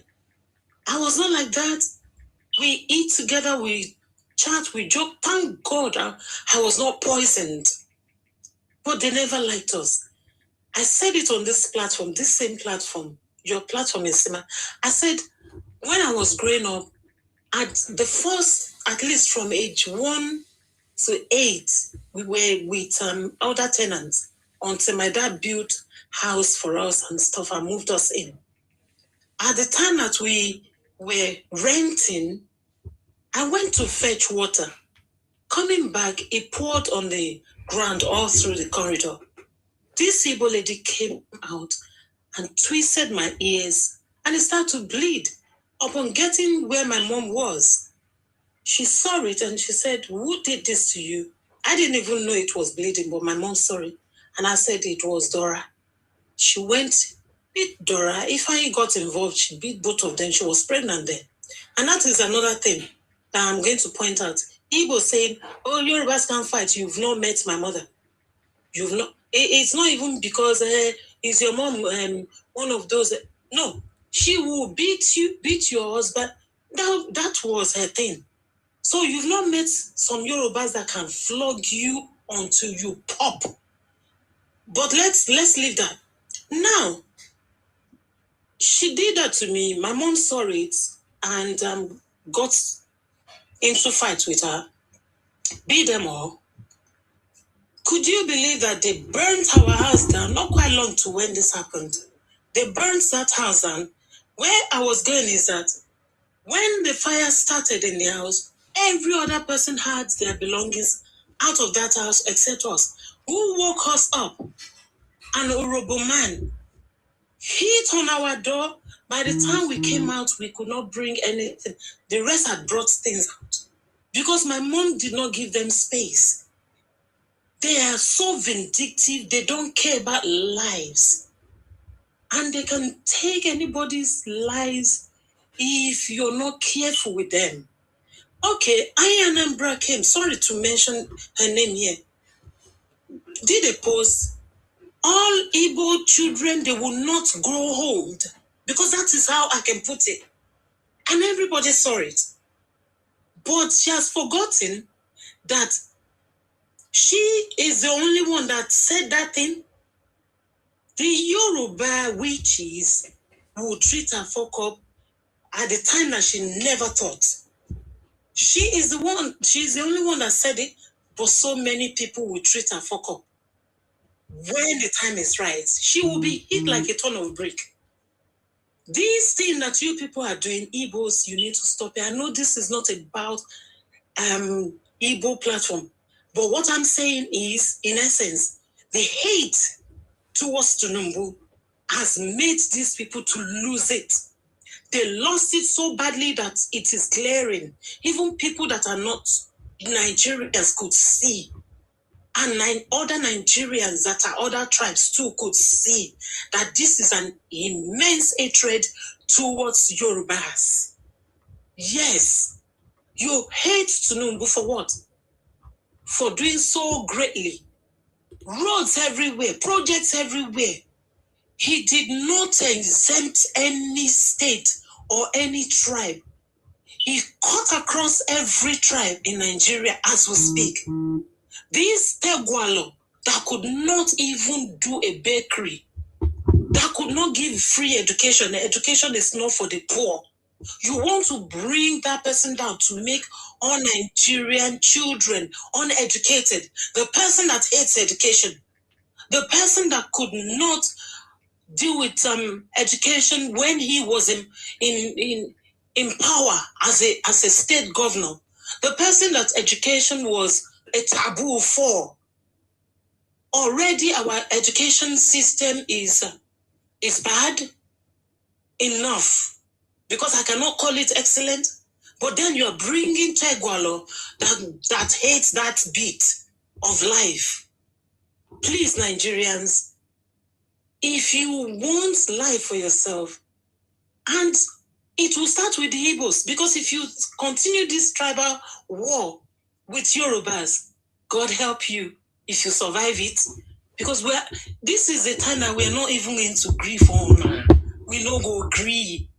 We see say nothing can pacify an Igbo person. If you like, use yourself as ritual for them. Not lie. It's not. They are not pacified. Whatever you do does not move them. They are not moved by your actions. Your doings means nothing to them, because they don't want you to breathe in the first place. So your doings is zero. My brother, God bless you, and God bless everybody that has made submissions this evening, except the ones that are out of tune. Thank you. Thank you very much. Thank you very much. You see, from what you are saying, you mentioned Ayanambra and Co and all of that. You know, they all attack me as well. But at a point, when they see that Nsima is not somebody they can just attack, they all entered house. I remember when that Ayanambra made a video that she's going to chop my neck and all of that. And then when she now made that video that she's going to poison all the Yorubas, even the Edos and others, it was one of the things that made me so mad against some Edos, especially one stupid criminal Easy Omoriji, an Igbo woman, an Igbo Edo woman, because she's acting like Igbo people. I think her father is from Edo, her father is from Igbo, and maybe her mother is from Edo, and then she's claiming Edo. Easy one woman like that. Those are the people that made me to be so mad at them. And initially, I did not know. Usually, in social media, many people come together. Some people acting as if they are sent. We try to do things together, South movement. Before I know it, they brought their Ibotic agenda into it, and we all left and all of that. Anambra and all of that. There are plenty of them. They have come to my inbox. They have threatened me. I mean, that's the way they are. They are the Ibotic IPOM Biafra criminals I've been talking about. Anambra pretending that she's never been part of IPOP. She was there. She's part of it. Anambra, all of them, they are part of it. It's only 1% of Igbos that are not sympathizing to the Ibotic Biafra agenda of Nnamdi Kanu. They are so pained at the imprisonment of Nnamdi Kanu. It's for life. They never saw it coming. They thought that it's a joke. It has happened before their eyes, and they are still making noise. You see, because they have never seen. They thought that this is Nigeria, where they used to misbehave and nobody punish their criminality and all of that. So they are still pained. They are still pained that Nnamdi Kanu is in prison. All of the activities that Igbos are doing now is because of their pains for Nnamdi Kanu being imprisoned. That is why if you talk about Nnamdi Kanu, they will make reference to Sunday Igboho, because they are pain. They thought that it is in the same level of Sunday Igboho and all of that. They are very, very much pain. What I'm telling you, just take it. What is fueling the hate that you are seeing on social media right now, against the Yorubas or any of those people, is because of the pains. They thought that they can destroy the country. They thought that they can use propaganda to destroy the country. They thought that they can stop even Tinubu. Now they wanted to stop Tinubu through his IPON criminality and rhetorics. That was what it was about. That is what it was about. I can tell you, if you listen to Nnamdi Kanu videos, you will hear him always firing the Yorubas, always calling out Tinubu, when Tinubu have never done anything to him, when Tinubu was not even in the same region with him. So that is their problem. That is their pains. All the Igbos are pained with this. If you like, you don't listen to me. Think that is a joke. They are pained that their son have been in prison for life. And Sunday Igboho is not. So you will see them talking everything that they are doing and saying is because of that pain. It's because of that pain. It's only 1% of Igbos that may not. And even that one is a little bit. It's because maybe they don't show it. I get it now. They are still biased. It's very difficult. They are still biased. So that is the situation. We know it already. And don't joke with it. Don't joke with IPON Igbo Biafra criminal. Don't joke with what I'm trying to explain to you. I don't know how to tell you. Don't joke with these people. They are very criminally minded. The way they will poison you, you will never understand. And they will be celebrating it. That is their Biafra spirit.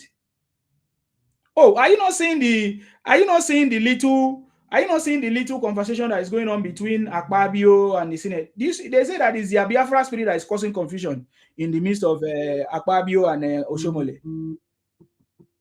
These guys, don't joke with what I'm trying to explain to you. So Anambra and all of that, they are part of the game. I know them, they know me, and that's why they're afraid of me. There is no Igbo man that is not afraid of Nsima. When it comes to these conversations of Ibotic agenda, Igbo Biafra conversations, they know that Nsima know them and what they are after.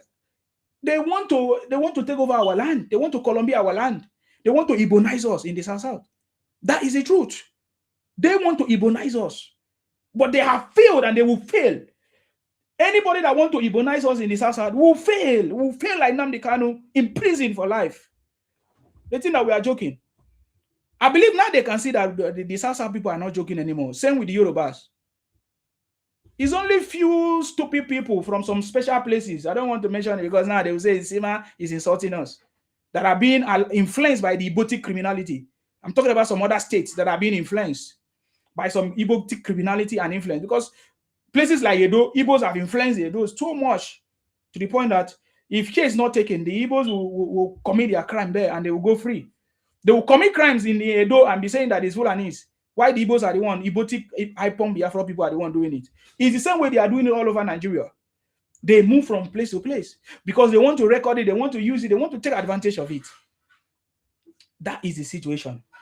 I think maybe Obi could have won election if election is conducted online. Do you know why? Because Nnamdi Kanu taught the Igbos to duplicate account, how to have fake account, how to have even UK account. There are so many Igbos in Nigeria chatting me, but they are using UK account, but they are not in the UK. But they are using fake numbers, and Nnamdi Kanu advised them. That was the way Nnamdi Kanu advised them, so that the government will not trace them. Yes, that was the method that Nnamdi Kanu advised them. I'm telling you, many people speaking with you, thinking that you're in the UK, they are not. They are in Nigeria and other locations. But Nnamdi Kanu taught them how to duplicate account, how to duplicate social media account, and all of that. That is what is going on. So I'm thinking maybe Obi could have won election if election was online. But if election was online, the tactics could have also changed. Can you give me some cold water, please? You understand? The tactics could have also changed. You get the point now. So I understand them very, very well, and they know that I understand them, and they have failed, and that is why they don't like me, and I don't like them. It's only few of those Igbos who are kind of maybe different from them, like 1% of them, like people like Ijele, which I call Ijele because I've listened to Ijele, I've known Ijele very well. Other people, they are very biased. In fact, there's one of my friends that I know, one Igbo man, one Igbo guy. I know him very, very well. Live from home. He used to come to my house, even in the UK. But right now, his countenance shows that he's been influenced by his brothers. So be very, very careful with these people. I'm just telling you, especially those ones that are Ibotic, Ipong, Biafra, be very, very careful with them because they are looking for every opportunities to take over your space, to take over your land. If not, what are they doing in Ekiti village? What are they doing in Akwa Ibom villages? You need to see where these guys are going. Take villages. What are they looking for there? They have an agenda. And that agenda will fail. Whenever they come, they want to come and use fake marriage to Colombia our women because that is the only method they want to use. But that agenda will fail. You see the point now. So those agendas will fail and will continue to fail. So that is what I'm talking about.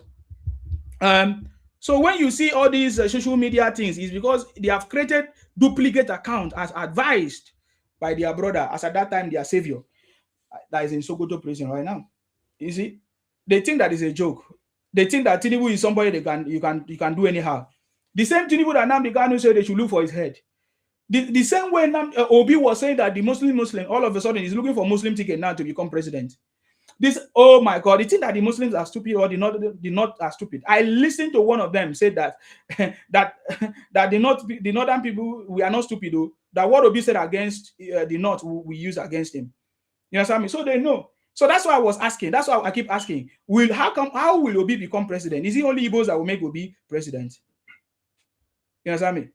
Is it only Igbos that will make Obi president? And then it's not. The last time I checked, Obi is not even the choice of the Igbos, anyways. Because I listen to people like prominent people like His Excellency Dave Umahi, the former governor of Ebonyi State, now the Minister of Works in Nigeria, the Federal Minister of Works, His Excellency Dave Umahi. It's not the choice of the Igbos. It's the choice of the Igbo Biafra miscreant on social media and some on ground, anyways. So that's it. We know him and we are already exposing him. All his tactics that he used last time, religion, church, this failed and it will fail again. Thank you very much, God's mercy. God bless you. Ade, I salute you. I think that's your time, please. Great, Nsima. I salute you. Thank you very much. Yeah, right. Well done. Well done. To my sister that just spoke last, Ekushegoma. No mind me, no mind also. As I don't say my sister, make her follow and talk my mother tongue. You're allowed. I just tell them well done. Right. I would like to deviate a bit from your perspective, Great Nsima. I have a contrary opinion to something you said, right? And I understand it's your perspective. Yeah. You said majority of Igbos, 99% of them are who they are, 1% are. But personally, I take them as 100%, and I have my reasons. Right.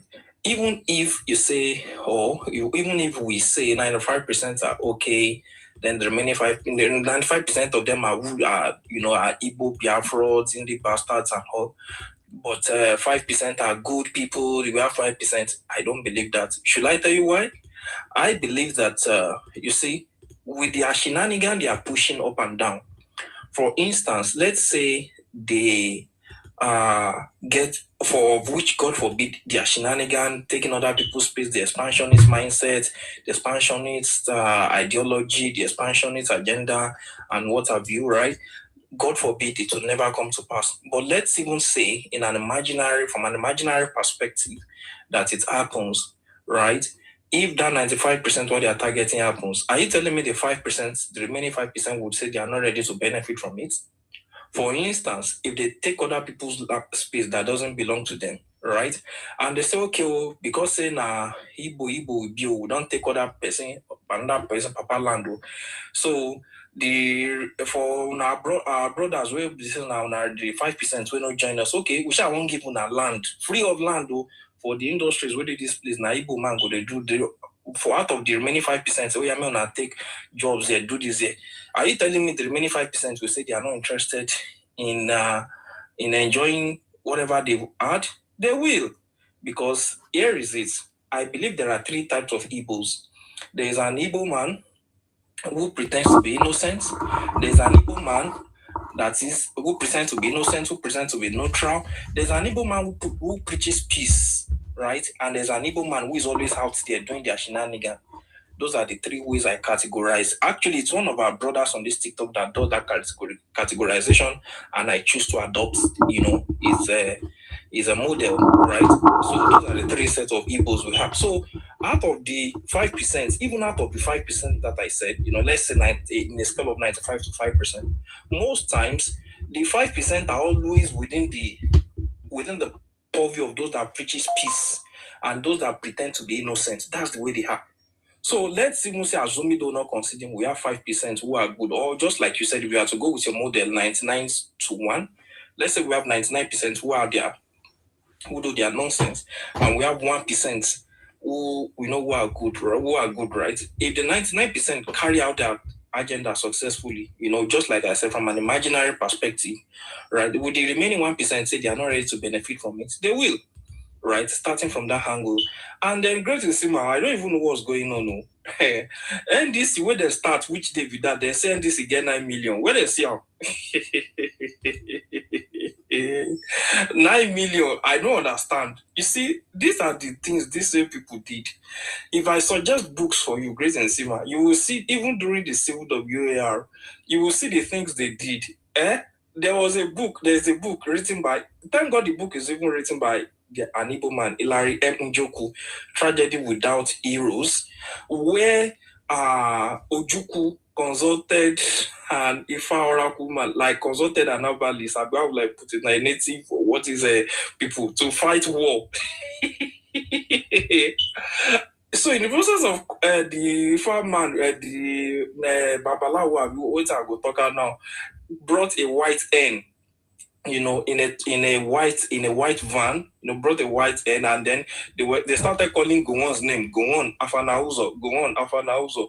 They had the gunshot of Nigerian soldiers, Boa, all of them, all of them terrorists. All this is I'm saying. No, the thing is that they don't understand who Dixon is and who Bayelsa person is. So now they want to go and hijack the NDC as well. Now that's what you are trying to say. They want to hijack the party by because exactly. Why they say that they brought 9 million people is just to hijack the party, but that will fail. I don't know if you understand my ideology there. So yes, I get you. Yeah, so they are telling him that they brought people to the party. But that will fail because they can't even meet up with the INEC qualification anyways.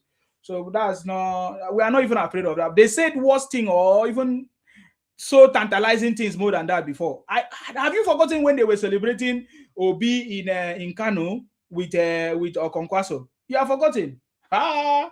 They say, okay movement.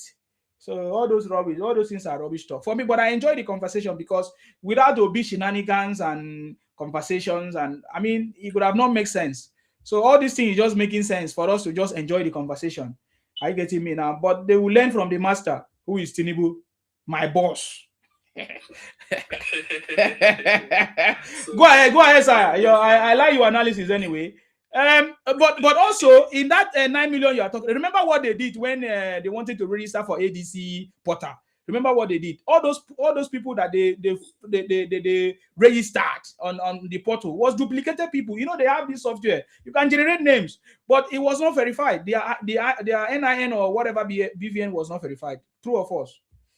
Go ahead. In fact, we saw Donald Trump's name on the ADC registration, whatever. We saw Abiola Ajimobi, former governor of Oyo State, who don't buy since 2020. So that's who they are, I remember during this Civil WAR, Nigerian soldiers were coming closer. One for his bomb on ground, they should take it and throw it on Nigeria. You can just imagine manners of things, right? So I just tend to look at these people. How do they reason? How do they think? And as for me, Obi has to contest because I want him to contest. You know why? because the things that happened in 2023 obviously is not going to have such number of votes again. So I want the shame to be obvious to the world. I want everybody to know that this guy doesn't really have it again, because if he doesn't contest now, is Igbo, I know the Igbotic brothers, they will be like, if Obi had contested, he would have defeated Tinubu, but he has to contest so that he has to be put in his place, right? And let me say this again. The South, especially for 2027, you see the South right now, in my own analysis, is already a step ahead of the Southeast.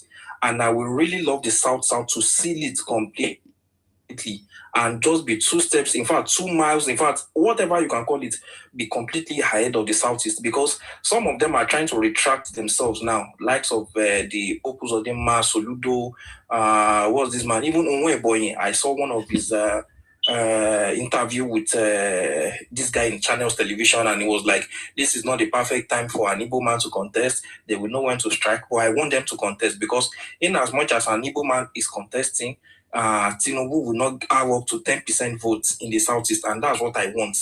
That's what I want personally, because so by 2031 or 2039, right, the game will become a free ride for the South, right? For me, that's my opinion anyway, because the South is already ahead of them, politically speaking. Sure, you understand what I'm saying? Yeah. So that's for me. And as for Konkonso, you see, I see Konkonso being running mate to Obi personally. Why do I say that? Is because Konkonso has lost his base in Kano, and Konkonso wants to keep the momentum.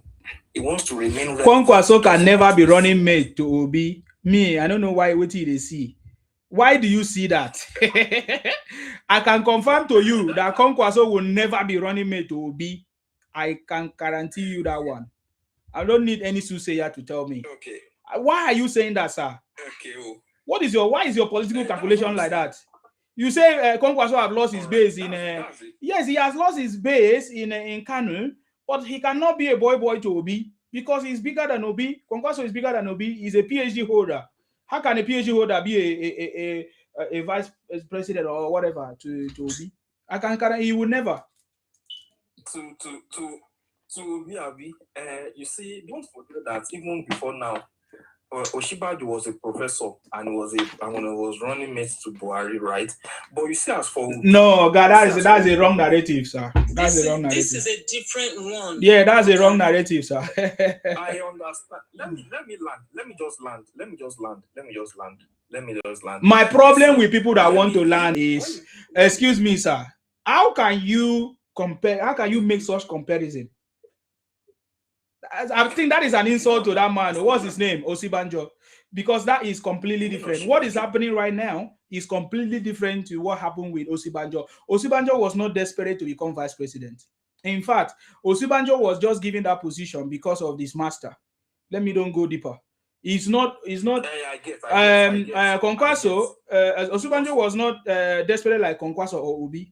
We never see Osinbajo in the light of politics even at all. He was a pastor in the church. He was just brought in there because of his faithful master. He was one of the judge, is he lawyer or accountant working for what was his professional? He was Commissioner of Justice in Lagos. Exactly.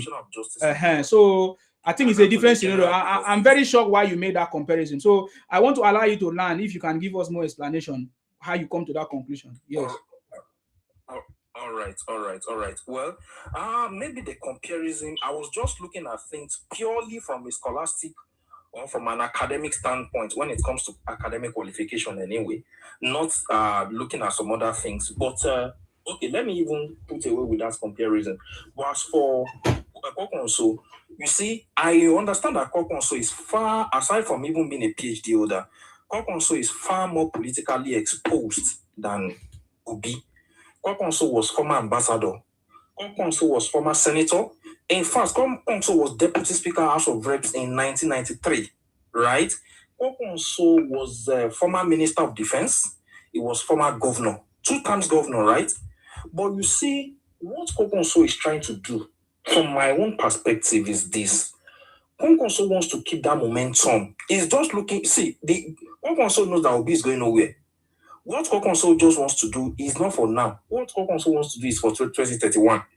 So Kwankwaso is trying to see something to keep the momentum high for him. I don't know if you get what I'm saying. He just want to remain, he just want to keep his political relevance. Okay, yeah, but he doesn't need Obi to do that now. He doesn't need Obi to do that. Let me tell you, through news, sorry, you will speak. Is it not Kwankwaso that gathered his people and invited Obi to come there? Did you not see the people that Kwankwaso gathered in Kano? So he went to NDC, right? Yes, when he first went to the party of Kwankwaso before, I think I can't remember his party. Yes, now we saw the crowd. It was Kwankwaso that gathered those crowd now and invited Obi to come there. Is that no? So he doesn't need him. That is not how to revive his political career. Which northerner will use an Igbo man to revive his political career? You are done for. You can never revive your political career with an Igbo man who is a politician. That is completely wrong. So I don't think so. Your analysis is not fully complete. True news. Maybe you wanted to correct me. Yes. No. His analysis is not analyzing. Yeah, okay. Yeah. That his analysis is not analyzing at all. Yeah. Because look at it. Kwankwaso cannot be vice to Obi. It's impossible. Mm-hmm. Look at when they welcome them to NDC. I mean, what is the name? You see, the person who grabbed that membership is Kwankwaso. Kwankwaso is telling you deliberately, letting Obi know. You see, Obi folded his hand. Obi is a boy. He needs to be told what to do. Obi is not a leader anywhere. You go and see any meeting, political gathering, Obi is always the last person to come. And he will start to bend down from door to his seat. Obi no get mount anywhere. Forget about all those permutations you are doing. Let me tell you, I want to give you a free $1,000. If you have $1,000 today, I want to make a bet with you that Obi will not be on the ballot paper in 2027. If you are ready for that bet, let us do it. As a presidential candidate, Obi will not be on the ballot. It's very certain. I know it. Obi's career is over politically. The next thing you will hear Obi doing is championing IPOB, wanting them to go out of Nigeria. Obi is done. Obi is finished. You don't know. All these corners is taking. You read between the lines, my brother. Don't let this all this noise from the market. Don't be swept off the ground by all this noise from the market. Obi is done. Forget about Obi. If you want to make a bet, I can make a bet for you. We give the money to Nsima. Obi is not on the ballot paper. Forget it. All right. Well, that's just my own view to this. All right, so let's just look at things as things unfold. All right, so great Nsima, well done. You're doing thank you very much, Ade. Thank you very much for coming. I really appreciate you. Yeah, thank you very much. You see, what is happening now is just to deceive some people. What is going on from ADC to NDC is just to deceive people. All of them are working for Tinubu, knowingly or unknowingly. I've said this many times. Every action of Obi is for the good of Tinubu. Every action of Atiku is for the good of Tinubu. All of them are working for Tinubu. All of them will work for Tinubu. In fact, all of them will celebrate Tinubu in 2027. If you see what is going on right now on Wise TV, when what's his name? That's that unwise guy. What's his name again? I can't remember his name. He's now confessing that of a truth, Tinubu actually won the election in 2023. How many of you have listened to that video? Yes, Rufai. On Unwise TV, he's now confessing to everybody that, of a truth, Tinubu won the election. I have a video of it I can play if you want to hear. So, I mean, even Kenneth Okonkwo, who told you, will you have believed that Kenneth Okonkwo will come today and be telling us more stories about Obi? Many things have been exposed by Kenneth Okonkwo about Obi. Have you not listened to it? He gave us a story of how Ojukwu made Obi to be who he is. There are so many other things, so many revelations from Kenneth Okonkwo. Even some Nigerians that don't still understand what is going on. Some Nigerians that don't understand that Tinubu is the right man standing, is the right man for the job. Many of them will realize very soon. See, Nigeria could have been a better place if every previous government did what they're supposed to do. Every year, every month, every week, something's supposed to have been done, but they didn't do it. They left it. That is why Tinubu is now building how many roads at the same time under 3 years, which is not something that's supposed to have. It's supposed to be. Every government in the past failed. How many roads did Buhari build when he was in power? How many roads did Jonathan build? I'm just asking you so that you begin to understand what I'm talking about. Do you know how many seconds they changed laws in the UK? Do you know how many seconds they changed laws, especially immigration laws? Because that is why the parliament is there. That is why the National Assembly is there. Their job is to make sure that things are being updated, things are being changed to fit in with the narrative of the day. So, but all these people have failed in the past. That is why President Tinubu is now saddened with the burden of building roads, over 300 and something roads at once. Because these roads were not built. President Tinubu have to borrow money. And Nigerians are still complaining without understanding the reason why Tinubu is borrowing money. He's borrowing money to build infrastructure, not borrowing money to pay salary. That's what it matters. That's the biggest difference. So when I hear some idiots, some celebrities, even some old men, some political old men, when I see that they want to change Tinubu, I just knew that they are failures. Because you cannot change Tinubu to solve the problem of Nigeria. It's never going to be possible. Anytime you change any government, you are taking Nigeria backward. It causes what is called political instability. It doesn't matter whether that person is good or bad. But if that person remains in government, will achieve more than to any time we conduct election in Nigeria. That is what is going on. That is the truth. In the case of Tinubu, I don't see what Tinubu have done wrong at all. But because people that are desperate in order to politicize anything in order for them to bring their own brother into power, they can say anything, but that will fail. Tinubu removing subsidy is the right thing. Tinubu tax reform is the right thing. There's nothing that Tinubu have not done right now that I see. The reason why some things that looks like as if it's not happening fast is because of some individuals that are not doing their job, like some ministers that are not doing their job. For example, communication minister is not doing his job. The national orientation agencies are not doing their job. The insecurity minister, I don't know how level they are implemented, the state level, or to push the National Assembly to finalize the state laws so that it can be implemented. Many of these things is because individuals also contribute to the performance of every government. Individuals. President Tinubu cannot, if President Tinubu can do it alone, he wouldn't have appointed every other people, or the state governors could have not been there. If Nigeria was supposed to be only the federal government, then the state governors supposed not to be there. So these are individual failures and shortcomings that has contributed to any issue that we are talking about right now. You get the point now. So, but President Tinubu on his own is looking. That's why whenever he analyze or do some assessment, he will remove whoever that he feel is not performing well and put the person that he thinks can do better. So that is what is going on. And the biggest part of it, Nigeria themselves have failed in their own responsibilities to hold their local government and state governors accountable. Now, some people, Isaac say, everything rises and falls on the table of leadership. Exactly. Everything rises and falls on the table of leadership. Which leadership are you referring to? Because we have different levels of leadership. Is it the local government leadership? Is it the state leadership or the federal government leadership? Federal government don't have power in the state. The President Tinubu do not have power to control what is going on in the state.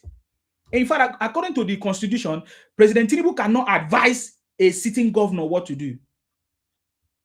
Maybe you don't know that constitution. That's why many of us are saying there should be 6 amendments of the constitution, right? Until that is achieved, many other things will not work. The 6th amendment is very important. Return the government to the local level or to state government or to whatever. The 6th amendment is very important because the current constitution do not give power for the president to control the state. The only time the federal government have power over a governor is when they have finished their tenure. And that is because if the money they steal and the people are not complaining, they are not reporting him to EFCC, even the EFCC may not be able to do anything. It is only when there is an incumbent power, there is a power of incumbency, or is it whatever what do they call immunity?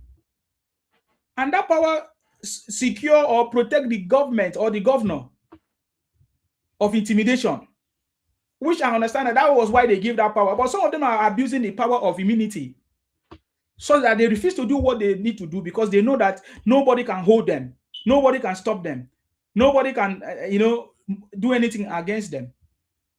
So if you don't know, President Tinubu do not have power over the state. The only way President Tinubu can do it was to take them to the Supreme Court. And President Tinubu took them to the Supreme Court, but President Tinubu is wondering, how come Nigerians are not holding their governors accountable, even when I've taken them to Supreme Court? They are not holding them, they are not asking questions. Look at every time President Tinubu explained to us how much he has provided. Is that not the job of the president to provide money? I even see Nigerians use that against President Tinubu, that, President Tinubu have given all the monies to the state governors, that they are criminals like him, and they have not used the money. What is it that President Tinubu is supposed to do? Was he supposed to take the money and give it to you? Because President Tinubu is working according to the constitution. It's the money that meant to be shared to the state governors. If the federal government generate money, that is the money that is meant to be shared. And President Tinubu have shared that money for them to use it to do the right thing. So that is where we are all getting it wrong. Until we start holding our governors accountable, until we start asking questions, holding our local government accountable, we can never go much. We can never go far. And I noticed that President Tinubu, almost every two times in a week or in a month, I see President Tinubu invite the governors to have a meeting with them, whether it's the NEC meeting or whatever. You don't know that the executive meeting, the governors are part of it? You need to get yourself acquainted with the politics of Nigeria and the governance system of Nigeria. So when you make that statement that everything lies on the table of leadership, what leadership are you referring to? It must be the leadership of your state. If your state is not functioning, forget about it. If your local government is not functioning, forget about it. You need to know how to make your state to function or your local government to function. And if the state are not functioning, even President Tinubu will fail. And I think we need to begin to have a very important conversation, because I'm looking at now that almost over 31 states are now APC states. Nigeria can see Tinubu as a failure, or Nigeria can see APC as a failure. Because if 31 out of 36 states are now failing, 31 governors are not doing what they're supposed to do in their state, then APC has failed. Because APC need to stand up to now begin to hold these governors accountable. Because these governors that are joining this APC can be the downfall of APC. I repeat, these governors that are joining APC can be the downfall of APC. Because now, it's been how long, months now that they have joined APC, how come they are not beginning to adopt the manifesto of APC across all their states? So this is what we are at a point. Nigeria will all be against APC and Tinubu, because that is a fact right now. Because if all the governors are now APC and they are not doing jobs, so this thing has both advantage and disadvantage. And I believe that they always listen to me, because when I tell them something, they know that when Nsima tells them something is aligning. Now we have no excuse anymore. APC have no excuse anymore, because now they have 31 governors. Because now, you see, we are trying to say that we should not blame the president. We should blame the governors and the local government. Now that the governors are APC, what is going to happen if the APC governors are not doing their job? So there's a very big task ahead of us. There's a very big task ahead of the APC today. If the governors that have now joined APC and have brought in their bad habits from PDP or other parties, and they are not doing anything, then they should either kick them out or hold them accountable and make them to do something. I think the only time the federal government can try to hold the governors is when they belong to the same party. Yes. So that's the way I see my analysis. Let me give room for Wills, the best, to speak. Please go ahead. Insima the best. How are you? I salute you. I salute you, my brother. Thank you. How's everything? Hey, we continue to give a big credit to our man, Juggernaut. Yes. Of the universe. Of course. Visionary leader. Yes. The man has tried a lot.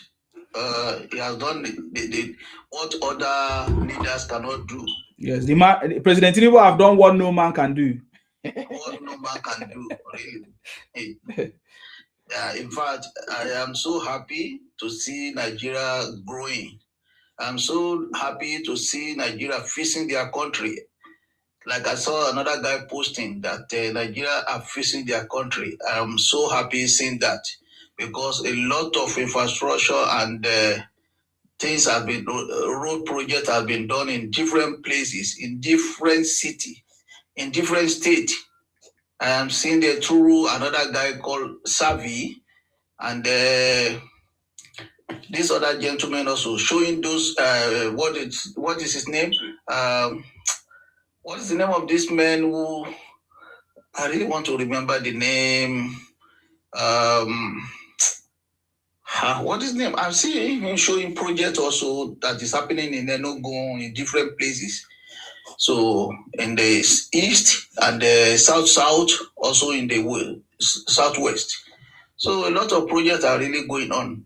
We really thank God because, like he said that Nigeria want to work toward 1 trillion economy, and to work towards that 1 trillion economy, we need to expand our country. We need to feed the country so that it can attract investors to come in.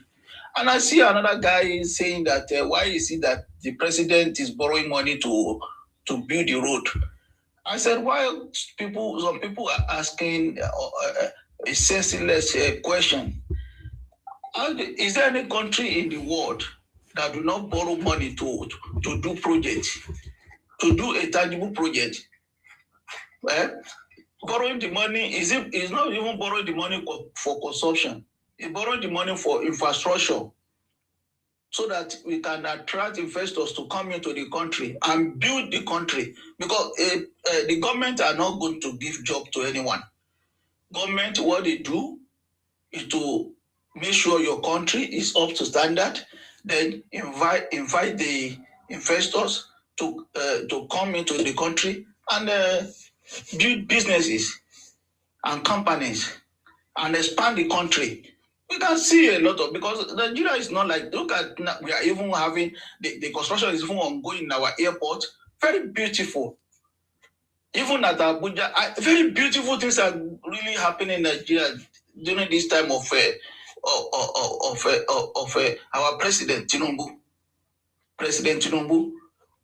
Beautiful things that we don't even expect is really happening. That give me joy and happiness each and every day. That I'm seeing my country growing. Look at this Sokoto Badagry road that they are building. It has been during the time of Shehu Shagari, and nothing has been done for all our past presidents. Nobody ever think of say they want to construct that road. And look at this, even this coastal highway. It has been. It is not today. It is maybe during the time of this our first prime minister. That was the time they said they want to construct that road. So does it mean that we don't have any presidents in that time till now, that so that they can expand and bring infrastructure to the country? They just want us to be living into pashi. All what they think, like those PDP people, all what they think is just to come and camouflage us and lies to us and then collect the money and put into their own pocket and make us stupid. So these men have come to show us that yes, Nigeria need what is good. We should stop all these their lies and everything. We should try to make them to keep quiet, because this man has come to fix the country. This is the only man I've seen in my 60 years plus now. I never see any good thing that happened in Nigeria since I was born, except when this man Tinubu get there. Obasanjo that one come and be go up and down that nonsense man. All those people are just full of lies. There's nothing good they do for us. Nothing good they do for us except this man. This is the only man that I ever see did good for Nigeria. And he does not even touch one place. He touched different states. Lot of roads. I can't even count them. I can't even count how many roads we have been, and then a lot of, and whilst he's doing the road, he's even putting the street light. So I'm really happy for this government. I know very well that if this man do the second time, hey, this is not the same story we are going to be talking about in Nigeria. Then I know Nigeria will be a very good place to be. The other day there was this Nations Cup they played in Morocco. I look at Morocco like this. I say, is this Morocco? I've never been there before, but I saw it through all this social media posting. I saw, is this Morocco? Different country like that in this northern area, and I can see that their country is looking good. We will continue to be making pash and stop talking nonsense thing there. So we thank God that God has given us such a man. If all our past presidents have been trying to do all this bit by bit, small, the country will have leveraged more than this. We will have seen good things out of what they have done. Except they come with their nonsense lies. Thank you, Mr. Sima. God bless you. Thank you very much, sir. I think we are on the same page. Thank you very much. Thank you, sir. Yes, previous government refused to do what they needed to do, and that is why the burden has now become so much on one person, on President Tinubu, and because he has to cover a lot of stuff that has been abandoned for years. Get the point now. So yes, Hakeem, please, is your time. Hakeem, are you there? It's your time to speak.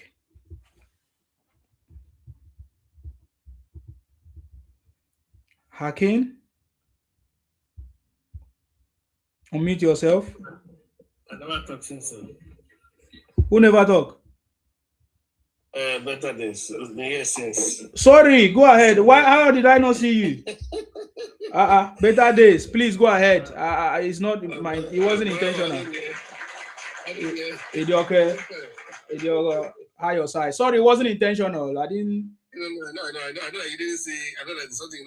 Why? How come did you get there? Sorry, you. Go ahead. I even came for a query safe. Really? What? Why? That's very long time. Sorry. Please go ahead. No problem. Yes. Anyway, everybody has spoken well. It's quite unfortunate that no matter how you try to please people, no matter how you try to even remove your head, give person, they will never appreciate you. Definitely. That I'm going to make credit to reference to this people from this southeast. If you remember, something happened in Lagos. Is your life off? We can hear you. What happened? Okay. Something's dark. The screen is dark. That's right. It's from your side then. It's not dark here. Okay, it's back now. So this week, something happened in Lagos about Isolo local government, where one man that represented Isolo Oshodi, the local government, at the Federal House of Representatives. This Igbo man, he came under the platform of Labour. They did the presidential election and the legislative election first before the governorship election in 2023. So this man happened to win the election, due to this Igbo's, state of this Igbo's popularity of Obi that time. Now, this Igbo man got to the House of Rep up until this moment. You know what this man did? Out of the 24 people he sponsored to China, to South Africa, to other places for studies, out of the 24 of them, I think he's now sponsored, 29, he sponsored 24 Igbo people, pure Igbo people from inside this thing. You are representing Lagos constituency, but you are sponsoring 24 Igbo people, that's your Igbo men from your own extraction. You only sponsor only 4 Yoruba. Yeah, I saw it also. Yeah. You only sponsor Mr. Simon, even the 4 Yoruba name that you put there, one is Samuel Ajayi Crowder. Fake name. So that alone shows that these people, no amount of things you can do to them, they will always want to. They are so greedy. They are so self-centered. When you are representing, somebody gave you leverage to rise politically. It's just like me coming to Etina now. Say I'm representing Etina and I run whatever constituency. Then I now pack Yoruba guys, 30 of them, and so take them to Dubai, take them to China to go and study. And I now take only two people from that my constituency in Etina. That is what exactly what the man did. And now they are telling you, and you know, he's even called those people slaves. Say, look at these slaves. Calling the people that sponsored you, he's called them slave. Wow. Well, the GAC, the government advisory council in Lagos now, they've rise up. The president of said it will never happen again. Never. That nonsense he has done. He has Yoruba was able to move. Yes. Sorry to call you shy. You see, when I was talking, I even forget this case. When I was saying that you people should be very, very careful of this iPhone Biafra. Yes, I forgot this case. Sorry. Go ahead. Yeah. It's a life, something that happened just this week or last week. Like it just made it. I don't know whether it's by error or but due to deliberate act. Yeah, but I still feel that the Yorubas are still weak whenever they see the Igbos. That I still, for me, I still feel it because they don't understand. They don't still understand until they finish them. Oh. Exactly, because I can't one Igbo just because another thing is that because these people, this is where they concentrate. They live like a kind of mush. They like a kind of an ant in a particular location. When they deliberately fill a particular area. And they carry all the electoral whatever. Sorry, sir, for interjecting. If you look at those two Igbo names, it'll be Anambra.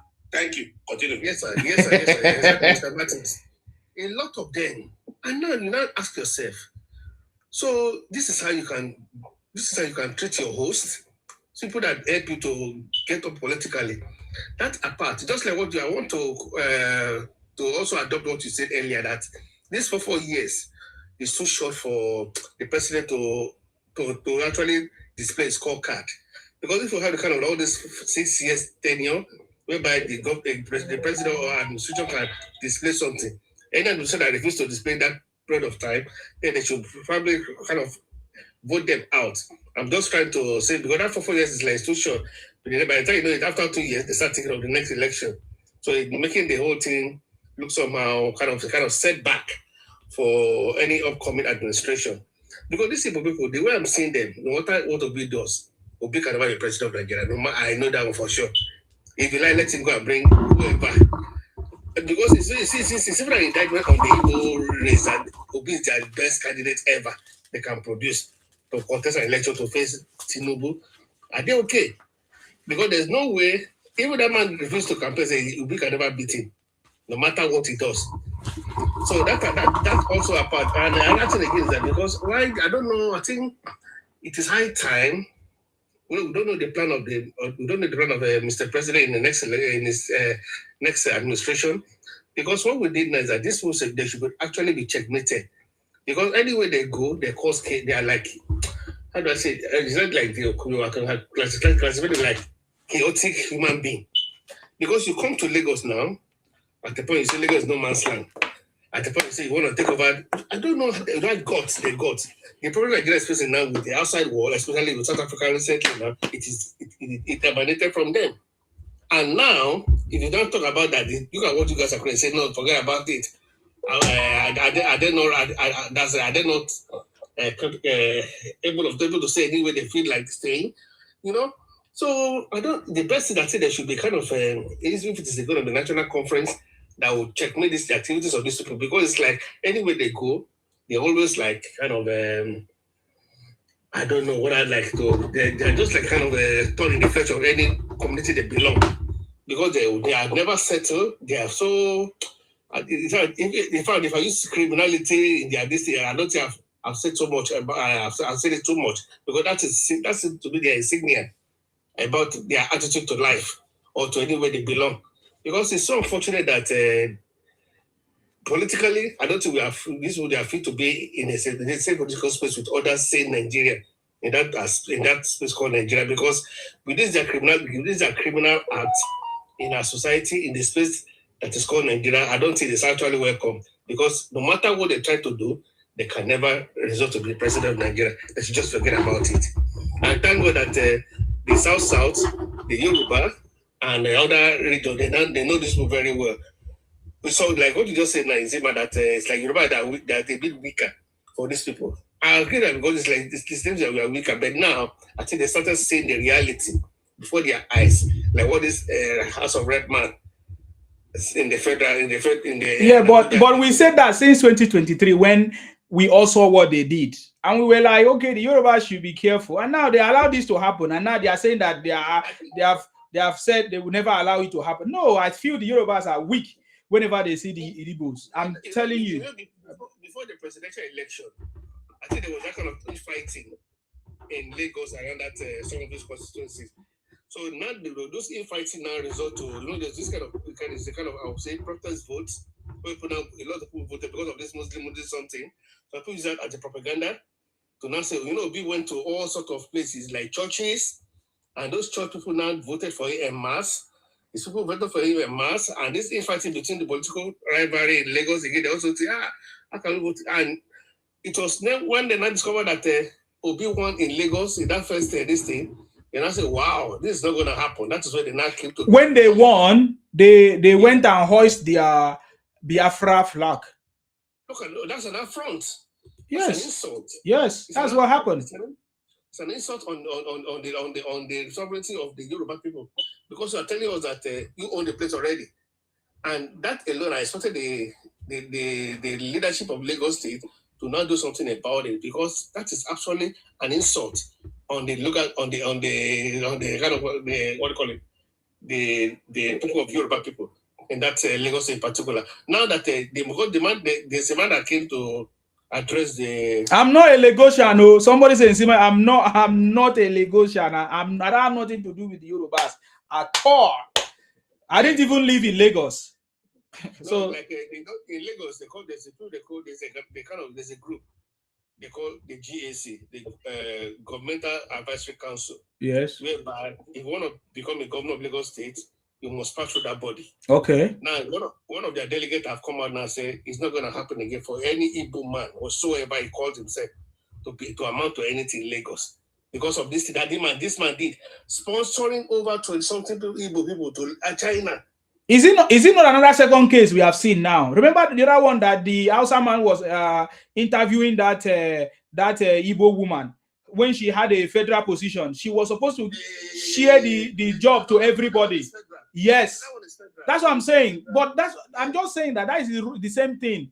Because that is how they are. And it's also another thing for the federal government to not make efforts to ensure that no Igbo, even the Igbo man want to work as a federal ministry, it should be within their space, not in the federal generally. Because if you allocated 1,000 jobs, they gave you a 1,000 job slot as a woman to be in charge. You now gave Anambra almost how many? Almost 800 and something. 800 and something. Can you imagine? And some say they even have one. And you are saying that some of these people, they are not competent, they are not. What kind of nonsense is that? So that tells you that these people, no matter how you try to revamp their brain or try to restructure their brain, they will never want to be. It's about them. It's about them. And that is why their spaces are not developed. Because what really enter the eye are all those hotspots, flashpoint, or not how we call it, flash states. All those flashpoint states like Lagos, Akwa Ibom, Rivers, and all those riverine, whatever, because they just believe that all those places they can get, it's a matter of time, they will also occupy that place and dominate there, and by extension own the place, which will never happen. It will never happen, because no matter how they dream about it, it will never happen, because those people have all wisen up and believing that no matter how you try to come with your madness, they also have that madness to balance with yours. So, Mr. Silva, thank you for that opportunity. Thank you very much. Thank you very much, sir, for coming. I appreciate you. Thank you very much for your contribution. That is really, really, really, really wonderful. Thank you very much. I mean, yeah, I've said it many, many times. Hopefully, we'll have more opportunity to talk about this. I don't understand whenever the Yoruba see the Igbo man. I don't know why they are weak. That is my opinion. It's my personal opinion. It may not be true. But from what I've seen, I mean, it's getting too much, man. It's really getting too much. I don't think it's a matter of weakness. That is what I'm saying. It's a matter of weakness. How can Igbo man come to Lagos, a Yoruba land, and use the resources of the Yoruba people to send Igbo people abroad? Is that not weakness? No. Is what? Let me explain what happened. Even me as a Lagosian, I am fuming. I'm fuming, and I think it's absolutely disgusting. Absolutely disgusting that this is happening. First of all, the Yorubas, as you know, it's not that they're weak. It's just that we have an insatiable appetite for law and order. It's in our makeup. So though it might seem as if we are weak, Yorubas don't like to do anything that is against the law. Like, I'm not saying that the Yorubas are weak in terms of... I did not say the Yorubas are weak in terms of human beings. I'm saying that whenever they see an Igbo man, how come they will give an Igbo man such power? No. Let me tell you what has happened, and why this has happened. If you notice that I have been one of the greatest advocates that it is only in Yoruba land that one Nigeria is happening. That is because that is the makeup of the Yoruba. We seem to welcome people that are not Yorubas, non-Yorubas. The way our worldview is not seen by others. We see the worldview through our own eyes. But the mistake that we have made, and I'm talking about Yorubas, is that worldview cannot be practiced in the state of Nigeria. Nigeria does not allow the worldview of the Yoruba to be practiced. And one of the things that is aiding and abetting these horrible agendas of these people is the 1999 Constitution. And I'm going to say it, especially some sections of that 1999 Constitution, which is Section 41. It is saying, Mr. Cinema, can you hear me? I can hear you very, very well. Just that, can you make it short, because there were people before you, so I just thought you wanted to address this specific issue. My statement is... I am addressing it. And if you just follow me there, please, if you just bear with me. It is saying that anyone can go anywhere and live anywhere at any time. Now, don't get me wrong. I am not against migration. But what I am against is uncontrolled migration. I have spoken to my people so many times. In fact, they have attacked me and said, you cannot say people should not move anywhere and be anywhere. But what is the use of having uncontrolled migration? What Nigeria is not recognizing is that Nigeria is not a homogeneous nation. It is a nation state hosting nations. And its laws should be in line with that. Nigeria is like Europe. Europe hosts France, Italy, and all these other European countries that are culturally diverse, extremely diverse in the ways of their language, culture, and worldviews. Is not the same. The worldview of a Frenchman is different from that of an Italian. The worldview of an Italian man is different from that of a Spanish. And so on and so forth. That is the way Nigeria is. The only thing is that it is hosting Black Africans. But the Constitution is not recognizing that. It has pasted us as one Nigeria. It has decided to not recognize It's indigenous people. And that is what is causing this problem. And we as Yorubas, we don't like to break the law. We're looking at the constitution as a Yoruba greatness. going to go about it? I disagree with you based on this fact. I disagree with you. Totally. I think you are not addressing my question. You are talking about generally. I was very specific in my conversation. Why will the Yorubas allow an Igbo man, which constitution says that an Igbo man must have a position in Yoruba land or Lagos, and then use that position to now fund Igbos to travel out of Nigeria for whatever? That is what I'm talking about. There's no constitution like that. You say Yorubas lie to. Is it only Yoruba that lie to obey the law? Every other place. Have you ever heard that an Igbo man go to Edo and host a position and then use that position to now fund his Igbo brothers? Have you ever heard that Igbo man go to Akwa Ibom and hold a position and now use it to now fund his brothers to go somewhere? That is what I'm talking about. Can I say something about that, Lucy? That is what I'm talking about. So you are not responding to my question, ma. In this case, I'm sorry, you are not answering that question, and I feel that as long as you are not able to answer that, that proves to me that the Yorubas are weak. Whenever they see an Igbo man in their state, I don't know what stopped the Igbo man. Look at in the north when the Igbos tried it in the north. Did you see the treatment that the north gave to them? How come the Yorubas are still weak? In fact, it was the Yorubas that allowed the Igbos to come into Nigeria and cause more problems, even when they dealt with us in the south, in the old eastern region. So that is what I'm talking about. So I still feel like that the Yorubas still have that weakness when they see Igbo man. That is my point. That is my own opinion. No. Anyway, Martins, go ahead, because there are other people online there that wants to speak. See, to say the truth, Yoruba is very accommodating tribe. Not only to Igbo, to all tribes. Okay. We are very, very welcoming. Yes. Anybody can attest to that. Yes. Anybody, even Lebanese. That is true. That is why I'm saying what I'm saying. Yes. People see that kind of things, they abuse it. Yes. They cannot do this thing in the north.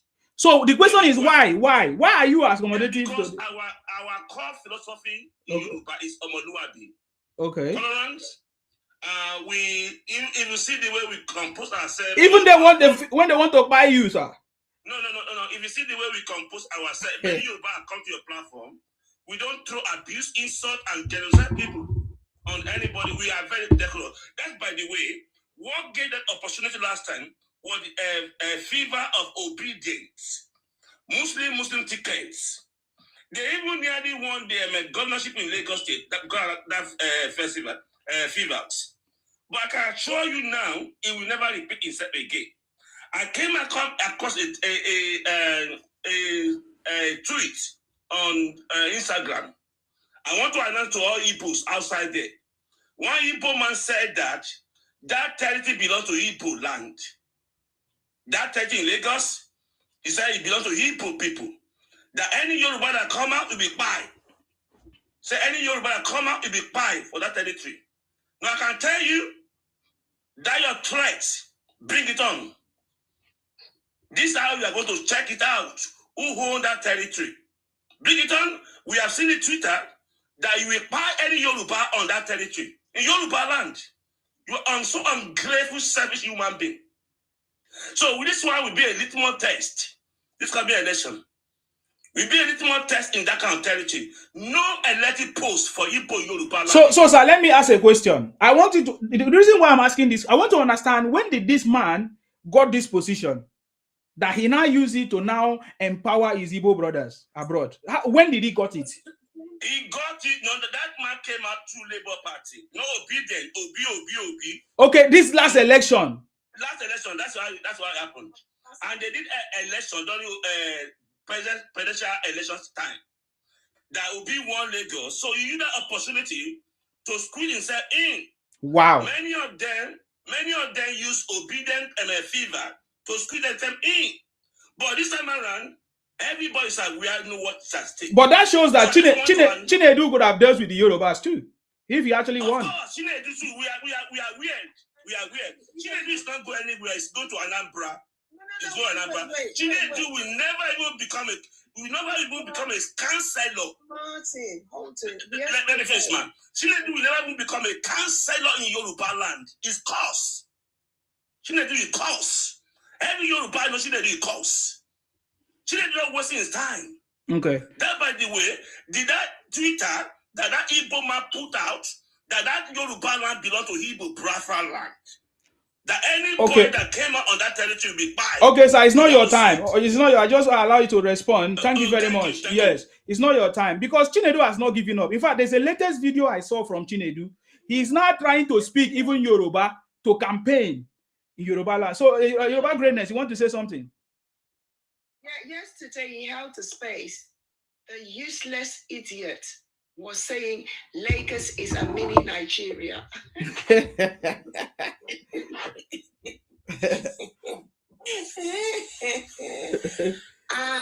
In some ways, maybe I agree with you. Yeah. Lagos is more than a country. Lagos is big. Yes. Lagos is a mini Nigeria. Can you imagine? But it's a Yoruba land. Lagos was a Yoruba. And even me as a Yoruba, me, blue-blooded Yoruba, I felt sick and insulted to my stomach. That I don't want to use the B word on this platform because I know if I use it, they might block me or drop me from here. And I felt sick. This idiot, this goofer, never spoke one word of Yoruba. And he was even manipulating, making as if he was interested in governance, talking about local government chairmen. So which means he's been listening to the narratives that we've been talking about on social media, thinking he can come in through the back door. Look, you Osu degenerates, yeah? You critters from the pit of hell. I've told you, there's nothing you can go and sit in that your evil Sunday, evil wizard Sunday meetings, that your coven of witches and wizards that you hold on Sundays, that you can come out and pull another one and think that we Yorubas, we are not 1,000 times step ahead of you. Not with the one that you have even pulled recently, with that nincompoop, using our own resources to empower, for you to empower yourselves. Yeah? You can go and sit down in that your coven, evil Sunday meeting and think of all sorts of mannerisms that you can use to come and take up our political space in Lagos. It will never happen. In fact, maybe what that man did was a blessing in disguise. Because now you have totally messed yourselves up. Now I'm calling on my Yoruba people.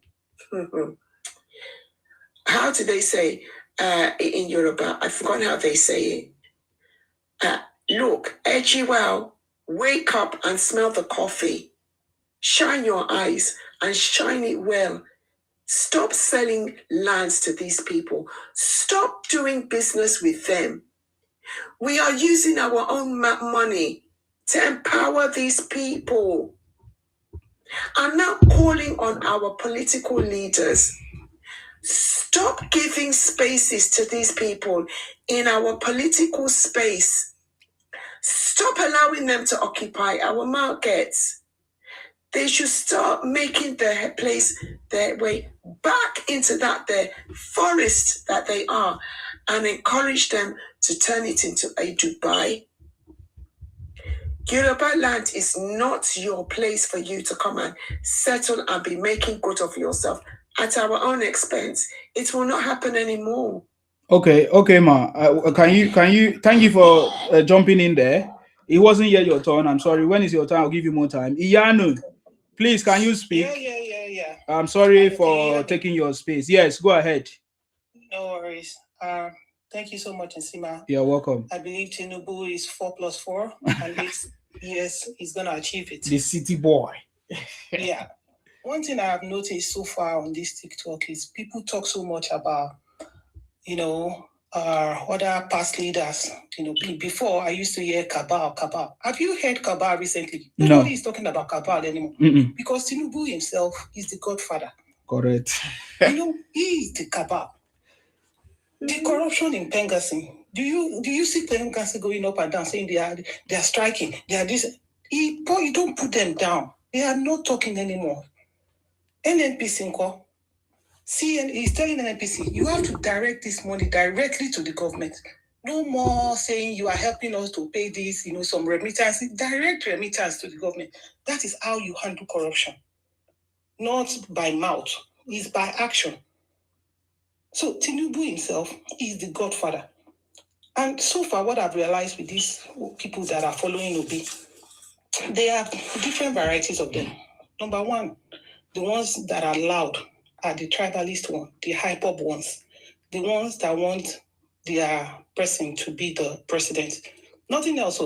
It's not like the guy is the best among the Igbos.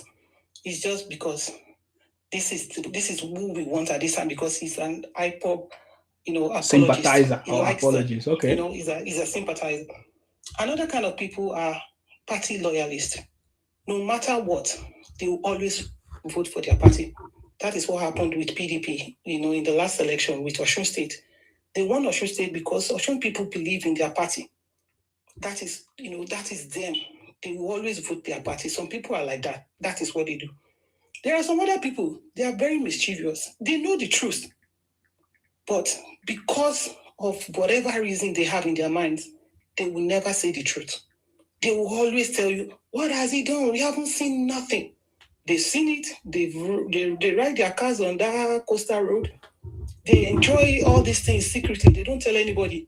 But they are just mischievous. Maybe because Tinubu don't collect food from the mouth. Maybe they used to be all these people changing money. Who knows? Because now they don't have jobs. The most sympathetic, pathetic of them all are the ignorant ones. There are some people, they don't know nothing, and they will argue with you. Even when you try to reason with them and try to tell them things that Tinubu is doing, they will tell you, what is the cost of a bag of rice? What is the cost? They don't know nothing, and they don't want to, they still don't want to accept that they don't know nothing. And they will keep on saying the same thing. Very ignorant set of people. That is how I see those people. But my whole discussion for today is about Tinubu. Like I said, Tinubu is the godfather. He himself is the cabal. So that's the kind of leaders we need. And for the Igbos, one thing I notice about Igbo people generally, I have Igbos in my family, and my own people are good people. But an average Igbo person is semi-illiterate. They don't have to go to school. You know why? Because they are into trade. And when you are into trade, you need to communicate. So a lot of them, no matter how simple, they still speak pidgin. Because they can speak pidgin, then they think they know something. And then they come online and disgrace themselves. You hear them and they talk like that, like that lawyer guy. That's how they talk. They now talk so slowly as if they are making sense. They're like, but you're not making any sense. Why are you trying? What are you doing? They are semi-literate and half-baked literate person. They are the worst because they don't know anything. You just waste your time arguing with such people. And one other thing, what happened in the Solo local government? Same thing is about to happen if we are not careful in this next election. To me, Obi right now is a content creator. He's an influencer. Anywhere he goes, his people are following him. They want to ride on his popularity to win positions. Right now, Aisha Yesufu is going in for FCT senator. Yes, that's what I learned. I learned that woman. Yeah, she's riding on Obi's popularity. That's what they are doing. Obi is an influencer. Even Two-Face second wife, Natasha, she's doing the same thing. She's in NDC now. They are riding on Obi's popularity. Obi himself knows that he's not going to win. I don't know what kind of deal is happening with all these people that are backing on his influence. He's an influencer now. Once he raise somebody's hand, that is all. That is it. I don't know how much they are paying him. That is my own analysis of all this. He's creating content and influencing to help people to get into positions. Right now, what Tinubu is doing, Tinubu is like starting Nigeria from the ground up. he wants investors to come in. And when investors come in, where do they land? There are different ways to get into a country. You can come by airports, by plane. Now he's rebuilding the airport because that's your first impression when you get into the country. You can come by road. Yes. Now our roads are linking to our neighboring countries directly from Sokoto all the way to Badagry. Get to Kutonu. Investors can come by road. By rail. Kano Maradi. That's another one. That's how investors come in. Seaport. Look at what the kind of deal they had with the UK to revamp the Lagos port, the Antinka. That was the first impression of people when they come in. How did they come into your country? These are the entry and exit points of coming into the country. And that is those are the most important things when you are building. You build from the ground up. You don't start from the roof, like all the past leaders, or the middle of the house. No, you start from the basic. And there are some leaders too. They are hungry because Tinubu is putting himself in the legacy book of Nigeria. In the next 100 years, when they are talking about Nigeria, now they are hungry because they will say Tinubu built Lagos. When they start writing about Tinubu in the next couple of years, they will say Tinubu built Nigeria. That's the story. Some people are hungry now because they are not part of this story. They are angry, and that is also some people. That is their reason that they want to take over. They also want to be in that history, but it's too late. You had your chance, you had the opportunity, you didn't use it. This is Tinubu's time, and the thing is, you don't change a winning team. If somebody is winning, why change it? Don't change winning team. For the obedience, when they talk, let us try. We don't want to try. We don't want to try a new person. Let us keep the momentum. Tinubu is winning. Tinubu is winning. Let's keep winning. All right? So I think this is a good place to stop. Thank you so much, Nsima. Thank you very much, Yano, for that contribution. Thank you very much for that wonderful contribution. That is very, very powerful. So, can I just say, based on what the lady said, these people are not interested in taking over or continuing what Bola Ahmed is doing. Their own is they want to occupy and expand. They're not interested. Why do you think all this Lagos thing is happening? The Isolo thing. Because it doesn't make sense. Why would you take funds that is meant for another state while they are collecting their own? You are now using the funds that is meant for the people of Lagos State, the Yoruba people. You're now using it to empower your own people. Meanwhile, they have collected their own in the region. You can see that the way of thinking is totally different. One likes to build, the other one wants to take over and occupy. Why do you think they're shouting at Biafra? Let one of them come on here and tell us, where does that Biafra start from? Someone already said it. It's our liberalism. We are too liberal. We're too liberal, Which is what I was trying to explain to Mr. So it's too much. We are too liberal. But you know what? We have learned. Yoruba people have learned already. They have learned. They are making amendments already. See what they started with immediately after the election. They started changing names of streets. Charlie Boy bus stop. They removed it, put somebody else. They were all pained. All the name of the street, whatever. They change all the street names in Lagos. Enough. I know, it's but it starts from somewhere. These people don't start. These people don't understand subtle ways. I have them within me. They are all around us. They are part of us already. We just need to know how to limit them. They are part of us. All right, let us accept it. Okay. Thank you so much. No worries. Let's hear from Dauda Adamu. Dauda Adamu, right? Go ahead. That's your turn. You have been so patient. Go ahead. Thank you very much. I appreciate it. Yes. Mrs. Yano, I see she's just waiting to pack all what I want, some of what I want to come and say. Particularly with regard to See, you have to be a person of superior insight to see where Tinubu is going. If you're a shallow thinker, you just be joining those people that are shouting, we are suffering, we are suffering. You know, that is street analysis. We are suffering, we are suffering, we are hungry, we are hungry, right? But if you ask them, what does it take to develop? Then that's when you understand that they are not calling for a developed Nigeria. They are calling for socialism. She made mention of the airport, which is one of the things I wanted to mention. The airport, the roads. Look at the amount of money that Tinubu is investing on this economic related capital projects. Look at the money. These are expensive projects. And do you know what he's doing in Nigeria? He's saving the next president. He's making it easy for the next president to come and look at other areas. Because by the time Tinubu, that is when she was talking about, Tinubu, the architect of modern Nigeria. That's where I'm going. When I say she's taking what I want to come and say.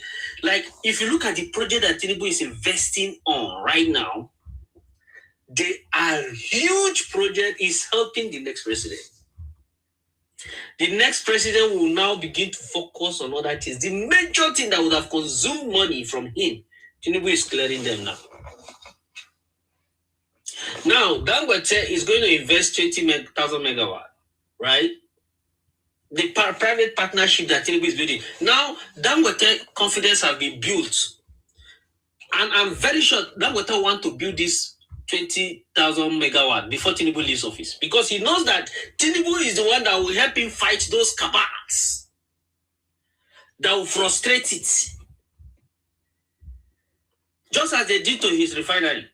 People are saying, if not for Tinubu, this cabal, you see Nigerians, we don't know who our enemies are.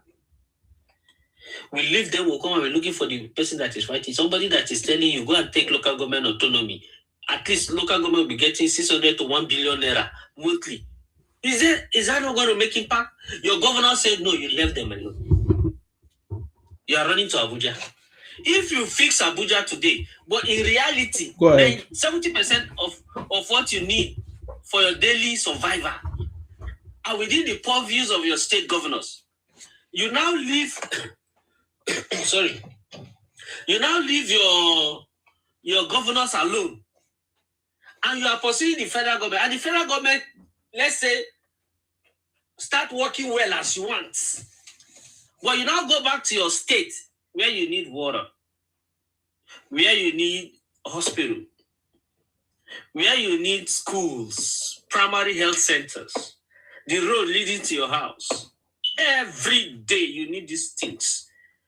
You now discover that you left the man that is supposed to provide all these things for you, right? So the federal government will give you this 30% that you need from them. Then you continue to suffer your 70% under your governors. Common sense requires that you go and first, this man have gone to Supreme Court for you, that they should give your local government autonomy. So that if villages, if they don't have water or their water system is bad, they cannot access their governor who is living at the state capital. They cannot access their National Assembly members who, in fact, that's not their responsibility, but Nigeria have made it their responsibility. In Abuja, further than the governor. The closest person to you is your councillor and the chairman. And these people have been deprived of fund. And because of that, you may not have water for years. And you still don't want to see how nobody is agitating against these governors. Tinubu was campaigning. He was saying, let the poor breathe. Let the poor breathe. He was saying, Emiloko. You know, Nigerians and content creators. They took Emiloko and made it go viral. Mockery, right? But they did not take into serious consideration, let the poor breathe. I want to talk about let the poor breathe. Before Tinubu came, The oil marketers in Nigeria look at us face to face, dealt with us in that country. We couldn't make them. Suffocated us.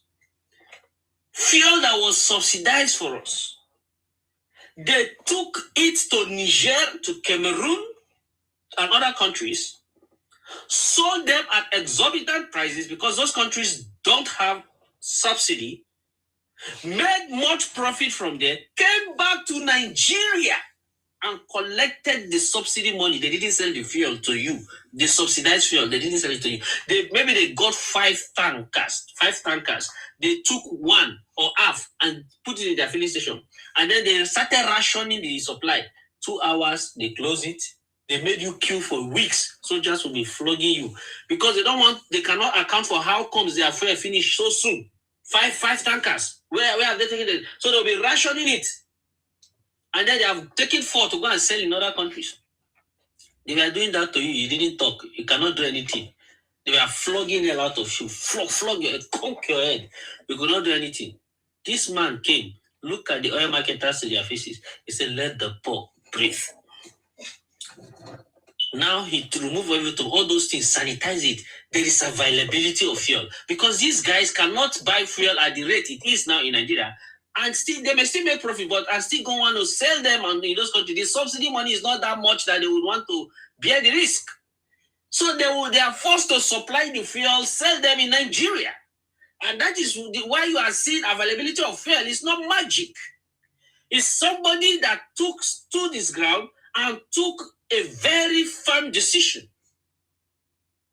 The same thing applies to FX.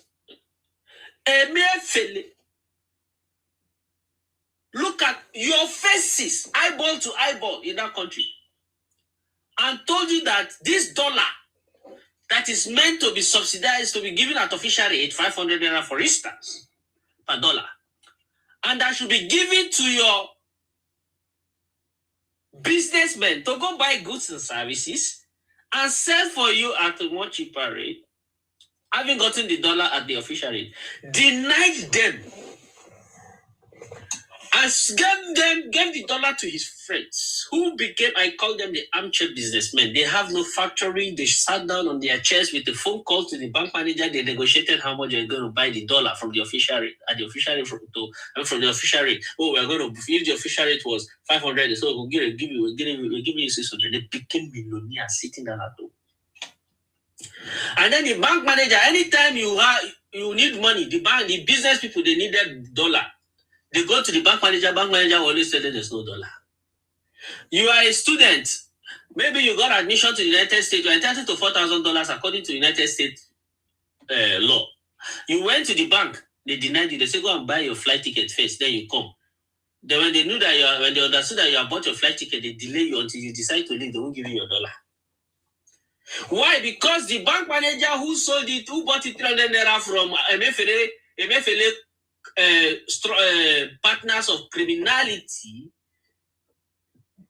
prefer to sell the dollar to the change guys at black market to make more profit. Maybe from 600 that they bought it, they'll take it to 1,000 and sell 900. And then you want to buy it, your businessman that needed it, will now go to bureau de change and pay 1,000 and 1,000 above. That is already an inflation. Before he goes to market and come back, how much is it? That was why there was a quintuple inflation in Nigeria.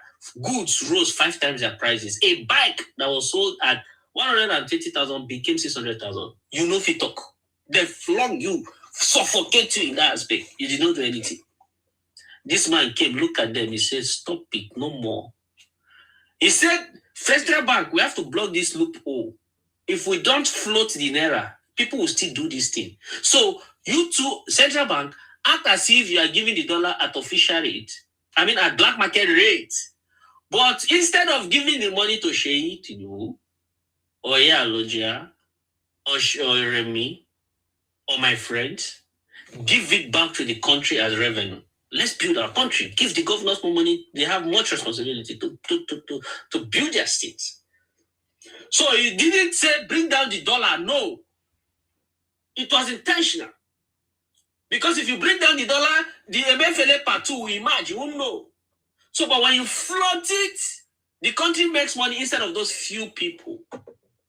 Though the people will still buy it at high rate, but the revenue is available for your own country than to be available for MFLA, people like MFLA and his friends. Now, the dollar is stabilized. MFLA was collecting kickbacks from those guys and went to Abuja to build 750-something duplexes from that kind of crimes. Proceed from that crimes. How much is the land? The cost of the land upon which he built 750-something duplexes. And how much are those duplexes? This is where your dollar went to. You were shouting the inflation in Nigeria. This is where it was only Tinubu that came and faced them for you. He said, let the poor breathe in the dollar sector.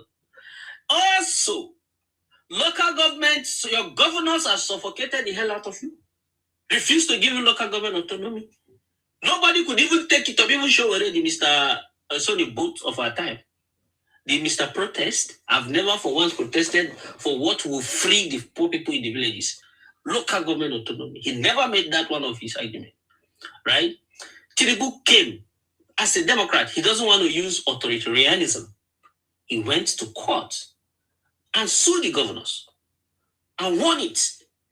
And then the governors took advantage of a loophole in the law to start introducing another bill that allow for a joint project between local government and state government.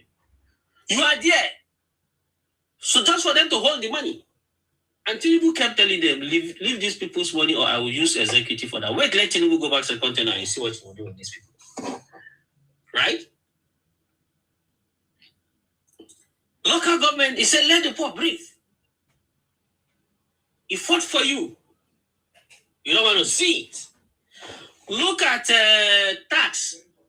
The previous tax regime suffocated you. Minimum wage, you pay tax. Any money you pay tax. Tinubu came.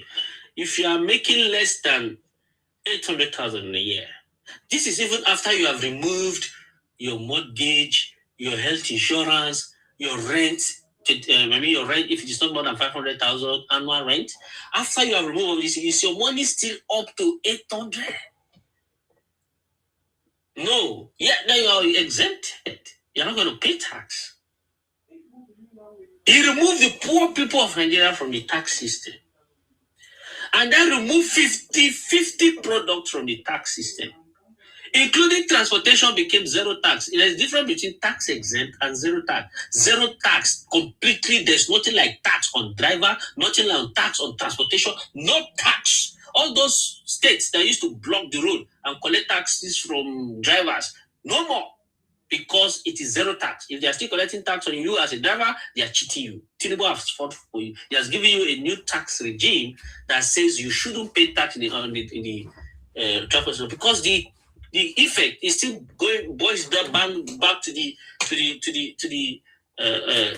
commuters, right?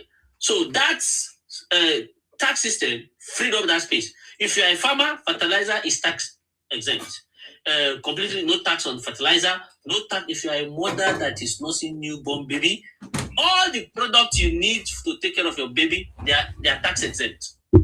All these things Tinubu is putting on ground. Education tax exempt, health tax exempt.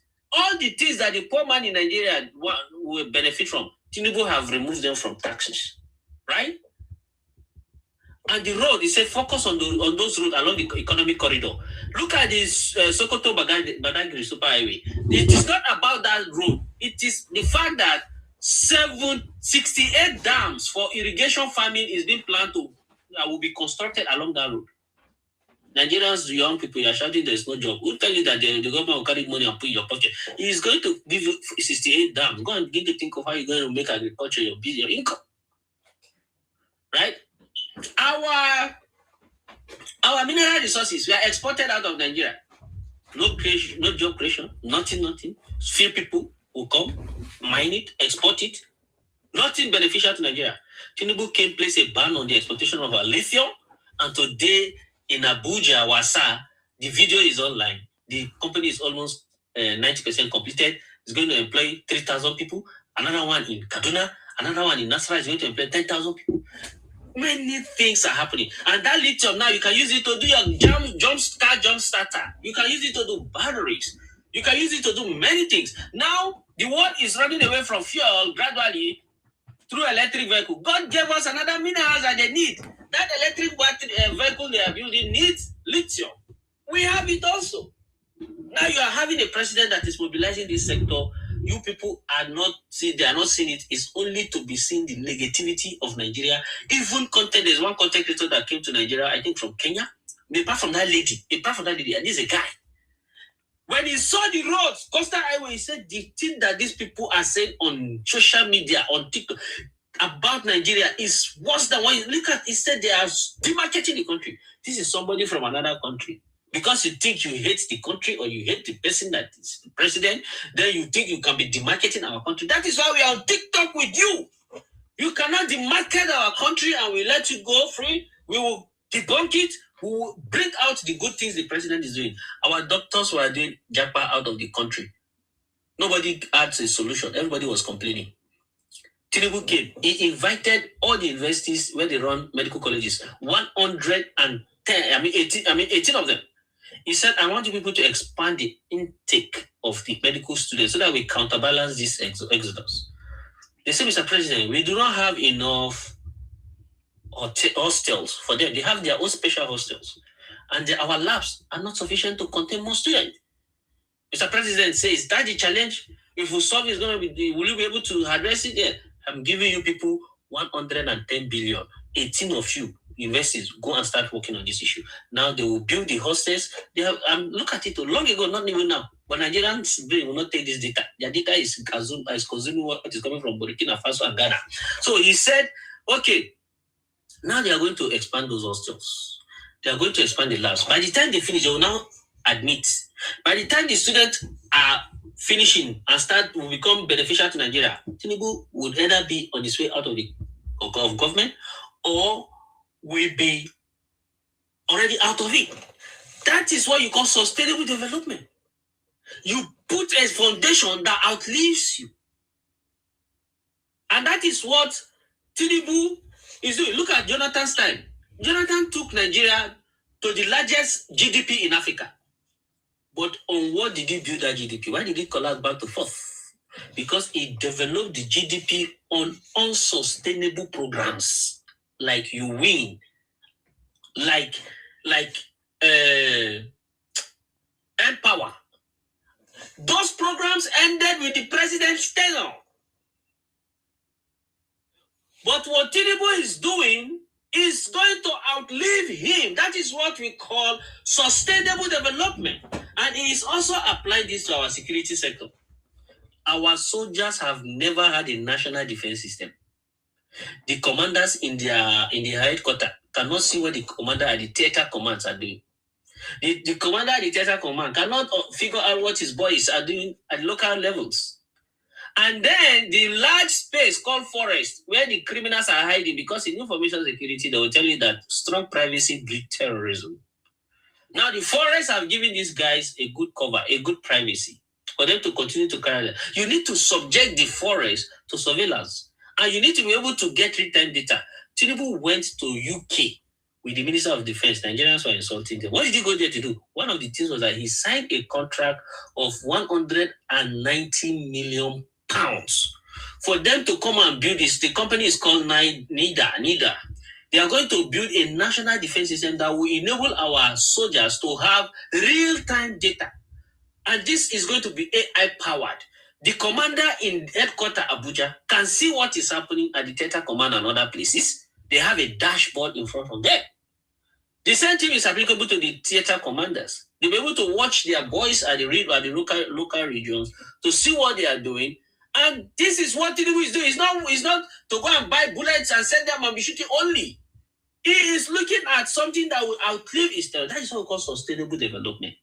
But these guys don't want to understand. They have chosen not to understand, and we have chosen not to keep quiet. That's why the fact that they call us data boy. You cannot speak in defense of Tinubu without being a data boy. but you can speak in defense of Obi without me. Obi is an import liner. If you are a programmer, you use Python, you understand what I'm trying to say. If you want to do data analytics using pandas, you will import pandas and use a function called the import line to go and bring data at rest from your computer and make it active on your Python. And then you begin to do your analytics. Obi is sold to Nigeria. He goes to abroad and bring tomato and ketchup that are lying down there. They don't have buyers. He will pack them and bring them into Nigeria to reap money out of our pocket as profit without building a single tomato company in Nigeria. In fact, he contributed to the destruction of our tomato industries. How? Since the time of Abacha, he was the showore of that time, agitating for the decentralization of the seaport so that he can continue to bring in his tomato containers. Many of our tomato companies in Nigeria fizzled away, right? But the same Obi that is destroying our tomato company by importing ketchup and tomato was accusing President Bola Ahmed Tinubu of destroying our farmers because Tinubu opened the border for food prices to crash. The same you that you are doing your own for profit. You open up, you bring things into the country to make profit. Is accusing a president that opens up the border to crash food prices because some of the farmers hoarded the goods, hoarded the food. You see, that is why it's not somebody that will just come and be preaching what they are not practicing, that you should vote. Now, Tinubu is building the Nigerian economy. Obi is an import liner. Who should I go for? Should I go for somebody that is importing ketchup and tomato to rid me of my little money? Or should I go for the man that is building the Nigerian economy to create jobs for me? That is where we are going to. And I am telling Nigerians, Gen Zs, listen to me. Stop listening to people that are feeding you with negativity. Remember, Money Point says, I need 500 people, but they are not qualified. Dangote said, I need qualified skilled people. I cannot find. That is to tell you that these negative people that are giving negativity are preventing you from developing yourselves, not to believe in the country and prepare for the opportunities. Very soon you will be shouting like South Africa, they are taking our jobs. They are taking our jobs. Because if you don't want to improve your skills, these companies will go out and bring in foreigners to fill in those spaces. Very soon you will say, Indians are taking your jobs. Because you are listening to people who knows how to preach negativity. They are manipulating your mindset. They make you listen below standard because of the kind of analysis they are pushing out there. I am telling you now, Microsoft came to Nigeria to train 3 million young people. They did not find 400,000 people. Now I am doing Microsoft AI engineering, spending 1.something million for that. Right? 2.something million naira. They brought it for you free. But because you are listening to negativity, you did not even notice it. Very soon, South Africans will take your job. Very soon, Indians will take your job. Very soon, Pakistanis will take your job. You will start going to streets like South Africans. And because of your unskilled life, and be shouting, they are taking our jobs. They are taking our jobs. So we are telling you right now, Tinubu's economic policy is frustrating importers. They are the ones that are shouting. Forget about them. For you that want to see economy being built in Nigeria, you need to prepare the skill. Nigerians will tell you that, oh, you are telling us, where is the electricity? Where is this? You are in that country when you're Dangote, who is a Nigerian, saw the opportunity to do all these things without under the same circumstances and conditions you have. And the same Nigerians that are complaining that they cannot do business, they cannot do this because of electricity or this and that. Bring them to America, give them electricity, give them good road, give them loans. They'll still not do business because they have deprived themselves of that mindset. They have deprived themselves of that mindset. And finally, we better take advantage of Tinubu. I have seen the president I want. That is why we are on Facebook. They think they are paying us. We speak passionately. It's not because of anything. I am not after noise. I'm not after people who preach what they don't practice. I am looking at what is going to happen. All the capital project Tinubu is investing on is a relief for our future. They complain about Tinubu's borrowing. Let me talk about this in brief. America has developed, they have road, but they don't know that America is indebted to the tune of $30 trillion. It's one of the reasons why you see the roads. But I'm not preaching for debt. But here is why what I want to say.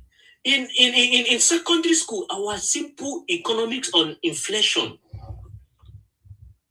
taught us that during inflation, creditors lose and debtors gain. Let me explain. In Nigeria, if you invite a contractor and you give him a job to do, and you said, take this contract, but you refuse to pay him the money upfront, after some time, that contractor will come back to you. Between the time you gave me this contract and now, there's an inflation. So you didn't give me the money in full. I couldn't buy all the products. Yeah, are you rounding up? Yes, I'm rounding up. You said because of that, I am here with what is called variation. I am giving you new quote, seeking more money. Our engineers from Ministry of Work that work with them will now put more money and steal. If you want to eliminate variation, borrow money sensibly, pay the contractor upfront, and pay back the money, tie the repayment to your IGR. As your revenue is coming every month, you are paying off.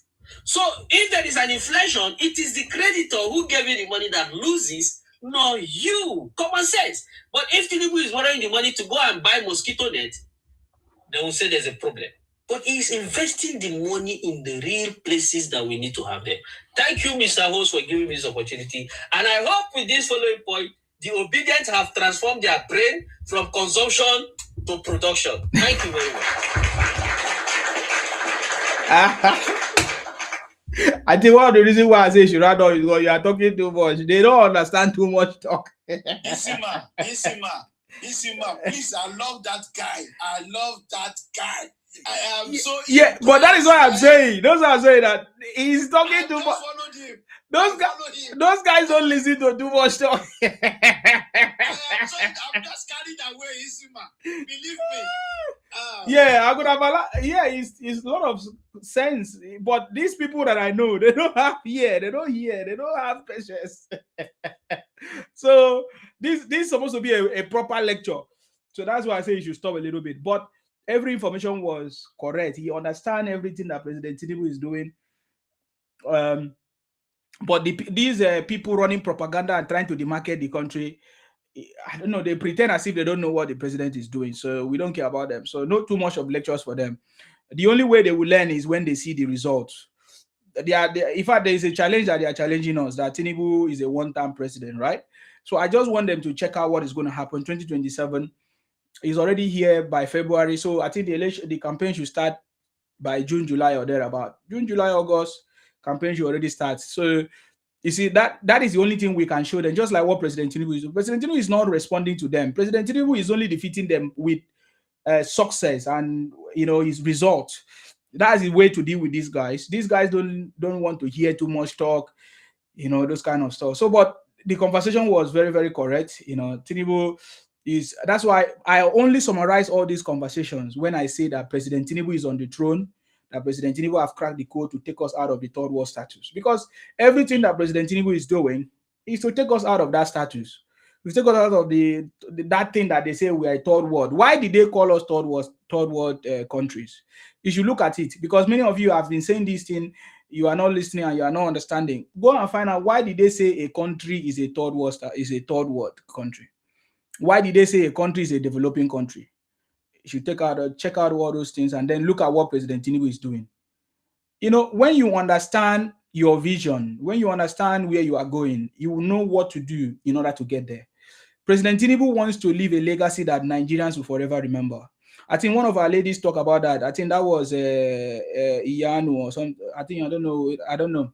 But somebody mentioned it here. When you know where you are going, you know what to do to achieve it. President Tinubu wants to leave a legacy that Nigerians will never forget him. You know, it's like when you want to be a doctor, there are things you need to do right from the foundation. You cannot wake up overnight and become a doctor, can you? You have to lay the right foundation, go to the right school, study the right subject, and before you can become a doctor, finally, it takes time. So President Tinubu knows what he wants to achieve, how he wants to take Nigeria out of the third world status, how he wants his legacy to be there. So he knows what he needs to do, and that is why he's building legacy project that others couldn't build. He's building legacy projects so that his name will forever remain. It will be a legacy project. It's a legacy that will forever remembered. You know what I'm saying? It's the same thing. That's what President Tinubu is doing. He's putting the right steps in place, the right things in place that will eventually make him to achieve the result, the end result of what he wants to achieve. And I'm so much happy. And I can see that vision, and I'm keen into that vision. I am all out for President Tinubu because of that vision. And I can see it without anybody confusing me or convincing me. I getting me now. So the other things we are talking about are minorities. Because at the end of the day, when you now calculate and see what President Tinubu have achieved in 8 years, then that is why you know that this man is a visionary leader. He's a true leader. He's a transformational leader. He knows what he's doing. He knows where he's going. I get me now. So, yes, for us, that's what we are saying. We are looking at what is President Tinubu trying to achieve. President Tinubu wants to build a legacy. He wants to take Nigeria out of a third world status. And what is it that he's doing? You know, he's not trying to give farmers food. He's not trying to give hungry people food to eat. Because that is too small. That is too small of a vision. Because if you want to eat, it's easy for you to eat. Go and work. Go and get a skill. Go and farm. And that is why he makes sure that there is finance. He makes sure that there is finance for the government, for the state governors, for the local government, so that they can use that money to do whatever they want to do. If you are one of the people talking down on President Tinubu, you are one of the stupid people, foolish people. And it's likely that you are from Igbo. You are Ibotik. You are from the southeast. If you are one of the people talking down on President Tinubu, you are one of those Ibotik people. And it's possible that you are from Igbo, you are from the southeast. Because the only people that try to talk down on Tinubu are those people from the southeast, because I've never seen it. I've never seen it. Because you need to understand what somebody is doing for you to appreciate it. In Nigeria today, we don't have any problem in that country, except the problem of our state governors and our local government. That's the only problem that we have. People like Obi, who was a state governor, that is the kind of people that we are having problem with today, that are our governors today. When Obi was a state governor, nothing he did, nothing tangible that he did, a legacy project. That's why when he was asked, Obi, what did you do when you were governor, or when you were a governor? Didn't you hear what he said?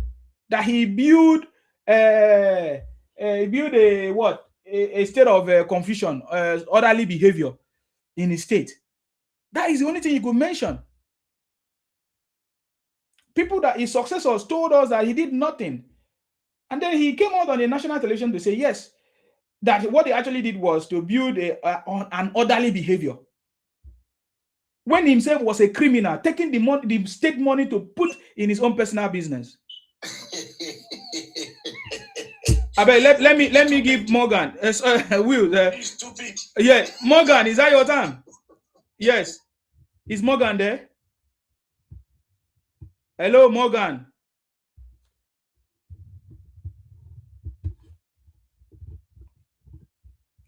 Hello, Morgan. That's your time. Are you there? Okay. I think Morgan is not there. Yes, Wills and all of that. Yeah. That is it. That is what happened. When Obi was busy taking the money of the state to put in his own personal business, Obi was busy building himself. The same way he built himself during Abacha period, that he took money over 1 million, according to him, to go and buy a house in London. Yes, it's true. He said it. Now we have a video. That is video circulating everywhere. That we all saw it. So what are they telling us about? So that Obi is very stupid. Is that kind of person is going to be my own president? and now he's telling people. Never. He's telling people that he built orderly behavior when he was the person that was actually siphoning the resources of the state. I heard it, I laugh. I love tired. You build orderly behavior. What do you that man? Nonsense. These guys are some set of foolish people that I've ever seen in this world. Did you know that they never question him? What orderly behavior are you talking about? Useless. He say he saved money. That is a lie. Obi never saved money. Obi was using the money to do business, because it doesn't matter whether you go and put the money in the bank. You are using it for business, because you negotiated an interest or a figure, or there's a negotiation that happened there. I get me now. And then you negotiated and you use the money to go and do business in a bank that made you a chairman of a bank, and you have a share in it. So Obi did not put money in the bank for the state, because in fact, if Obi tells us that he put money in the bank, he tells us that he doesn't know his job. He was a failed governor. Because the job of the governor is not to put money in the bank, it's not to save money in the bank, it's to use the money that the federal government gives to you with assigned duties. Each of the monies that is given to every governor has assigned duties.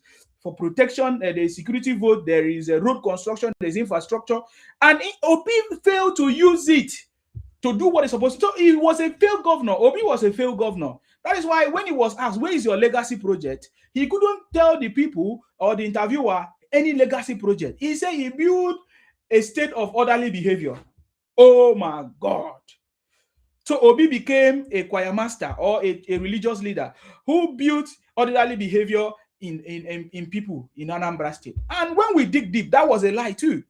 Because it was during Obi's time that how Obi scattered all the churches in Anambra. Obi was using the head of Catholic Church to hit on the head of the Anglican. In fact, according to one of their brothers, he said Obi turned Anambra to a disaster. So he's completely wrong. And I don't take advice from a madman like Obi. Obi said he took advice from a madman. You understand me? So what is he talking about? Can you imagine? So, and this is the people that they are trying to push to us. Or they're trying to promote over somebody that we see that is doing the job without any complaint. President Tinubu is not complaining, he's not even talking too much. Sometimes he just throw some jabs and how they privatize our electricity, that we don't have lights. And that is true, it's correct. Over how many billion? 12 billion. According to Atiku, he said every day he regrets ever not using the money that was given to him to resolve the issue of electricity. You understand me? So that is what we are talking about. So people that had opportunity are the people that had opportunity but failed to use those opportunity are the ones that so-called Igbotic people are recommending to us, because I can see it's only Igbos that are doing that. Whether the one that is pretending to be Edo, we find out that is Igbo, or the one that is pretending to be any other person, we find out they are Igbo, they live in Edo, they're mostly pretending to be Edo, or we busted it. All of those people, even the one that carry red cloth, these guys are a bunch of criminals. You understand me? Let me see how they will become president of Nigeria. It's a challenge I gave to them. I have already did. That's why I don't want to be repeating myself each time, because I've already given them a challenge, and it's obvious right now. Now, at this point, Nigerians are now beginning to see for themselves who Obi is, the true color of Obi. Those ones that care to know anyway, but already so many people knew who Obi was.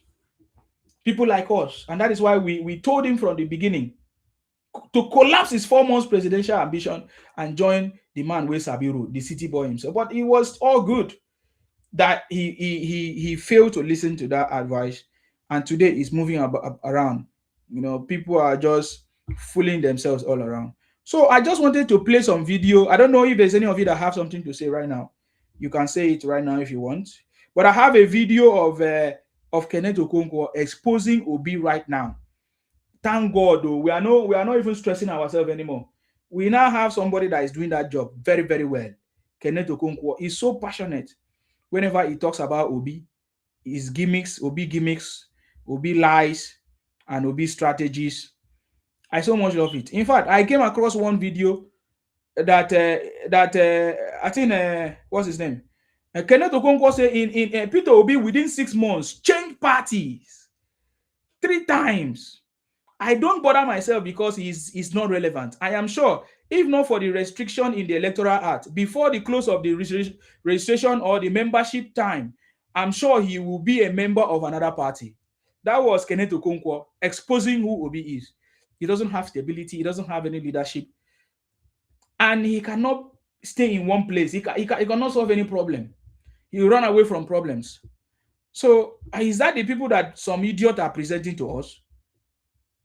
Let me see if I can play that video before we move. I think that system is not on. I'm not sure it's on. So is there any of you that want to say something?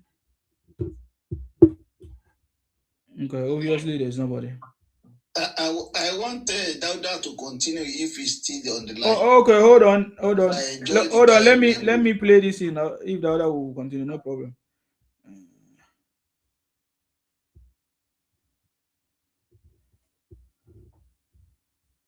Thank you very much, City Boy. Say on X. Wow, thank you. Akin Wumi say, Mr. Man, you are absolutely incredible with your wisdom and knowledge of economy understanding. His truth and facts have. Okay, yes. All right, thank you very much for that. Okay, I think my system is not connecting. Is that not why it's supposed to connect? I will just play it a little bit so that Radamelt said if Kwankwaso chases the presidency ticket, it means Obi won't be in the ballot. Obi will not be in the ballot. Forget it, whatever happened. Obi can never be in the ballot. I can guarantee you. Obi can never be in the ballot because we work with INEC rules. There are rules. Obi can never be in the ballot. Oh, well, you recall that when I said I wasn't going to speak for him again, I said I will not speak for a man that I don't understand his position on important national issues. I said I will not speak for a man who, even if he wins and Nigerians give him his vote, he does not have what it takes. He does not have the capacity to even secure his own victory. So are you hearing the way Kenneth Okonkwo is giving us one by one? Did you hear me, Will? Yes, we are listening. Okay, you are listening. Perfect. Yeah, we are listening. Okay, this is Kenneth Okonkwo. Now if they finish Obi is gonna. Obi is a gunner. Now listen to what he's saying. Now I'm going to play that again. He said Obi do not even have a capacity to even make himself to win. Let's go. Oh, well, you recall that when I said I wasn't going to speak for him again, I said I will not speak for a man that I don't understand his position on important national issues. I say I will not speak for a man who, even if he wins and Nigerians give him his vote, he does not have what it takes. He does not have the capacity to even secure his own victory. So the issue of saying whether the coalition will be affected, the coalition will not be affected in any way. Okay. It will be within 6 months. Changed parties 3 times. You could recall since he defected to NDC, I've not taken it as anything serious or anything relevant to bother myself. Okay. Because by December 30th, he was a member of Labour Party. By December 31st, he was a member of ADC. By May 3rd, he is a member of NDC. I am sure if not for the restriction in the Electoral Act, before the close of the registration or the membership time, I'm sure he will be a member of another party. That is his nature. He said that is his nature. It's like a dog is a dog, a goat is a goat. He said that is the nature of who Peter Obi is. He gave dates. And that reminds me, he was actually the spokesperson of Kenneth Okonkwo was actually the spokesperson of Obi at a time. Sam Martins, you are here. I've played the video. I've played one of them. There's a lot. There's a lot of it. There's a lot of videos that I've got from Kenneth Okonkwo, exposing who Obi is. Now, even this is so sweet. Even Omoyele Sowore also said, wow, they don't dismantle this Obi. So it's like they don't love this Obi at all.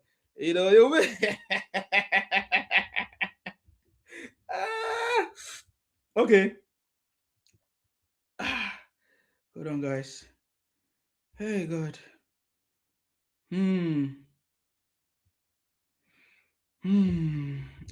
Which one is this one? Let me hear this one.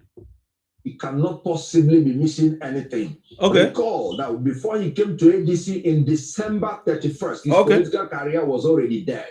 He was losing his parliament and his... The problem is that when I was saying it, why did they not say it? They were firing me. So now, after a period of time, they now started saying what we have been saying long time, that Obi political career is dead. Now he's telling, listen, he said before Obi came to ADC, his political career was already dead. Now let's go back there. I'm sorry.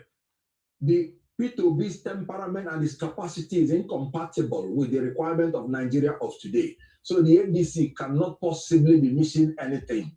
Recall that before he came to ADC in December 31st, his political career was already dead. He was losing his polling units in his own state by the gubernatorial candidate that he chose by himself. Recall that even when one member of the House of Assembly of Labour Party died, they fielded his widow to know whether they can get the sympathy of the people. But because of the rejection of Anambra people to Peter Obi's leadership style, they still voted against the innocent widow. So recall that before he entered ADC, his political career was already dead. So dead that he could not even enter ADC from his own state, Anambra State. He entered ADC from Enugu State, my own state, where he believed that the toxin will not overwhelm him. So ADC actually gave him a lifeline. P2B needed ADC. ADC did not need him because we were already moving on without him. So when he came into ADC with his normal toxic followers, with their own penchants of not wanting democracy at the primary level or at the secondary level, obviously I knew he was going to go. Let me reveal one secret to you. The first day I was consulted in this coalition, and that was before the unveiling, they asked me, so how is the possibility of ADC performing in the Southeast? I told them plainly and straight away, don't build anything on P2B because he's not going to contest under ADC because he will eventually leave. Why was I so sure? Because he's a man that has morbid fear for primary election. He has never been in one, and he will not be in one until he finishes his political career. He became a governor. He entered into primary election. He failed and lost to Ralph Mosu in Apuga. And then he still managed to find the leaders to cancel that primary, and they still gave him the ticket. That was how he became governor. And so when he gave the reason of challenges, of course, he lied, because his main reason is that he does not want to face the primary election. And let me tell you another thing, because ADC was fully prepared to convince the whole world that P2B is not interested in democracy. When he came into ADC, he gave a condition that he should be allowed to produce the National Organization Secretary, National Organizing Secretary, NOS.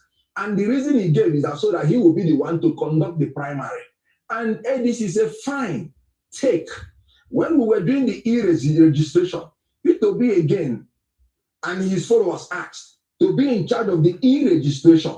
And that was why they put my sister, Aisha Yusuf, to be in charge and will be aid, so that all the members of ADC in the primary will be determined by P2B. And then P2B was to organize the primary. That was why you did not hear him say, this primary is dollarized, is monetized. That's the reason I'm going, because he was to be the one to organize the primary. Yet, he was still afraid of free and fair election. Not, of course, of zoning, because he went to even southern aspirants in order for them to step down for him. So he's a man who is afraid of free and fair primary election. So he left. Of course, I knew he was going to leave. And then ADC is moving on. And they want to interject. Oh, Kenneth Okonkwo. And they fire you before. Say you don't get sense. Even I say even finish will be finally.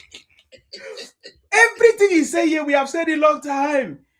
You know, if he just is Obi never become anything, even as a governor, without somebody putting him there, without somebody making him who he is, without somebody appointing him, or he never compete in anything. He never compete or fight with other people to emerge. He never.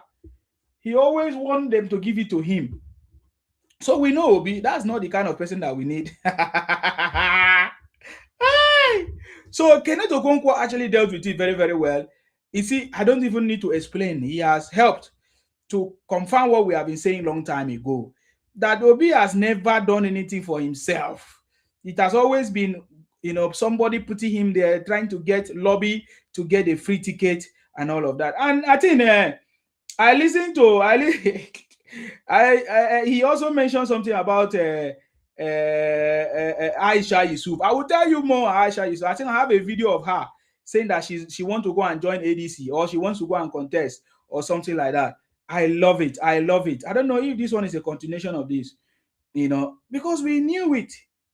We knew to it. show them the difference between content creation and practical politics. Exactly. Oh no. This is what is going on. Mr. Dada, please comment. I want to follow you. Comment. I want to follow you. Comment. Say something. I want to follow you. Mr. Dada, please comment something. I want to follow you, please. Kenneth has defeated Obi. Hi. Will I say sorry? Expose Obi. Oh my God.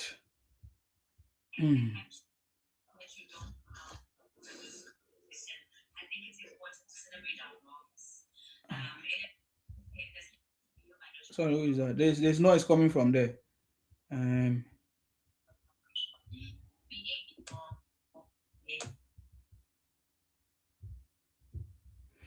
Now, this was when Kenneth Okonkwo now said something about Atiku, but all of a sudden we saw how Kenneth Okonkwo is following Atiku now. Some people say I've predicted because of money or because of what they want to gain. He knows that Obi is nothing. Before that, he was supporting Obi through Obi Dati or whatever. But as I think this is one of the statements that he made before. Who, of course, should have been disqualified by now, by going to the north and making a genocidal statement that Northerners should vote for North only. This was what caused genocide in Rwanda, when Hutus were told that they should not support Tutsis because they are cockroaches. Atiku Abubakar went to the north and said Northerners should support only the people from the north, not Yoruba, not Igbo. That is ethnic profiling. That's genocidal statement. Atiku knows he has failed. What he's trying to do now is to make sure he destroys our democracy after he has failed. And he should be called to order. INEC should be implementing Section 97 of the Electoral Act now on Atiku, because that's a criminal offense, trying to profile ethnic and religious groups. So it is Atiku Abubakar that I've always said he is very unfit to be president, and not only that he's unfit, he is now a threat to our democracy. But all of a sudden now, Kenneth is now following Atiku. Chai. Kenneth is seen on bondage. I don't know where he's going now. He's fighting Obi, fighting Atiku. I think he made this one during Obi Dati period. So because he was supporting Obi as at that time. Kenneth did not support Atiku as at that time. He was supporting Obi Dati, right? So, but now that he's supporting Atiku, he's now firing back to Obi. You see where the confusion? You see where the problem is? Mr. Nisima. Yes. You see, I'm telling people, if you are moving, you look at your back and you see the obedience. Yes. Are supporting you, just know that you are in danger. Big time. They supported Fubara. Entered danger. They supported, Ugo Chinere. Yes. Nowhere to be found. Yes. They supported Natasha. She came and was doing chope. Nowhere to be found. They supported Ireti Kingibe. Yes. Disappeared. When Obi lost election, they wanted to push him to go and protest. He ran away. He said, "No, I'm going to court." That is what saved him to even see this election. Now, if you see the obedience supporting you, my brother, just know that they are pushing you to problem. That's correct. That's very, very correct. And that's what we are talking about. That is very, very correct. Very, very correct. I think majority of obedience are IPOB. They hide under it. Their whole aggression, they cover it up. They are still behaving as same IPOB. They are not behaving as if they love Nigeria. They don't love Nigeria. They just want anarchists. I was even in one of their platform. They said they should go and fight. They are bullet. Should go and fight. There should be bloodshed. Say, what is this? Any obedient, they are always unruly, well behaved. They are like that. They can't change it. Mm-hmm. I think Kenneth Okonkwo said it now. He said it when that video that I played that the obese followers, they are anarchists. They are like canker worm. They are toxic. They move from place to place, causing problems, abusing people. I don't know if this is the video. Let me see if this is part of it. If you're a leader, you're in such a party, you have 2-3 options. The first one is if you see that these people are criminals, the way you want to paint them now, you leave the party if you can't solve the problem as a leader, so that your followers will not be confused, and so that you don't get so close to the time of the next election that you would have nothing to do about it. Now, you did not leave. You remained with them.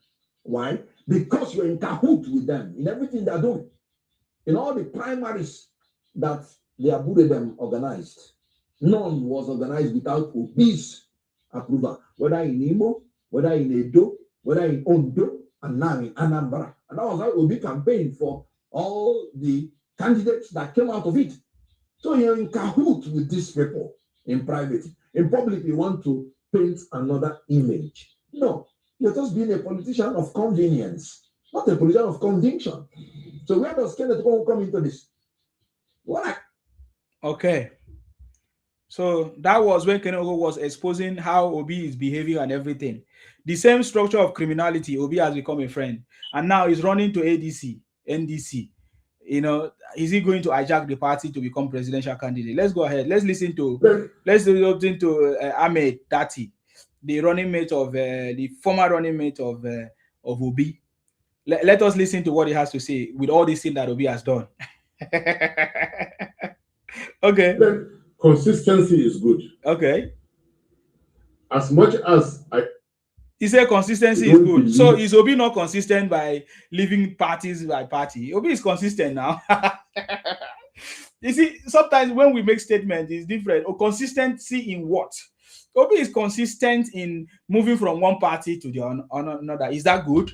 Because when you make the statement like consistency is good, which kind of consistency are you referring to? Because moving from one place to the other, is that a consistency you are referring to? And besides, we are no longer hearing Obi telling us to go and verify. What happened to him? Let's go ahead. I dislike what APC has been doing against Nigeria. Okay. But then someone who got Labour Party ticket so easily should have stayed to fix the problems of Labour Party, however difficult they were. I stood and I earned the wrath of many because I said, come and reconcile in Labour Party. Only for me to read it and to even view it in the news. Here's my former leader, my boss, whom I believed in so much, saying that wherever there's a quarrel, he will walk away. So there's a quarrel in Nigeria, you'll walk away? These are things that don't add up. These are things that don't add up. A leader must be firm. However gentle you are as a leader, you must be willing to fight. Where is the first place you fight as a leader? When they are going to steal your victory, you don't allow it to happen in 2023. Clear constitutional breach. They left only one person, me, fighting the constitutional breach. Only one person. Nobody spoke about the constitutional breach. Only me. You don't do that. You stop. You must fight at that point. If you're not ready to fight, don't even come out. Stay in your house. You're going into politics, which is a contact sport. In a country like Nigeria that is so diverse, so heated, and you don't want to quarrel or you don't want to argue, then this is not your game. You see? So the truth is coming out one by one. Everybody now begin to know the truth. Kenneth is now speaking against Obi. Ahmed Dati is now speaking. Listen. So yeah, Akiwumi say Mr. Nsima, it's never too late for Mr. Okonkwo Kenneth to speak the bitter truth to the masses. Mr. Kenneth teaches us two things. In politics, no permanent friend and no permanent enemies. Kai. Obi has disgraced himself. I wanted to play to you Aisha Yusuf taking advantage of the system, especially taking advantage of the Igbos, of their ignorance, because so many of them are so ignorant, even as they don't accept that they are so ignorant of politics and how it's supposed to be run and what they're supposed to learn. Even when we speak and say you need to learn, but they don't understand. They say, "Oh, Sima don't like us. Sima hates us." No, I don't hate you, but I'm just telling you things that you need to understand. But you don't understand. Look at how a woman, Yusuf, is trying to take advantage of you guys, take advantage of the stupidity of the Igbos to make herself to emerge as a candidate in Abuja. Anyway, is she from Abuja to become? That is, by the way, the grassroots people will take care of that. But I want you to listen to Konkwaso when he was telling Nigerians in Chatham House who he is and that he can never be. He said he was a PhD holder or is a PhD holder and not a trader. And that was when they say that he rejected to become a deputy to Peter Obi. So, and we know that he still maintained that stance, even when Obi has already complicated himself. When Obi do not have any political career anymore. Are you getting me now?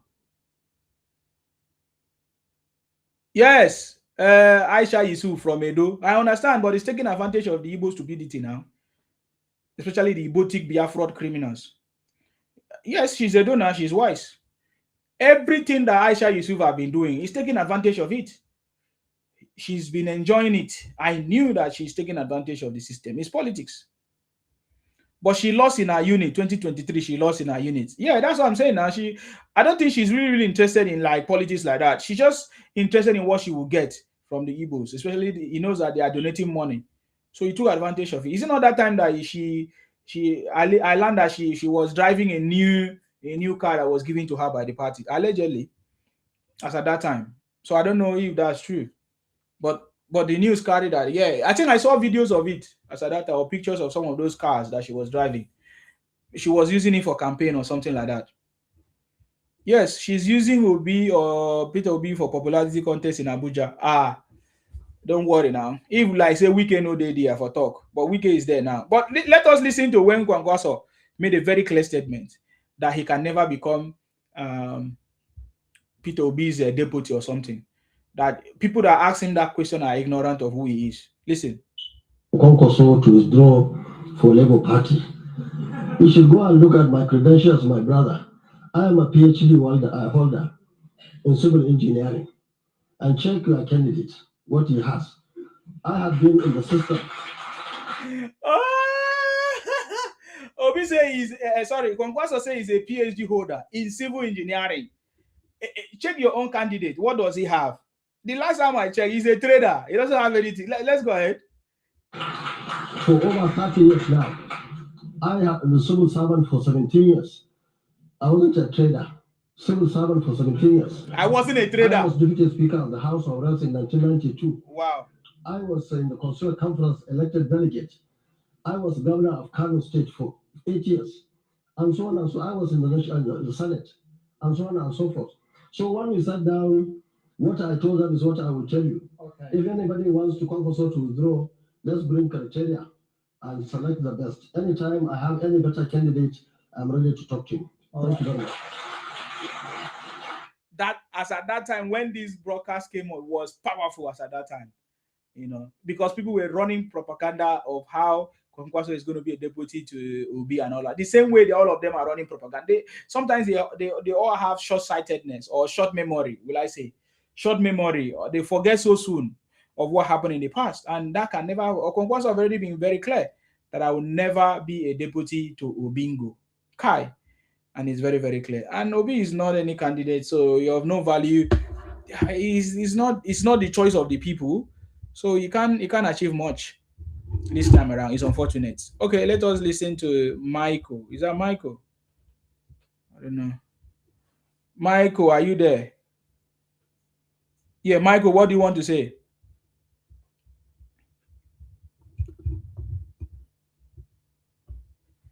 Is that from me or from you? Yeah. Go ahead. What do you have to say?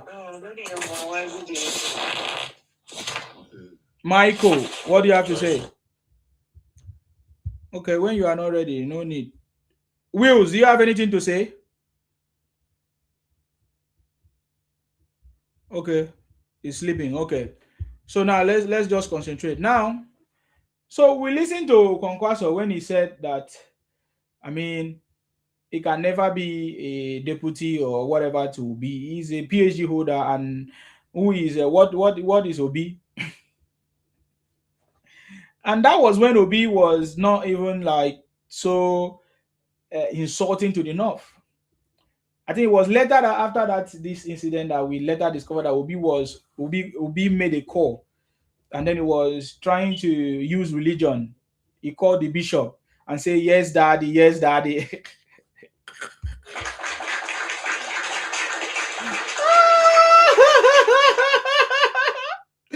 We have never forgotten the yes, daddy concept, and Obi has not.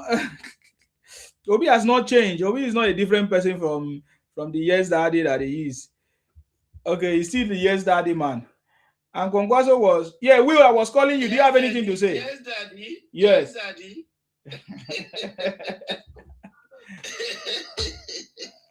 Yes, daddy. Mr. Zima. Yes. Let's give kudos to the man of the universe, the Jagaban of everyone. Oh, Jagaban.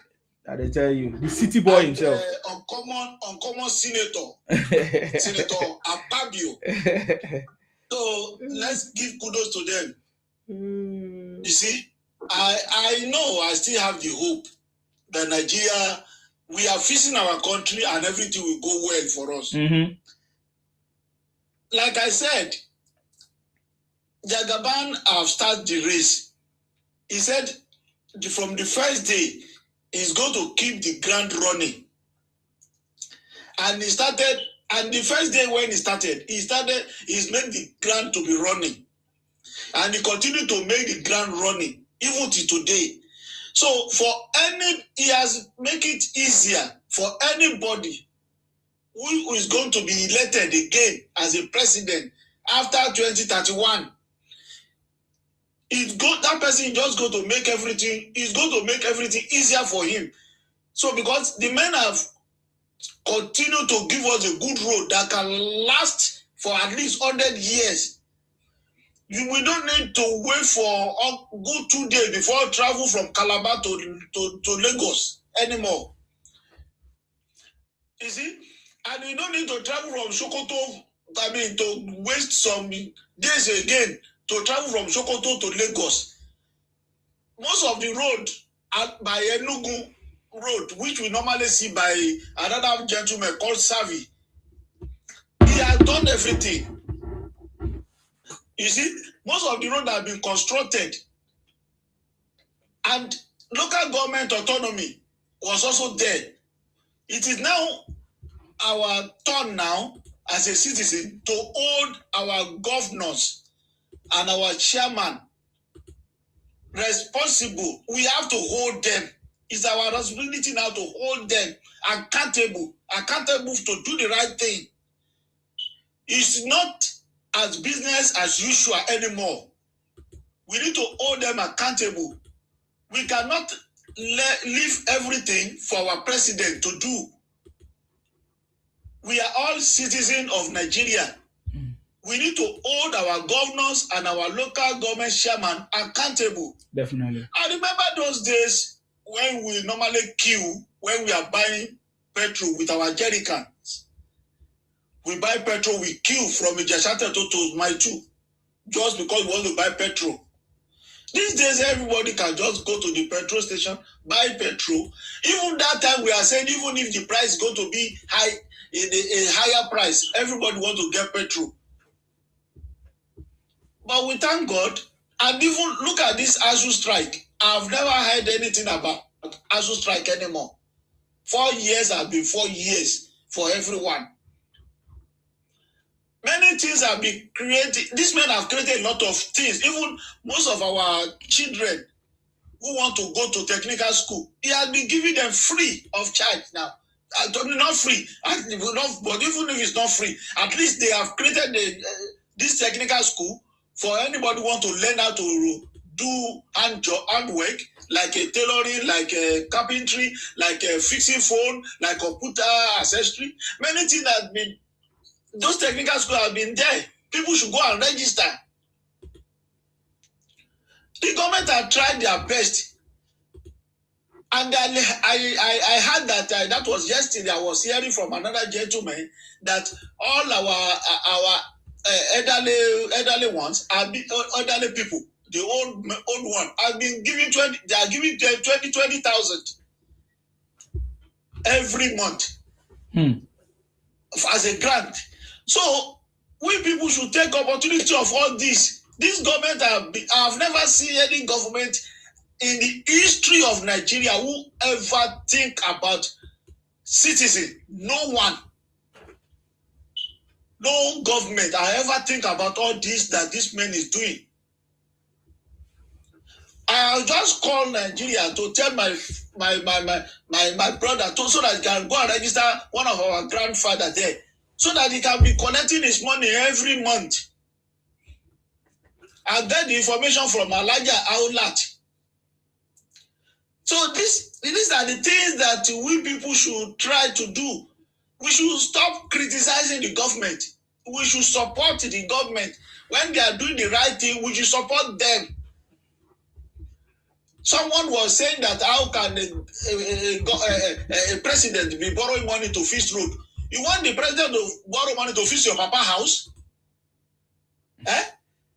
When the man is borrowing money, every government in every country are borrowing money. Even America borrowed money to fix road. These are the critical things that one can borrow money to fix infrastructure facility. We said we want 1 trillion economic in Nigeria. The man is trying to bring. Why do you get 1 trillion economy without expanding the country? Without building infrastructure in the country? Like I said, that Sokoto Badagry road, it has been there during the time of Shagari. Has any of our leaders ever touched it? The coastal highway has been there during Tafawa Balewa. Has any of our leaders ever said they want to construct it? We should give kudos to the visionary leaders that we are having right now. All those who are elected. People like Akpabio has been trying because he supported our president a lot. He supported that man with everything because he knew that the man is looking for for good things to happen in Nigeria. We have never witnessed all this before now. All of us, we have been crying, how do we get development? We are trying to use Europe as an example. The last time there was this Nations Cup that they played in Morocco, I look at Morocco and see how beautiful it was. So some other country also, we take for example, how did South Africa got good road?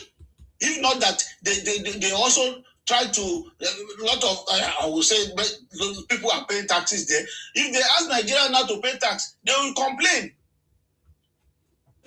These are the things that we are saying. Ethiopia there, I saw the picture of even how beautiful Ethiopia look like. So we say we want good things, but we don't want to support.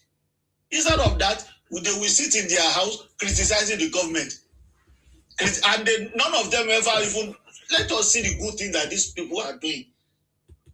Another lady come from Uganda to Nigeria. He tore everywhere. I immediately followed again, and I'm trying because I want to see where the lady was touched. The lady was saying, so Nigeria is beautiful like this. Wow. Why are we people now discrediting our country? Because what she's hearing is different from what is seen here. Why are we discrediting our country when we have a beautiful country like this? She go to different places. She even toured in the east. She go to the south. She go to Lagos, different places like that.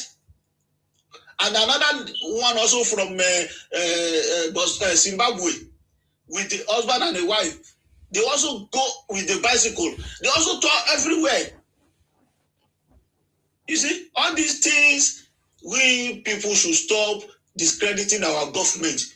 We should give them a big bossa that they are trying their best. We know from the past we have problem. We know. But now that we're getting it the right way, why should we have to discredit them again? So we thank God that God Almighty will protect our president and protect the Senate president and everybody in the House of Assembly and all of us, the citizens of Nigeria. Nigeria will get better. We are fixing the country, and surely God will be with them. Amen. Thank you, Mr. Amen. God bless you. Thank you very much, sir. Thank you. Okay, that is powerful. That's powerful. I mean, yeah.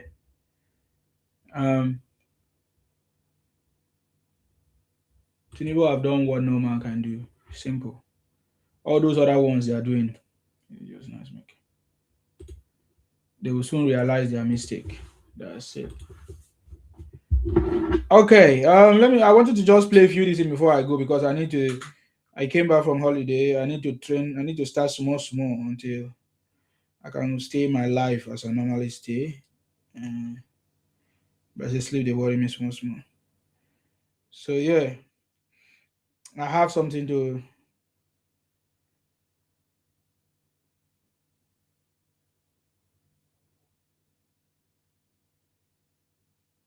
Now this is another conversation because if somebody will say, "Oh, that one was this thing," now this is this thing. Now pay attention to this. Equal, that's the choice of our party because you see, maybe they're even thinking that you might be running mate to Peter Obi. Yeah, that's what I'm saying. That is what the enemy outside there is saying. The implication is that if you put somebody from the Did you hear that? Did you hear that? This is a fresh interview on what they call it on channels. So when they ask him again, NDC, this NDC, the Southeast or whatever, when they ask him if you want to be a running mate to Peter Obi, and then he said he's the enemy. That's what the enemy is saying outside. Pay attention. That's my choice. Okay. Since being equal, that's the choice of our party because you see, maybe they're even thinking that you might be running mate to Peter Obi. Yeah, that's what I'm saying. That is what the enemy outside there is saying. The implication is that if you put somebody from the Southeast, unfortunately, there are many issues in the Southeast. You see, Northern voter is the worst hit on this issue of maladministration in this country. But even under that circumstance, another voter also believes that he is better with one united Nigeria. And therefore, most of the things that are happening in the South, especially in the Southeast, people are not comfortable with that. And as you have somebody from there in any party, it will be very difficult for the northern voters to vote. And that's the situation now. And those workers who are against, in the actual sense, working against LP, Southeast, and so on, what they believe is if you put anybody under this arrangement from that side of the country, the North voters will not vote. And who will they vote? Their own candidate in the Southeast, I mean, in the North. So can you or would you be a running mate to Peter Obi? That's what I'm saying. Would you like to be as a person, as personally? Ordinarily, you see, I'm jobless now. I'm not doing any job. So to become a vice president, but what I'm telling you is that if anybody from the South is now under this circumstance becomes the presidential candidate of our party or any other party, the implication is that because of the activities and many other issues that are real on the ground, northern voters will certainly go for their northern candidate in another party. So the thinking is that it's not whether I like it or I don't like it. The fact remains that the number everybody will lose. The number he will lose, I will lose. So if Peter Obi is coming to join you, he will be your running mate. That's as long as you want to vote from the north, that's the situation. Unfortunately today. Is this the reason why you said Peter Obi cannot win without you? No, I didn't say that. What I'm saying is that any zone, no zone, even the Northwest, where I come from, which has got the biggest number of voters in this country, and they are very much willing to come out en masse, more than ever before in this country because of the realities on the ground. Before 2015 election, there was close to nothing in terms of banditry, people who are being killed, houses and properties being destroyed. It was not there. But in the last 7-8 years, we had all these issues on the ground. So certainly you will have so many people, many millions of votes are coming up. So that's my choice. So you listen to Kwankwaso. I told these are fresh because the one I played was in 2023 when he challenged Obi that he is a PhD holder. Who is he? Who is Obi? So now this is a fresh one from channels when he was interviewed recently as he moved to NDC. So he was interviewed there. By the way, so he confirmed again that even upon that people will not even vote for them, and that they will end up losing because the Northerners, they will not vote for Obi as a president of Nigeria. So Obi gets so many wahala. He knows. And then Aisha Yusuf trying to take advantage of that system too is so funny. How everybody are just looking for their own pocket. Because what are you telling me? Aisha is looking for her pocket. It's so funny. It's so funny. And we just need to laugh because all this thing that is happening is Tinubu that is giving them a chance. Because if it was in Abacha period where Obi was saying he loved Abacha period, you will not have freedom of speech. Even Obi will not have freedom of speech. He knows how it was then. So, but the reason why they all have freedom of speech, that they can say all kinds of things to President Tinubu, insult him, call him names, is because President Tinubu is democratic, right? He just wants everybody to have rest, peace of mind, and everything. He just want the good of Nigerians. I mean, if President Tinubu was to be other people who don't want the good of Nigerians, he wouldn't have removed fuel subsidy, even after he knows the consequences. He wouldn't have taken actions, reforms, and all these policies that he's doing. He could have just been afraid or do how other people have done before in the past. Many leaders have come and passed. What did they do? What did they do differently to change the situation? That's why I'm telling you that today President Tinubu now have the burden of making sure that he built over 300 or something road at the same time. So therefore, he needs to borrow a lot of money in order to fix this infrastructure. These infrastructures are not just infrastructures that are just temporary. They are permanent infrastructures. So President Tinubu have to borrow money. It's simple logic.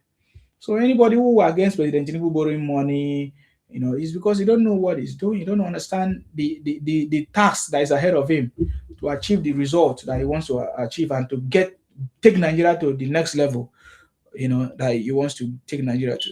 It's as simple as that. But for me, I'm happy because I love the way President Tinubu is working. Now people are beginning to confess. People that used to shout up or top of their voices against Tinubu or talk rubbish against Tinubu, now they have suddenly became, will I say, the spokesperson for Tinubu. That's in my opinion. Like, as they are now speaking up now, the truth that we reach to tell them, we tell them many, many times.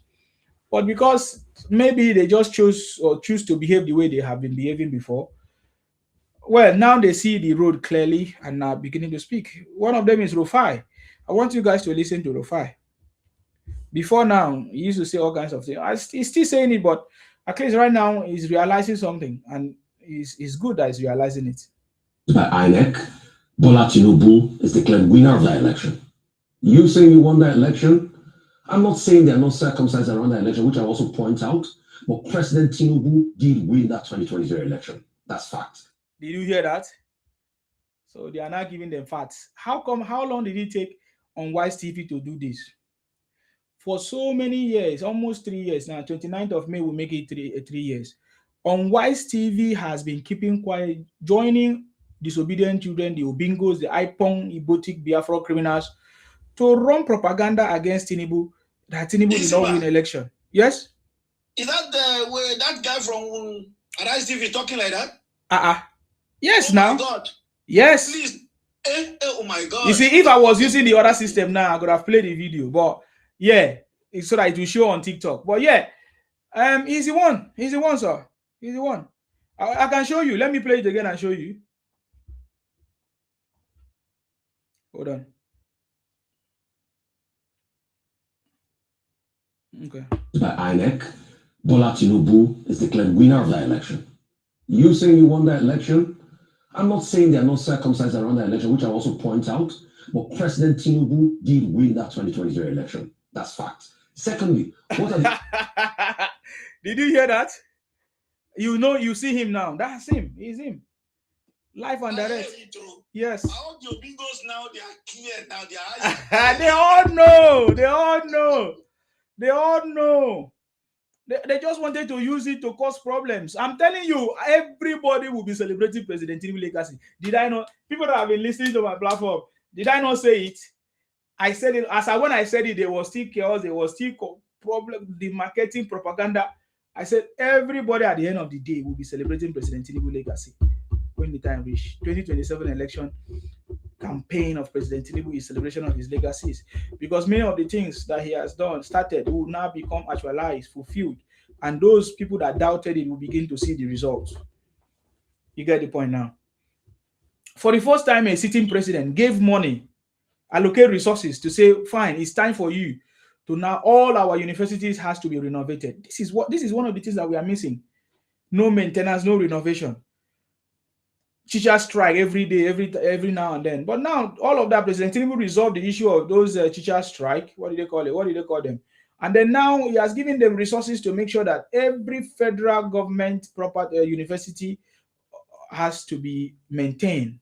You know, that is something that has never. That is a man that has the interest of Nigerians.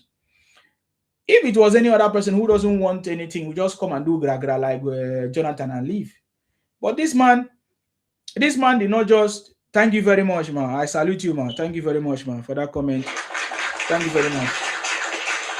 So, at the end of the day, people that are doubting this, they will now begin to realize that they were all wrong, and they will all come to celebrate President Tinubu's legacy. It's a legacy that he's building.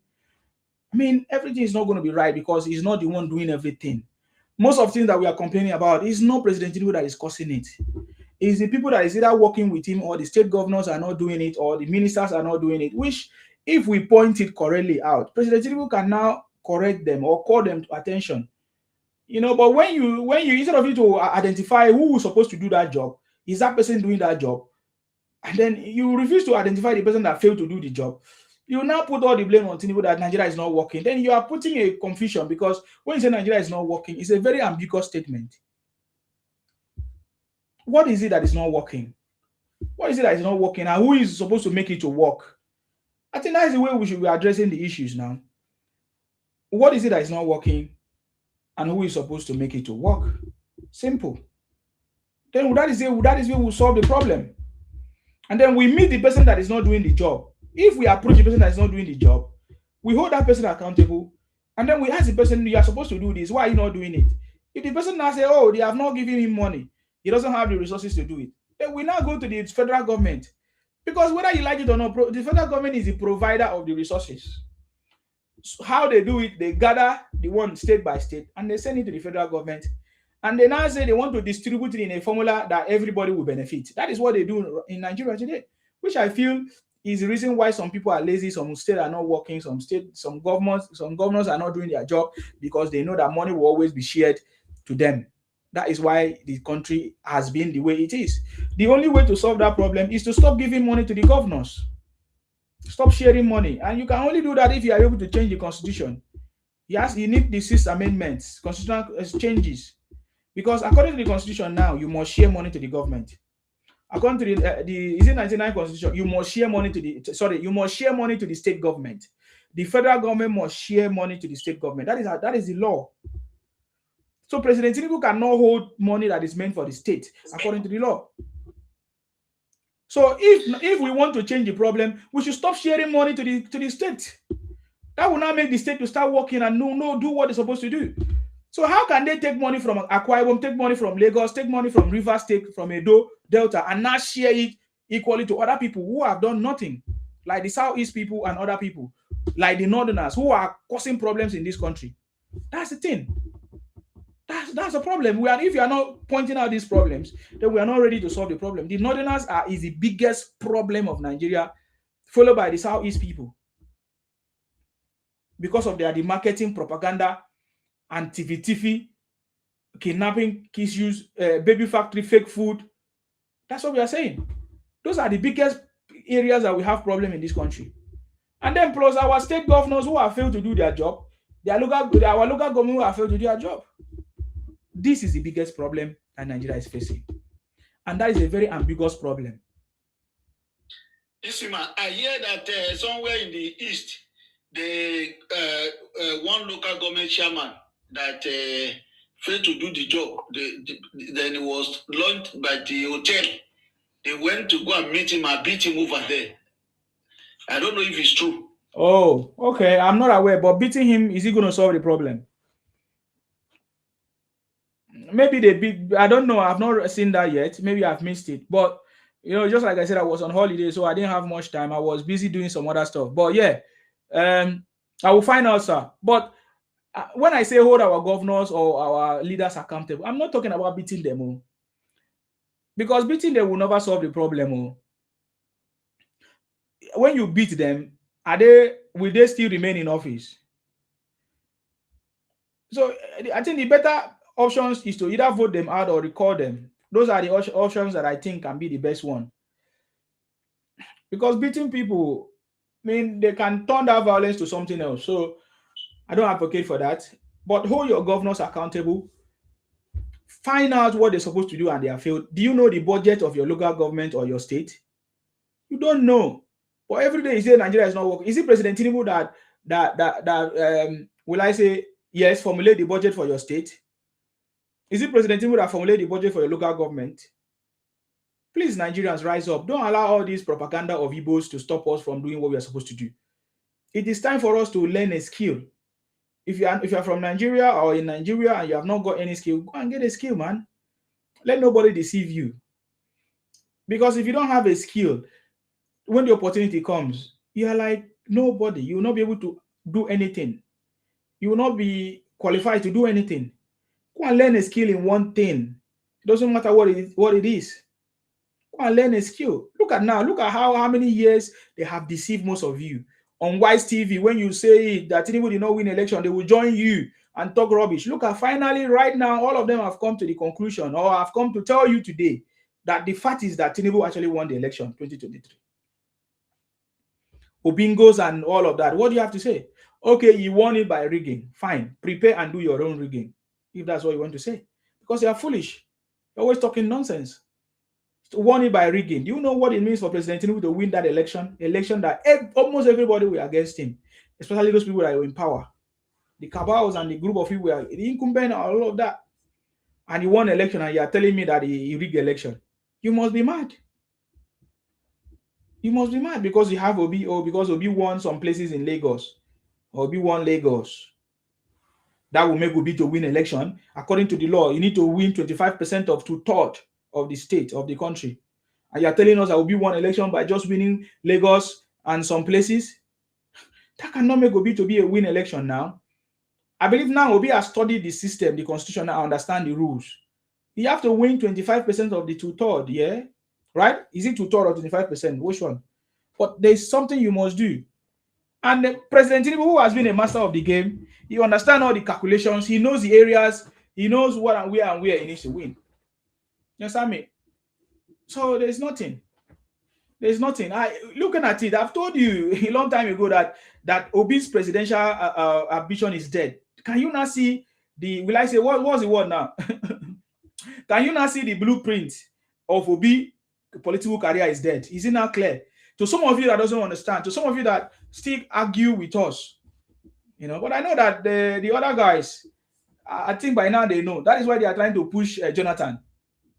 You cannot push us. You cannot push the South people to come and join in your bargain. Tinubu will finish his 8 years. Now that one day show me pass. Tinubu will finish his 8 years.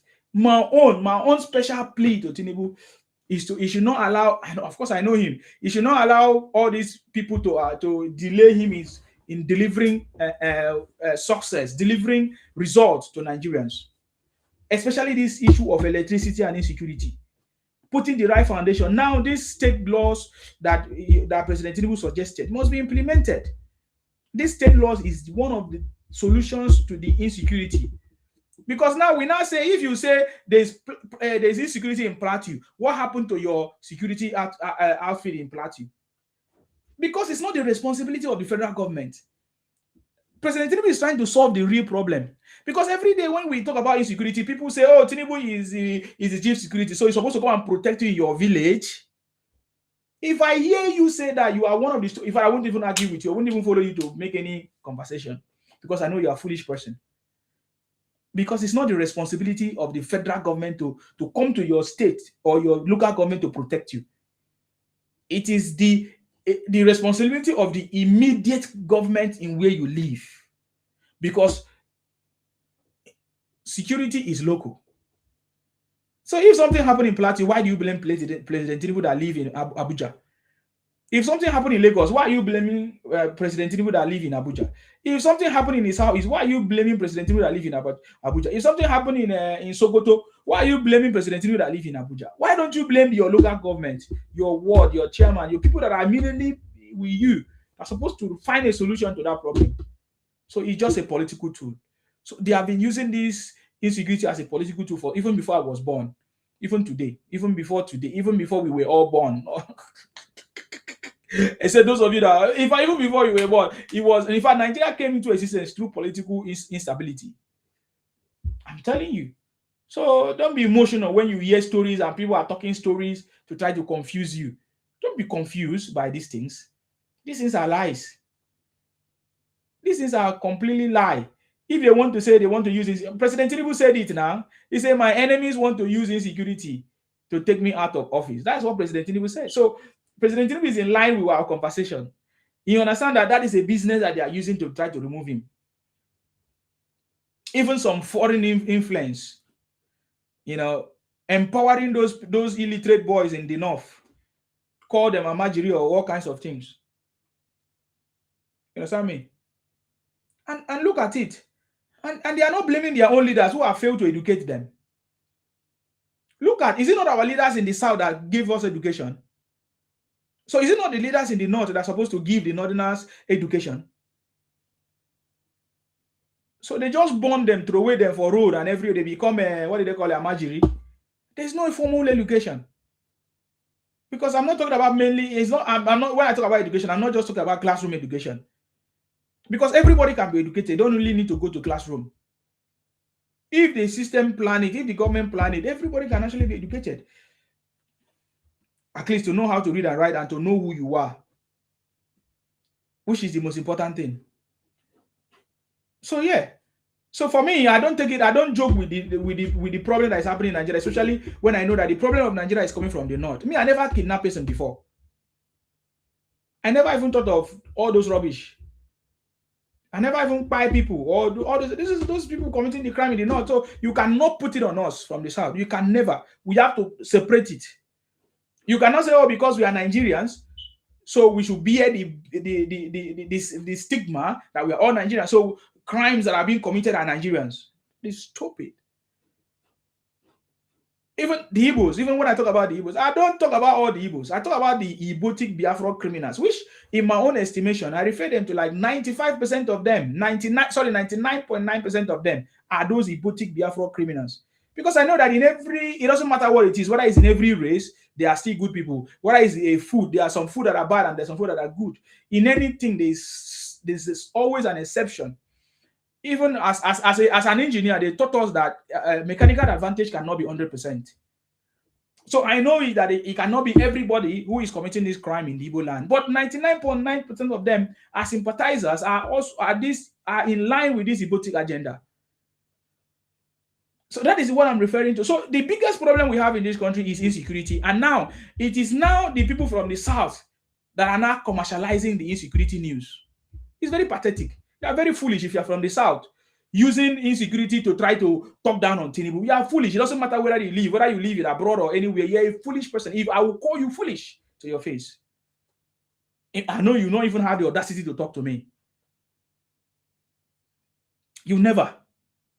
Because I don't know how the insecurity is happening in the north, and people who live in the south are now commercializing it, are now amplifying it, are now using it as a campaign against Tinubu. When even the people in the north are not doing it, the people that are committing the crime, because they know what they are doing, because they know that you are foolish. You're a foolish person from the south using the insecurity happening in the north to now use against Tinubu. You're an idiot. Because when Buhari was in power, they commit the same crime. The northerners did not raise alarm. How come in the turn of Tinubu, you are not the one raising alarm, causing confusion, using us against Tinubu? You're a foolish person. Look yourself inward, know that you're a foolish person. You're an idiot. Let anything that happened in the north remain in the north. Let anything that happened in the south remain in the south. Don't try to use it as a political tool to play your card. Now that Obi has failed now. You understand me? Now that Obi has failed now. What will you do? Who will you promote? Akiwumi said, Mr. Nsima, it was about the cultists who grouped together to perform rituals that was beat up by army, police, and securities agencies in an hotel in one state in the southeast, if I'm not mistaken. Okay. I can't remember. Is it there was a one that they said one of the official, is it the forces? One of the forces official by a boy. You know, they caught one guy and they actually opened fire on that person, and that person by something like that. People were fighting. You know, you know. So if that's what you are referring to, is that why they amplify it? No, sir. Akiwumi, sir. No, it's beyond that. They are just looking for every story to use it against Tinubu, to use it as a propaganda against Tinubu, to use it as a tool, a political tool against Tinubu. Even Obi is doing it. I saw his tweet now. It was about Tinubu. They were using it, trying to use any little thing that happened. They want to use it against Tinubu. That Tinubu is the cause of the problem. So they will never. But like I said, everybody will join hands to celebrate President Tinubu legacy, my brother. When how they will do it, they will never understand.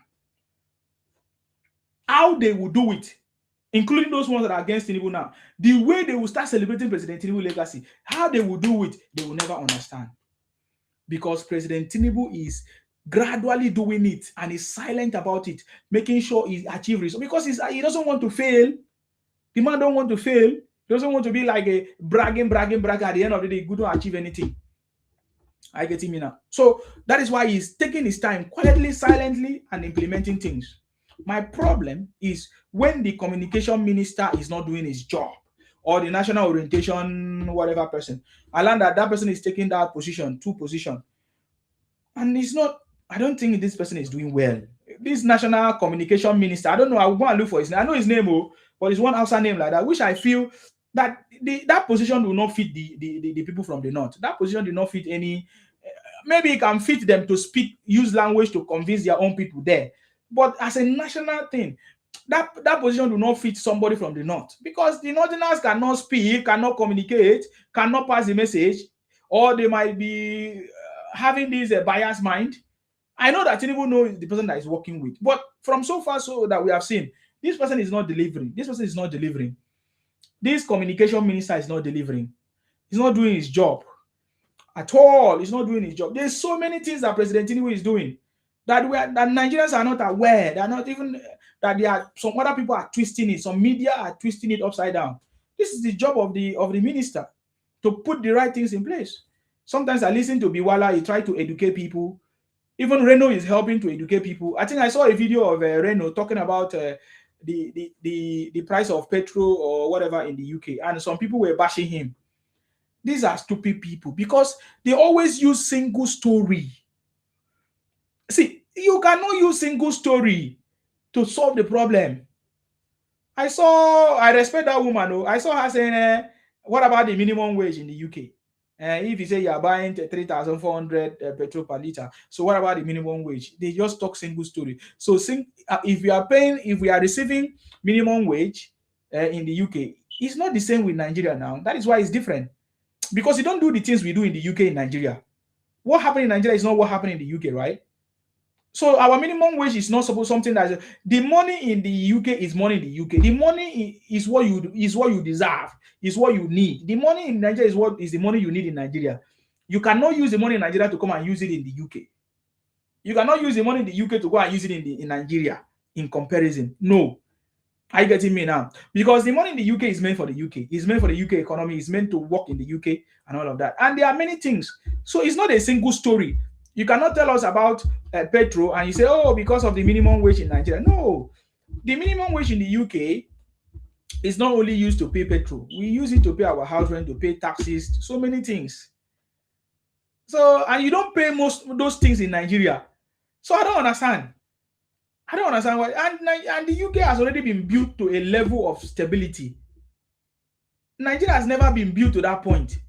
At what point did they build Nigeria to stability? I remember the white people when they came, the colonial masters. At what point did they build Nigeria to? They didn't even allow the white people to build Nigeria to stability, just like that of South Africa. I don't want to go deeper into these conversations because these are some of the things that form our knowledge in the things that we say. South Africa was developed more than Nigeria before they left. So there was never a point of stability that Nigeria got to before they left.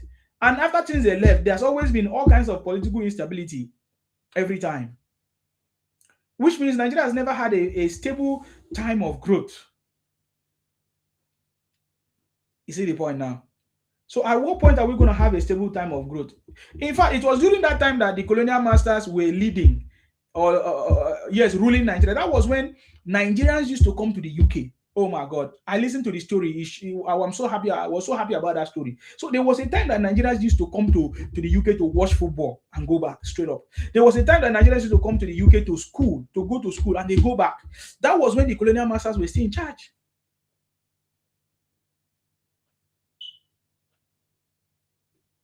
And dig deep about the story I'm telling you now. I said Nigerians can come to UK just to watch football and they will go back. In fact, that time when Nigerians finished, there was nothing in the UK because our money was even more stronger a little bit than even the UK money. They had to go back. In fact, they have to if you came to the UK to study as at that time, if your money remained, if you are having the pounds currency, that is the UK money, you have to convert it to Nigeria. We want to take it back. You want to take Nigerian money. You don't want to take the UK money back to Nigeria because it becomes the value was not up to that of Nigerian pounds because we were using pounds too because it was the UK man using pounds. But that time the colonial masters were able to a certain level in charge. That's why I don't blame the colonial masters for anything. For me, I don't. As of now, I'm not blaming them for our failures now because our failures is caused by us. I don't believe that there is any external factors that is stopping us from growth. If there is, our leaders allow it. So therefore, you cannot blame them because the people, foreigners, are now negotiating to make sure that they bring food to their own people in their own country. So therefore, we are supposed to be wise to make sure that we don't make any negotiations that will allow people to come and take, like selling our raw materials. Why should we sell our raw materials? Onye say it is the Minister of Information that is not performing. He is also the supervising the NOA. Yes, National Orientation Agency. That's what I'm saying. These are the problems. These are the problems we are having. So this government must change that Minister of Communication or whatever, or do something. The minister is not doing anything.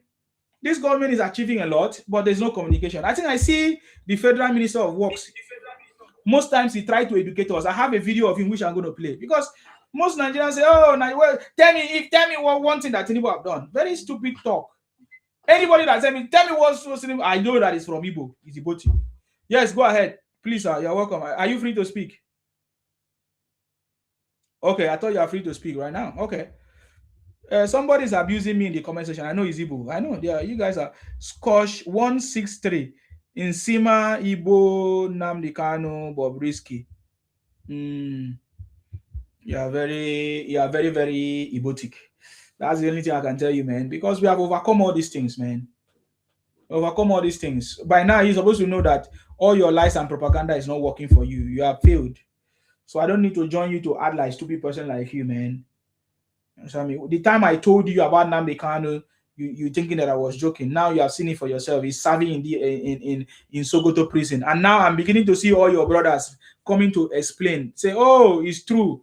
Nnamdi Kanu family is the cause of our problem. They stole our money. Nnamdi Kanu is trying to subdue us. He's trying to collapse the IPONG. This and that. Now I open medicine after death. What I was telling all of you, you were fighting in Sima. You don't know that Nsima love you. If I don't love you, I don't go tell you the truth. I love the Igbos. That is why I explain to them the truth. And I think that is why many people love you. And then you are trying to take advantage of it, especially the Yorubas. Trying to take advantage of them because they love you. You want to abuse it. You want to abuse Yorubas. Yes, go ahead, Joseph. What do you have to say? You came up? Isima, good evening. How are you doing? I'm very good, sir. Thank you very much. You're welcome. Yeah. I've been on your platform before now. You get the point. I like you as a person because you're a human being and I'm a human being too. Right? Yeah. Because I can never hit my fellow human being. That's the one thing. Right? You need to laugh. I can never hate my fellow human being. That's one thing about me because it's just my place to hate another human being. But you see, man. Are there people hating on anybody? Yeah, sometimes what you preach at times, right, is not the way it seems. Okay. Get the point? Yeah. Okay. But you have your own reasons why you're preaching that. I'm not saying that you don't have your own reasons. You might have your own good reason why you're preaching that. But sometimes, many times when you're preaching that thing, get the point, it's affecting a lot of people that are not into that. Why did I say that? I've been in your platform one day. Okay. It's just like that day that I was in your platform when you say that all Igbos are thieves. Not be all Igbo are thieves. And I've never said that. I've never said that. I can never say that. I can never say all Igbos are thieves. No. Okay, but your speech says otherwise sometimes. You are intelligent. I know you to be a very intelligent person. If I even make that statement is wrong now, how can everybody be thief? It means I'm including myself. So okay, do you remember one day I was on your platform? One guy came and was saying that the guy said to you, not all Igbos. Then you now say, okay, I understand what the guy was saying. You understand what the guy was saying, right? Yeah. My conversation is always around the Ibotic Biafra criminals, and I always, all of them are criminals, if that's what you are saying. And then when I want to talk about the Igbos, I say 99.9% of them and 1%. And there are some people who don't agree with me. There are some people that say even 100%, which I tell them that everything cannot be spoiled. There must be few people who are doing something differently, and that's correct. So yeah, the 1% of Igbos are plenty. If you don't know, if that's what you're arguing, the 99.9% are also the what do they call it? The majority. And if you, even in politics, majority carries the votes. In anything, even in anywhere, any situation, the majority always carry the vote. And if the majority are criminals who are doing this, committing this crime, it means it will affect the 1% who are not. Okay, and that the 1% cannot be able to now defend themselves. People like Ijele. My brother, you've cleared my doubts. Okay. You've cleared my because Ijele has been a person that has been listening to. There are other people like Blessdom and other people, even paparazzi sometimes when he talks. So yeah, and I even follow Nnamdi Kanu at a point. So that's what I was saying. It's only that, just like many people follow Peter Obi at a point. And then when they discover that it's not what his ideas is not what they really want, some of them stop. That is how life is, sir. It's only when you do something and you realize that there's something wrong, then you come out of it. That makes you who you are. That makes you a better person. But if you okay, listen, can I say something, please, my brother? Okay, go ahead now. Okay, you see, like, look at it with the way it is now. Okay, like me, for instance, as a person, I do not follow people. I follow what is just and what is right in my life. The only thing how I do my own things is this here. If I think that this thing is right, I follow it. If I think that this thing is wrong, I don't follow it. And me, I can never allow people influence, all right, to overpower my personal influence that I have upon myself. Get the point? So, you know, you might have a good idea or good topic that you want to initiate. You get the point? But so many people will not understand it the way you're presenting it because of what?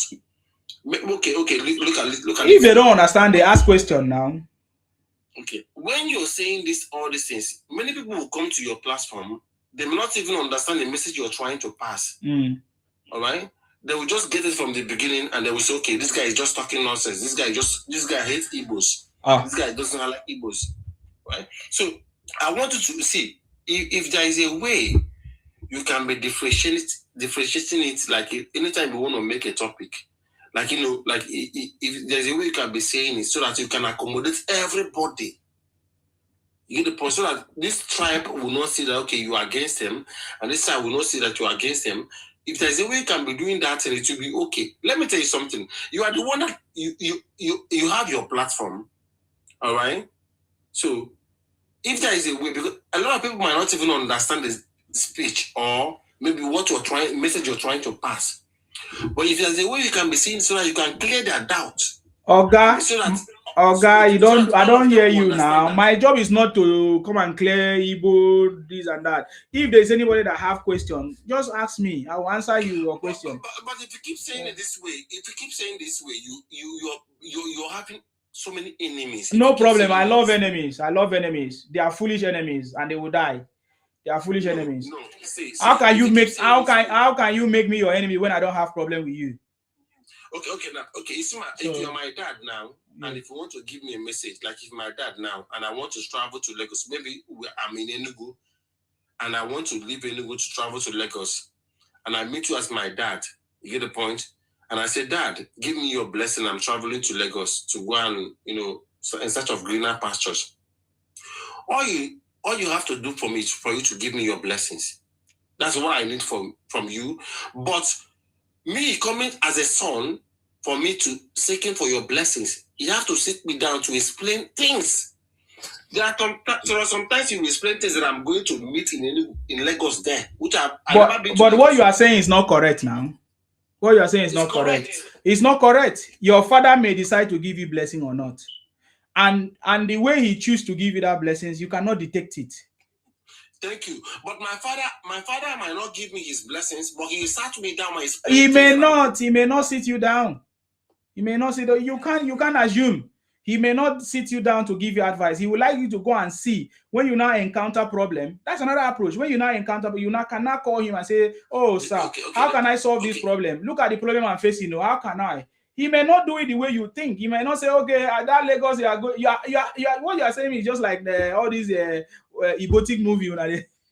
That movie they put on Nollywood for us. The point I'm trying to make is this: yes, your words to Igbo sometimes can be very vulgar, and they may not even understand it the way you're trying to pass your message. Get the point? The way you brought they will think as if you're talking you're generalizing. Joseph, even the way you come on now doesn't even. You didn't even speak the thing that is on the topic right now, because when you come now, you are saying is going against. You never go against any Igbo. He just speaking. I think he's talking about in the past. He's referring to things I say in the past. I'm talking about in the past. Yeah, I've never been to his platform. That was 4 months ago. That was last time I was. If you Sir Wills, thank you very much for coming in. But let me just help in a little bit. What you are trying to say, if you listen to what I was speaking as at that time, then you will understand the reason why I was speaking the way I was speaking. It must be in relation to the topic that I was discussing as at that time. And for me, when I'm speaking the way I'm speaking, I speak in specific terms to the topic. I'm not talking about if I don't know any Igbo person, why should I be afraid of that, have any problem with that Igbo person? I talk about the Igbos that I know. And the Igbos that I know are the Biafra Igbos and the disobedient children of Obingos. Following them, those are the people I speak against. And in my opinion, all of them that I've come across are a bunch of criminals. They come to my platform, I listen to them, I give an opportunity to speak, but instead of them to speak, they will end up either abusing me or saying all kinds of things that does not make sense, or trying to claim my people, my Akwa Ibom people, or try to Igbonize us and say we are Igbo, or we are a subgroup of Igbo, we are Kaibo, all those stuff. They do all of that, and every of them that I've come across, I've always made that. In my opinion, based on my data that I've sampled, I can tell you that they are all a bunch of criminals. So that, and I'm not referring to the Igbos. I'm not referring to like Dave Umahi, which I've never had any relationship with him, or referring to anybody, any other Igbo person, which I've never had any encounter with them. I'm referring to the people that I've had encounter. And or will I say, unfortunately, most of them are Igbos who have had encounter, and they don't look good. They don't seem good to me. They are trying to Columbia me. They are trying to change my name. They are trying to expand into my territory. They are trying to take over our territory. They are trying to force me to speak their language. They are trying to say I'm a subgroup to them. So those are the conversations, if that's what you are saying. So, and people that follow me know what I'm talking about. So yeah. I refer to the past because of what because I have not been to a platform like I've not been on TikTok for like over 3 months now. All right. Yeah, that's okay. All right. So then my brother now caught my attention to something there. My brother now said that there is something that is going on that you guys are talking about. So if you guys can, bring me into what you guys are talking about. If I have anything to contribute, I'll contribute. No, Wala. If you don't have anything to go, you don't have anything to contribute. Just like what Will was saying. Will say that we are dealing on a topic. And then you just came and started telling me all those stuff, which is not in relation with what we are saying. And okay, that is what there were no verse. What's this topic now that's going on now? If I have anything to contribute, get I. Waiting there for the DC. Get I. Waiting there for the topic. You don't see the topic there. You understand me? Okay. You don't see the topic. No mind now. No mind now. Now I've seen it. Tinubu remains the best. Oh Jesus. Uh-huh. Okay, can I continue? Can I say something about this? Say it. Be free. Talk. Okay. Yes. My brother. Okay, please, can you allow me to finish? I don't want anybody to cut me short if I'm making my. That's my. No, you can't tell us how to react, because we are not going to. If do you agree for me to tell you how to react now? I can tell you what to say. Don't abuse Tinubu. Don't say Robbie. I can tell you how to talk, but I'm not going to do that. I allow you to talk, but you can't tell us how to react to you. Yeah. To my own understanding, as a human being. Yes. As a human, to my own understanding. All right. Tinubu is not the best. Do you know why? Let me say why I said why. Okay. he might have good plans for Nigerians, but he went there and surrounded himself with people that do not even understand the plan that he has for Nigerians. Listen, let me finish.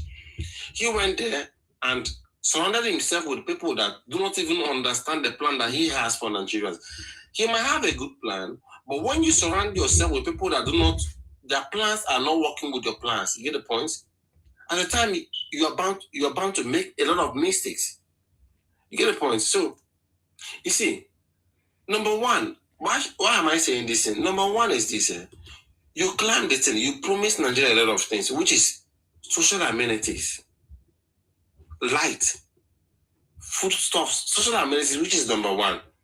And when you went there, then the first money you got your hand into, like ministers were having like a kind of cars, expensive cars, which is not the most important thing that you as a kind of person that entered there. I don't even know whether somebody gave him the advice or maybe he gave himself the advice. You know, but what I'm saying is that he should have affected on areas of poverty.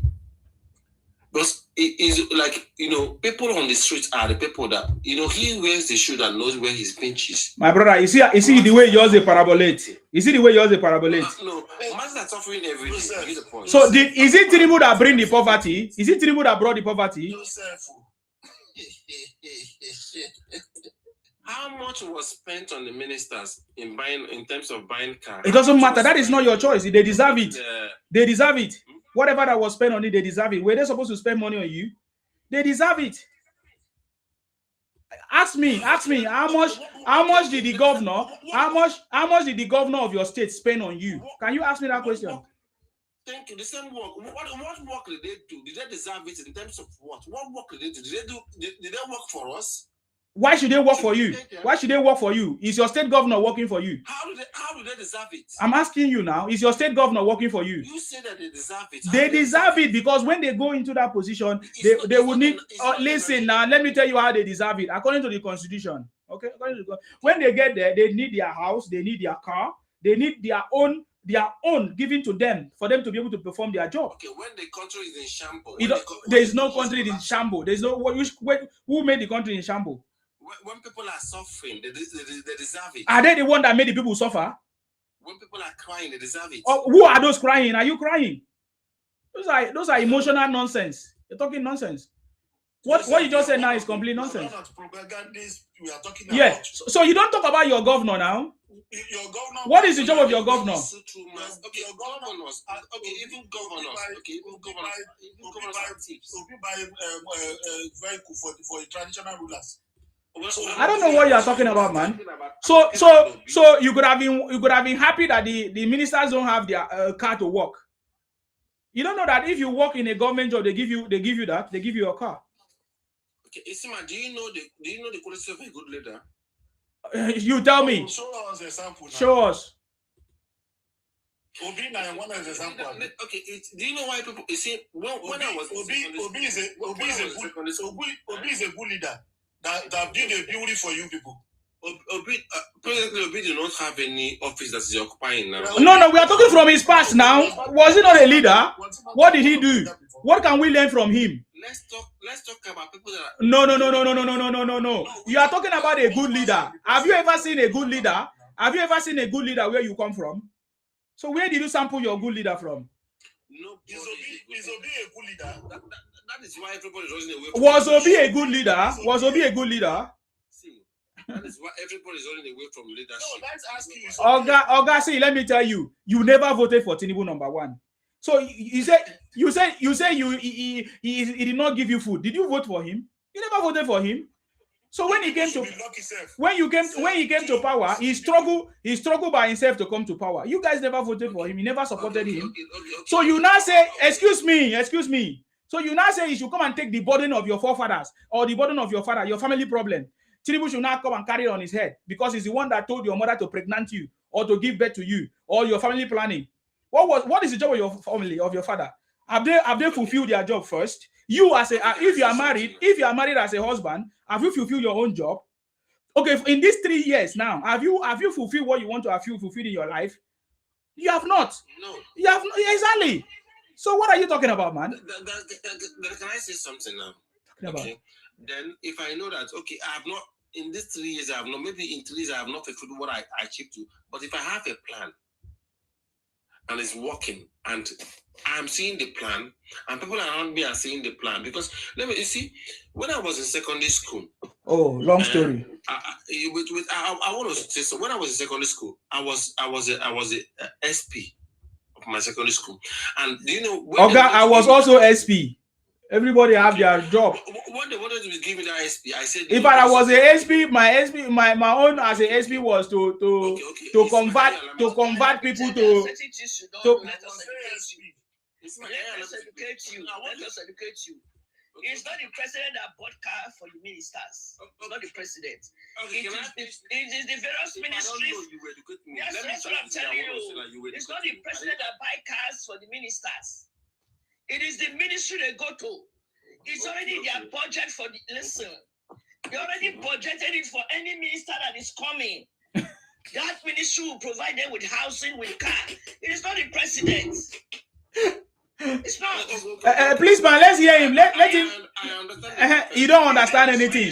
You don't understand. Just tell us. The budget that when the new minister is coming, and it is always recurring. Is there. So it's not the president that bought luxury cars for them. And it is not the president that will come and put tomato and pepper in the houses of people. It's not to share money to families. The thing he has to do for us is to help us bring in investors that will come and open companies so that our people can find a place to work instead of going to South Africa and Ghana killing them. Okay. Those laws that will favor us to bring industries into the country. If there is a kidnapping, there is insurgency, nobody will leave their country to come and invest in Nigeria. Thank So God you are the one the mentioning better we this make thing. our place peaceful for people, our Thank governors help us with local security, they will know that it's the external forces that will live for the president. So that Thank God our you are the country one can be mentioning good. all these things. Thank Thank God you you. are the one mentioning all these things. Okay. My sister, I will mention it because I know what is happening. I'm not going to say that it's so big, that it's only when an Igbo man gets there that will not be insecurity. I never I'm not saying when an Hausa man or Fulani man is there that there will be no insecurity. I did not even mention Obi. I didn't mention anybody's name. I'm saying it because I know that you want to ask me. You people are mouth-picking your thinking. We are so close-minded. Okay. They told the governors to provide light. And they gave them money to be able to provide light in their various states. How many state governors are doing it? Were they not giving money? Since the national grid is always breaking down. Okay, provide light for your people in your various states. Money was disbursed from them for the federation accounts. Did the governors do it? People are calling that Tinubu. How can I have problem in New Jersey? I'll be calling Trump. When my governor that I voted for here is not doing it, I write a letter. I send email to the office. From basic taking care of my county, I'll send a letter to them via email. Will I call Trump? Who do I pay federal tax? It's not responsible for my state. Tinubu is not responsible for your state. Okay, my sister. Oh, okay. Let me say my answer because your voice. Dayo, do you wanted to ask question? Or let me say rather my answer. I want to ask him question. Bros, I want to ask you a question. Let me react to what you say. Yeah, you want to speak about insecurity. Wait, bros, wait. You want to know? I know where you are going. You want to speak about insecurity, right? Then when the federal government is proposing to have state police, why are the Igbos against state police? No, because the people that we are not talking about Igbo. We're talking What are you afraid? What are you afraid about state police? Okay. Answer his question. What are your fear about state police? Why do you react to what our mommy said first? Let me react to what our mommy said. What are Igbo hiding? Let me react to what our mommy said first now, so that we react to your own. You see, thank God for Isima. Isima brought me up on his platform. Get the point. Let me react because we are having a conversation, peaceful conversation. Yeah. All right. You see, like in this life, is this you attend to matters that are matters that are very urgent is what you attend to. You get the point. Like when you climb office or maybe in a family, okay, if you're the first son and a lot of things are going wrong, you only attend to the ones that are very important, that affect. If you leave it, it's going to cause a very big problem. You get the point. So you attend that one. It don't mean that you're not going to attend to other ones. So, but those ones that is going to cause a very big problem, you attend to it first. Attend to the one like food. You are hungry. No, not that one. Okay, like now, see, our father, which is our president, promised us that he's going to do this, going to do this. When he was the governor of Lagos, he did very well. Tinubu never promised you anything. No? Can you show me us where he promised you anything? This man is a businessman. He did very well. He's okay.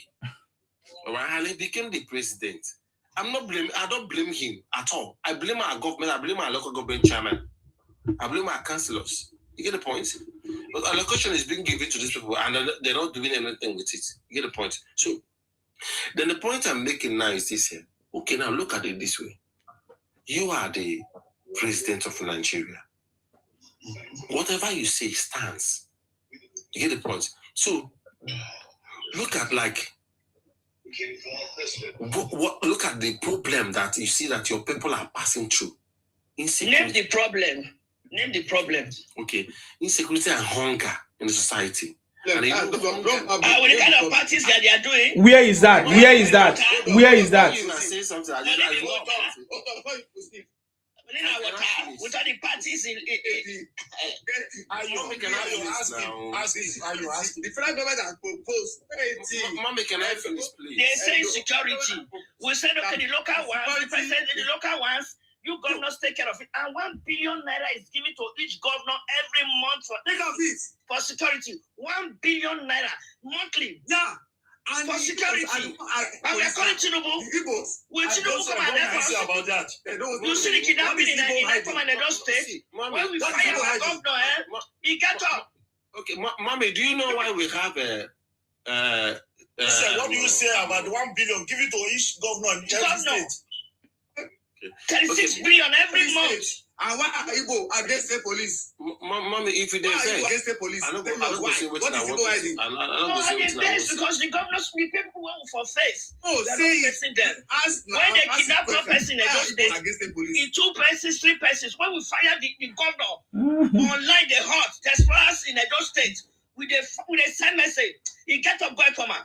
He sends soldiers, go come on. We don't ever get peace. Mommy, look at the point I'm trying to make now. Look at the. I want you to understand the point I'm trying to make. You are not making any point. You say people are hungry. Who is hungry in the federal? Who is hungry in the federal? And he's giving them money to do it. He's giving them money to do it. I've said it in Northern Ask, we're not going to fight insurgency. When you're tired of their evil, they will rise up against themselves. No, and this is one of the foolish person I said. This is one of the foolish person I said. I said, yes. How can you? Exactly, ma. How can you be from the south and you are commercializing?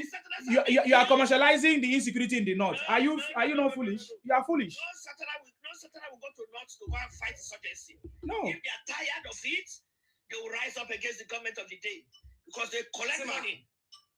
Yes. The kidnapping. Is it not the Southeast that started the kidnapping? Before Fulani commercialize it. They are the ones that started the kidnapping. If they are tired of it, I think you see yesterday in my state, they're running away from their Southeast. They're running away from their Southeast. My brother. Nobody. Because mommy is saying something and somebody is saying something again. I don't even know which one I will answer. We are not saying it for you to answer. We are not saying you to answer. It's like you feel like you are asking you question. Who are you? We are not asking you question. We are just reacting to what you are saying. You not get peace. Go and look for a state governor. You cannot expect to talk to your governor. You're not supposed to bring me up, but because you brought me up, because say. But the thing is, I don't even know you. You call me your friend. What make me your friend? You want to start propaganda and gaslighting? No. You see, madam, was it that you brought me up in your platform 3 times, and allow Oga Ade to ask you questions. Me, I'm not attacking you. I'm not attacking you. Allow Oga Ade. Let's talk about it and see like what is going on in Nigeria. Let's talk about it. Governors are making their own mistakes. Local government chairmen are making their own mistakes. Even our president are making his own mistakes. Our president is not making his own mistakes. There is a question for you. He invited America.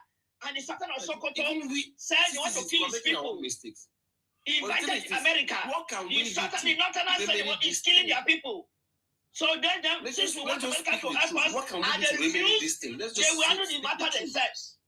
Bros, Joseph, see, I will advise you to stop propaganda. We invited them. You cannot come down to gaslight us. Help us. See, let me tell you the truth. Let me tell you. Including Atiku, insurgency in Anambra. Anambra is not epicenter of crime. Anambra is not epicenter of crime in Southeast. Do you know that? And Imo State. Anambra and Imo State now become epicenter of crime. And why? Because the people of Southeast. You know that? That's why people are running away from Southeast. Listen, you see, every state has their own shortcomings, which is and the governor says why are you not running to Southeast when we have their own problem? Why are you not running to Southeast? Why are the Akwa not running to Southeast? Why are the Calabar not running to Southeast? Why are the Igbo and the one running out of their region? My brother, you are Nigerian. The first kidnapper was Evans, an Igbo man. What are you talking about? They saw the money he made. Yes, in kidnapping. Their brother started doing the same kidnapping. They started doing organ harvesting. Now the kind who told us how they package pennies as plantain and they deliver it to China. We have every recordings. Jesus. Every region fight your insurgency yourself. Okay, you wanted to ask me a question before. No, not the ask question. I'm going to get answer. Please, man. Let me Mommy, calm down. Mommy, calm down. I talk what you want to. Okay. Calm down. I've listened to you. Continue. Don't calm down. You talk. I understand where you're coming from, and even the things you choose not to say. I understand them, but my question to you is that because I know you can't claim neutrality and you can't say you don't have a dog in this fight. My question to you, and it will be an interactive conversation. My question to you now is that who is your candidate for the next election, and what will they do differently concerning all the complaints and the problems you listed out? Who is your Are you asking me the question? No, I'm asking Joseph. Okay. Who is your, concerning all the complaints and all the problems you've listed out, who is your candidate and what will he do differently? I don't want you to just make some blanket statement. I want you to specify things your candidate will do differently, please. Thank you for asking me this question, my brother, and may God bless you for asking me this question. I might be a political animal, but I'm not a partisan politician, all right? But because everybody's a political animal, I cannot, because I'm not I don't support any party. What my intention is that whoever is going to be the president of Nigeria, or whoever is going to be the governor of my state, or local government that govern where I stay, let him do right. Let him communicate to people. Let him come to it. Don't delegate people to come and talk to people. Come there and talk to people. Tell them, see, let me see. Come there, see them, talk to them, tell them, see, look at what I'm doing, Don't tell anybody to go and tell them. Because when you come and tell them, let them hear from your mouth, then they will understand, okay, you're trying your best. Because sometimes when you delegate people to go and tell them, that message you give somebody to go and give somebody to go and give somebody, that message might not even reach them. Okay, you are not making sense. You want Tinubu to go everywhere and be telling people. So I don't understand. They say, what is your candidate? What is he going to do? No, that's not what I mean. But what I mean is this. What I mean in that sense is this. Our Oga, which is the president of Nigeria, he's a good man. He has a good heart. But the problem is this. He's surrounding himself with people that do not even understand his plans. That is a lie. That is a lie. That's a lie. I vote the people. That's a lie. The governors that came for the various states. That's a lie. Vote for her. Did he pick them? Doesn't know what he's doing. That's not true. That's not true. They don't know what they're Okay, is your governor? Does your governor know what they are doing? Is your governor that is not doing well? Yeah, does your governor know what he's doing? Even if the president don't know what he's doing, the governor should know what they are doing. Does your governor know what he's doing? Joseph, do you know that? Joseph, do you know that the electricity? Nobody sent anything. The man, but even also rock the bill they met there over $1 trillion for lights. That means the section of Nigeria did not pay for lights. And he sent the Akiwumi, can you hear the sound? Akiwumi, please confirm if you can hear the sound. If there's sound. Because I don't know why somebody is saying there's no sound. Fix your own sound. There's sound on my system. The issue of Nigeria. Nobody's bleeding. If they know they are bleeding, let them face their problem. I think they said Americans that will send want to kill their people. They didn't allow the president for Trump to help us clear those insurgents. That means it's their people. Since the Sultan and Article said the president is killing their people, we leave the insurgency for them. No Sultan to talk about insurgency because the North is not complaining. They are not crying. I don't know why Southerners are crying of insurgency. The North, they are not protesting. They are not crying. Their leaders are not talking. Mommy, you're even worse than Isima. Because people don't like the truth. Mommy, you're not speaking the truth. Do you know how many letters and signatures we signed before Trump released that one? Do you know what we did? Why not crack out Southeast? Listen, why are you not crying? They said Why are you not just only crying one about what's bomb. happening in Southeast? They came Why out are you not and crying said about why Tinubu that is is killing happening their in people. Southeast? Everybody's crying. Nobody's crying. Nobody's crying. We did not come out for Nigeria. Nobody crying. When I go to my mom burial, for them to party to wedding, nobody's crying. Nobody's crying. Oh. I was in Nigeria last month. Nobody's crying. Nobody's crying. And for me to come and sit here, Campaign for your candidates. Market your candidates when you get. Forget about the problem of Nigeria. Nigeria don't get problem. When the kind of houses one are they buy, one are they build, money in water. Nobody's crying. Nobody's crying. Nobody's crying. Put it this way. So Joseph. Nobody's crying. Sorry to cut you. Call your candidates, your person. Campaign for her. Tell us why we should leave Tinubu to vote for the person. Mommy, I'm eating tonight. Mommy, the best. When I see young men, they come out to come and say things that are people don't read. Let Google be your friend if you don't have newspapers to read concerning Nigeria. Ask questions about Nigeria, ask about the economy, ask what the president is doing. Let us say that where he's not doing well, then we tell him you are not doing well. You cannot come and make a blanket statement that somebody's not trying. Thank you. People around him are useless. You have the pedigree of the people around him. The ministers around him, you have their pedigree. I think the problem of Igbo is that you have their pedigree. You don't go to school. Are you asking what you last them? If you read, if you go, you read. You see people that I commend them.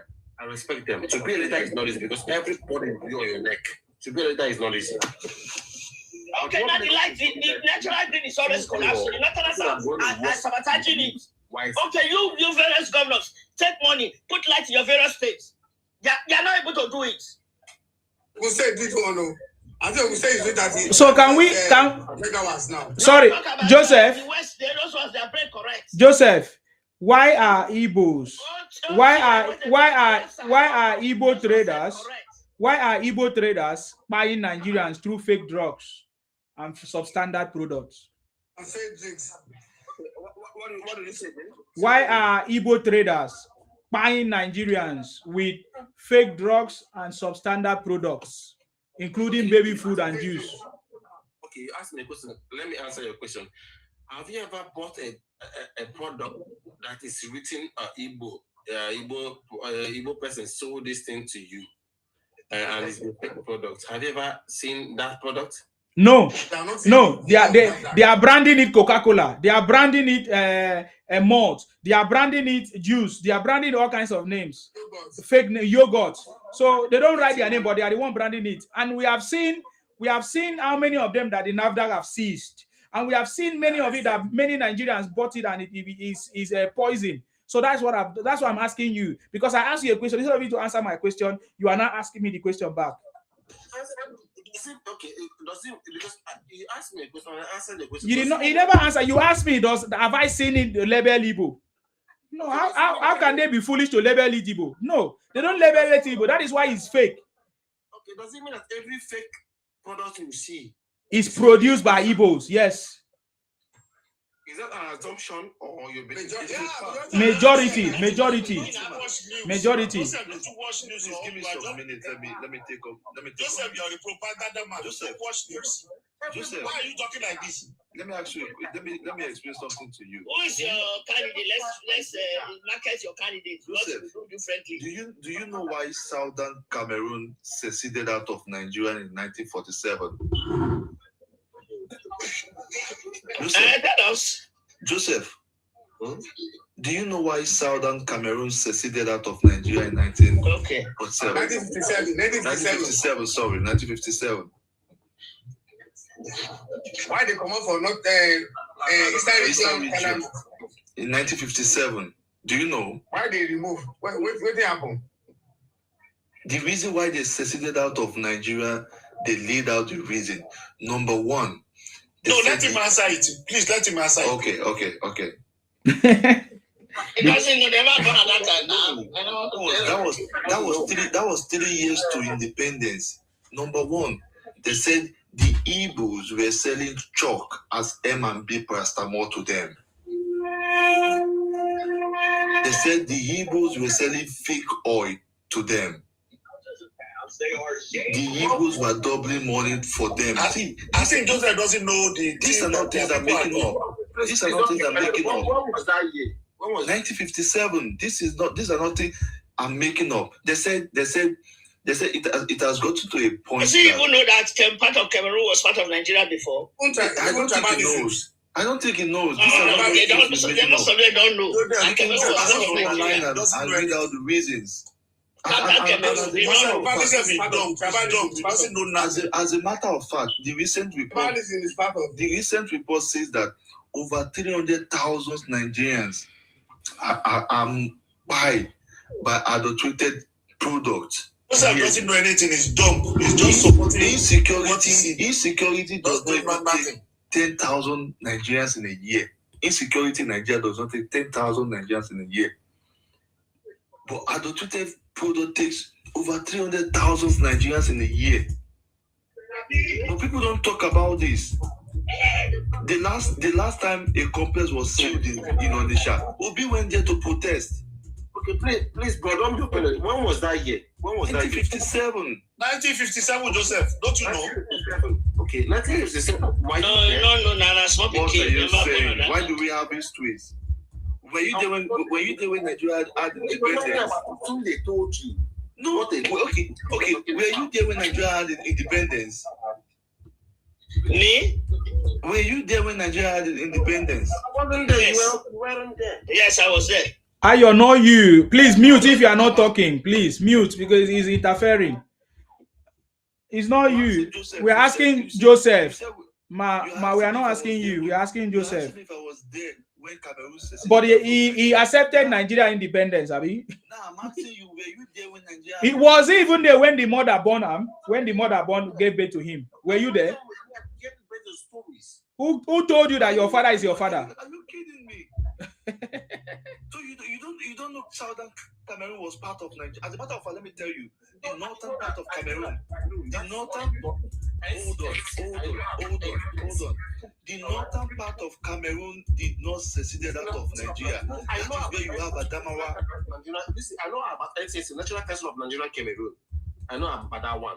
So stories they told you, no, these are not. It's not what they told. This is. Let me tell you something.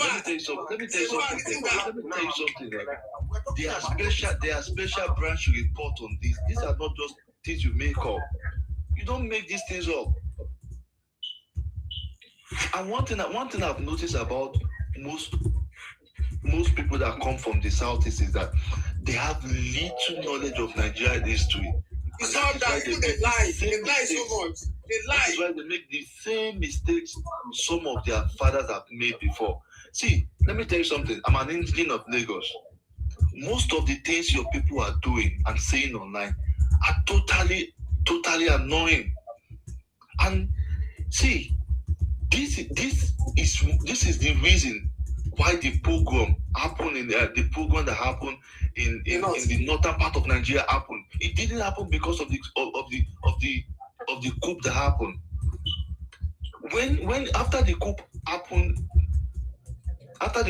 in January 16, in May of the same month, your people in the northern region were printing flyers of Kaduna in Zogu standing on the head of Amadu.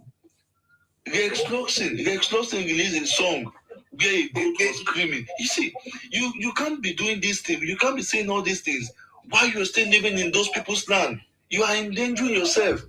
That's why they buy them. That's why they're gonna buy them. For every action, there is an equal or opposite reaction. My brother, I'm gonna get it. Understand me very well.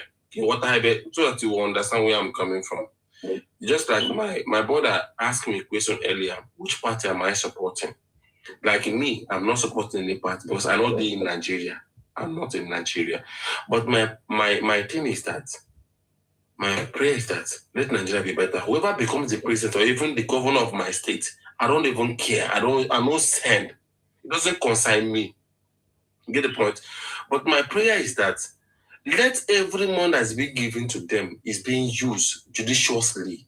That is why you need to hold your governors and your local government accountable. And I will do mine myself. But the way we talk, see, there's a limit to what the president can do. When you say the president gives them money and he can do this and he can do that, there are constitutional limitations. The president cannot tell the governor how to spend the money. It's only House of Assembly that have that power.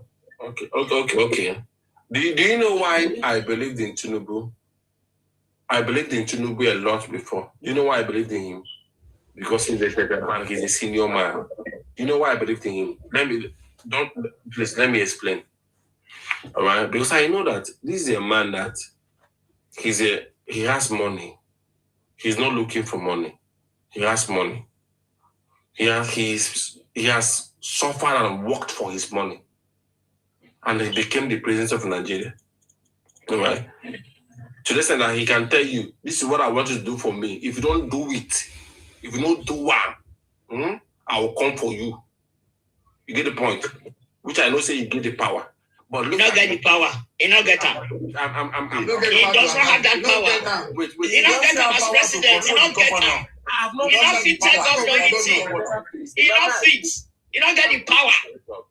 The constitution don't give her the power. He does not have it to tell a governor what to do.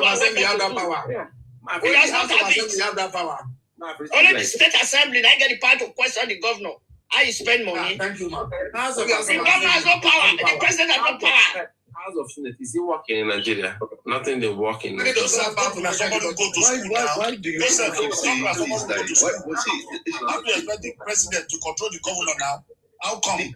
Joseph, when we finish, Joseph no go school. They go Google, not find book. If you find book, you go to they make you learn from there the functions and the powers of the president. Mommy, I want to say something though. Will make sense. Sometimes somebody might be somewhere. You will send somebody a message. But you never make sense now. You never talk sense now. Wait. Somebody might be somewhere. Send somebody a message. Go and do this for me. And that person will go and do that. The president does not have power to control the government. I'm just telling you now. My brother, I have finished this right now. It's my PA here now. Send somebody a message. Go and do this. Okay, I don't know why you call my name. Why you keep talking rubbish and you calling my name? God, Joseph, you don't know how government work. They tell you now, say, if even the president send their message, the president can only talk to his ministers. He does not have power over the governors. How can you talk with your ministers when you surround your ministers and the people? We can't hear you. Who is talking now? Anthony, we can't hear you. I don't know what is happening. There's a lot of noise.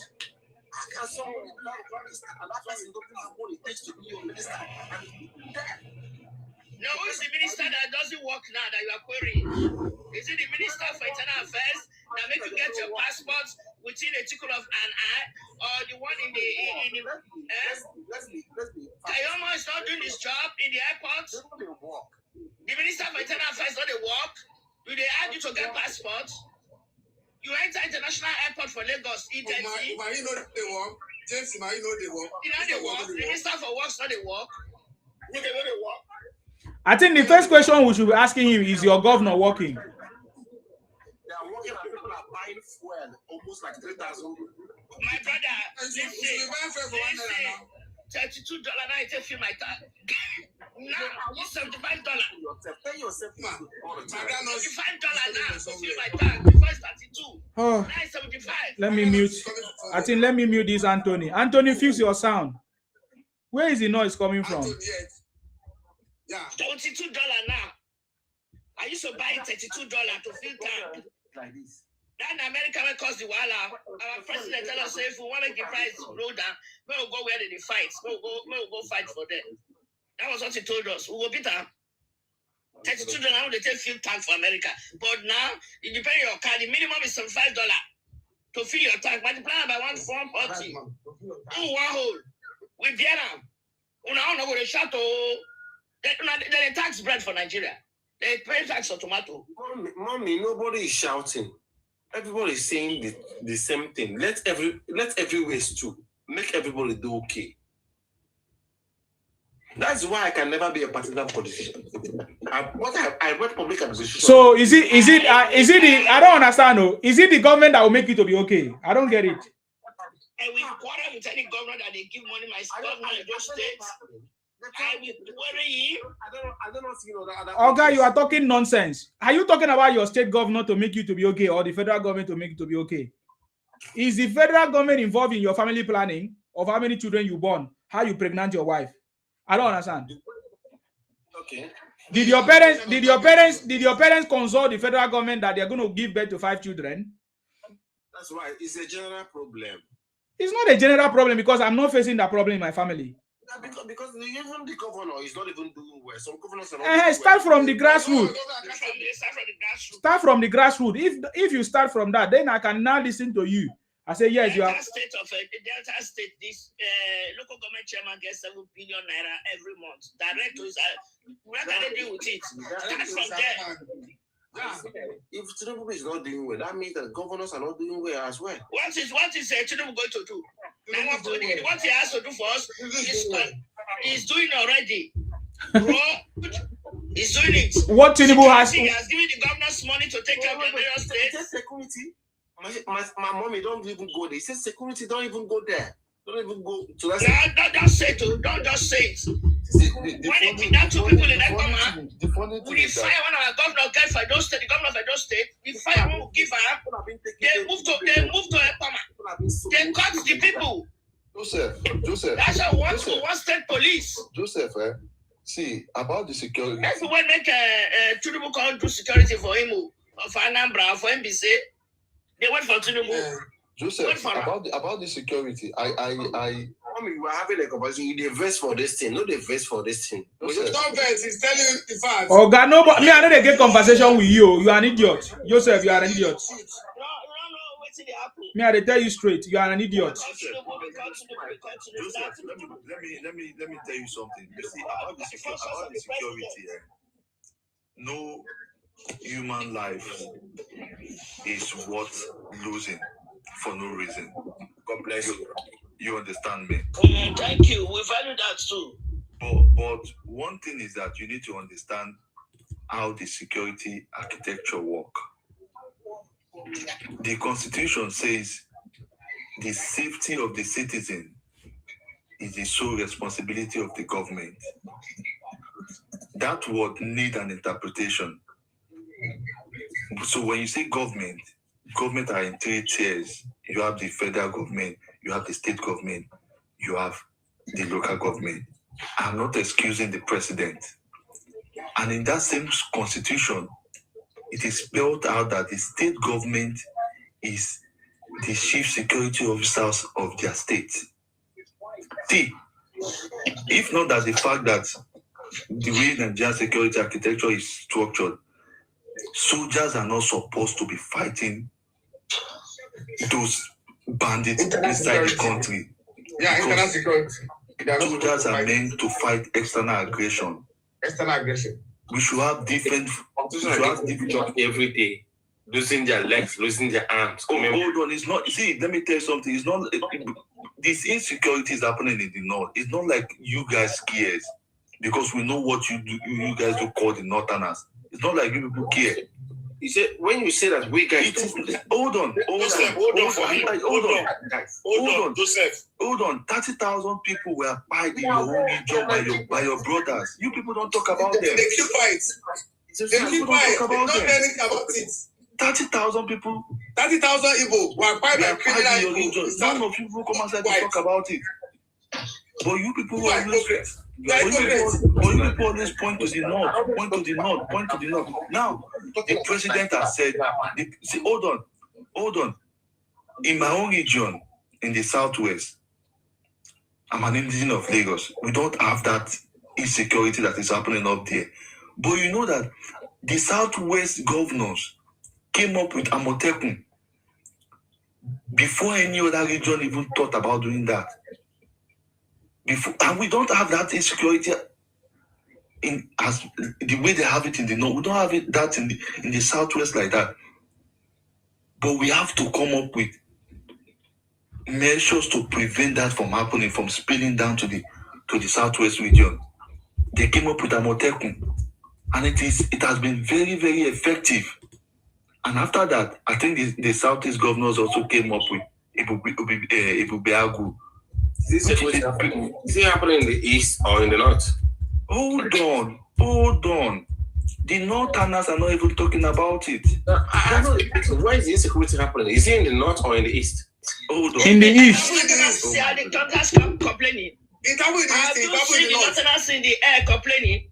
Why is it now your problem now you guys in the southeast? The northerners, are they complaining? So let me tell you something. The northerners, are they crying? Why are you crying for them? The insecurity. What are the one that happens to Southeast? Why don't you cry?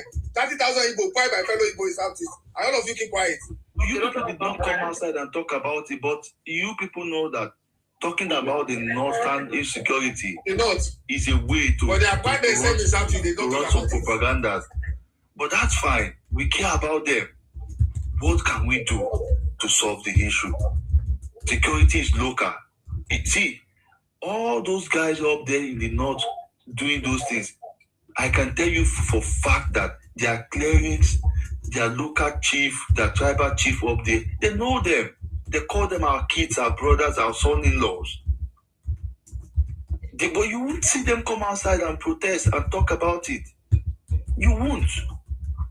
So when we see you people talking about it, crying more than they believe, we know you people are trying to pass some message. Even bros, even their own is than the north. Because people quiet themselves and they keep quiet.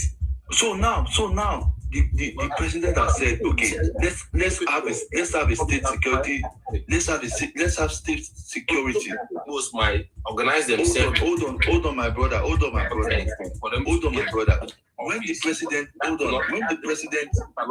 the president made mention of the state security, we in the Southwest, we accepted it quickly.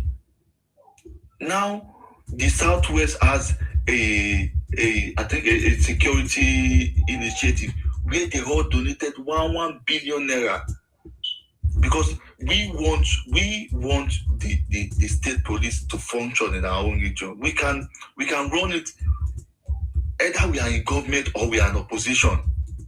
They can run it. They have the fund. We won't wait for federal government to make sure our own security architecture work for us. We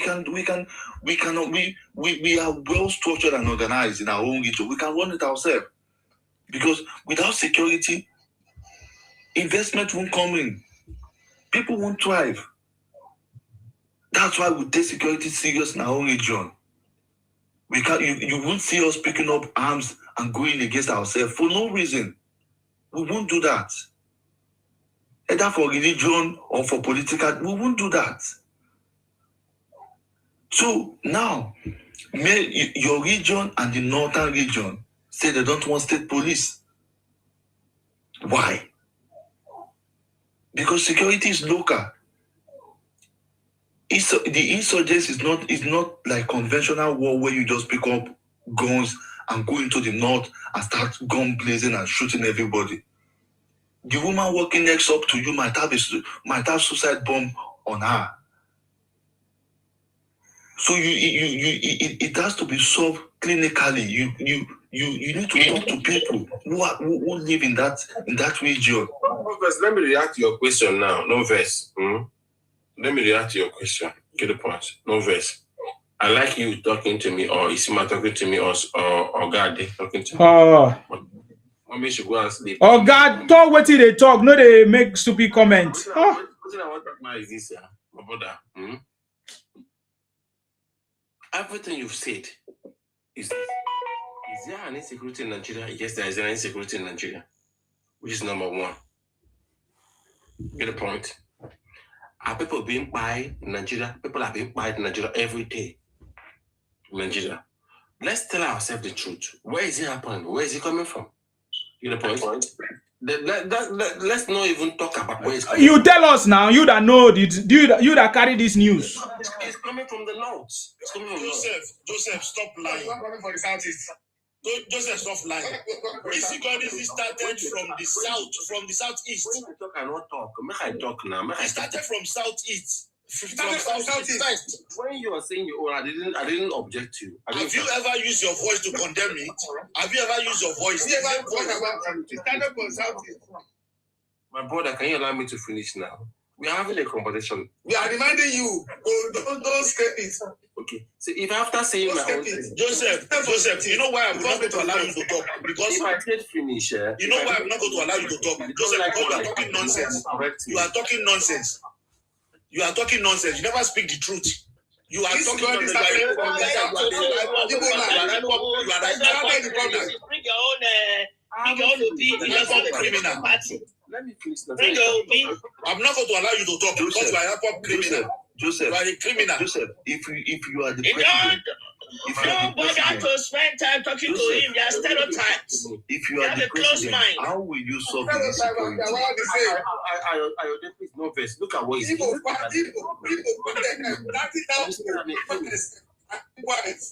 That statement you made, that is not even good.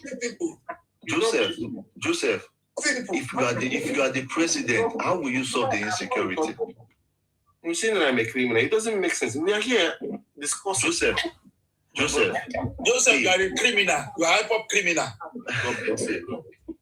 Okay. Joseph, hiding. Forget about the complaining and all. The candidate parties, you're hiding. You don't want to speak about it, and you know. If I talk with you, like it doesn't have to correct me and say to me, okay, look at the way it's supposed to be. Look at the way it's supposed to be. I've never called you. So accept. You accept. You accept it. In your mind. Did you agree? You know what I'm doing. You are hypocrite. I agree. You are a criminal. You are a criminal. Okay. Tinubu is not doing anything. Strong criminal. Joseph is a very strong criminal. All the people around him know nothing. You are the one that knows something. I'm listening to you. He said, if you are the president, tell us how you will solve the problem of insecurity. Since you guys are the father of kidnappers, Evans and others, kidnapping started by the Igbos in Nigeria. The Northerners started learning. The Northerners did not know how to kidnap. They started learning from you guys. The point I was trying to make before this guy started talking. So, yeah, tell us now, how will you solve the problem of insecurity? How was he calling me names? How was he calling me that I'm a criminal? Because you're a criminal now.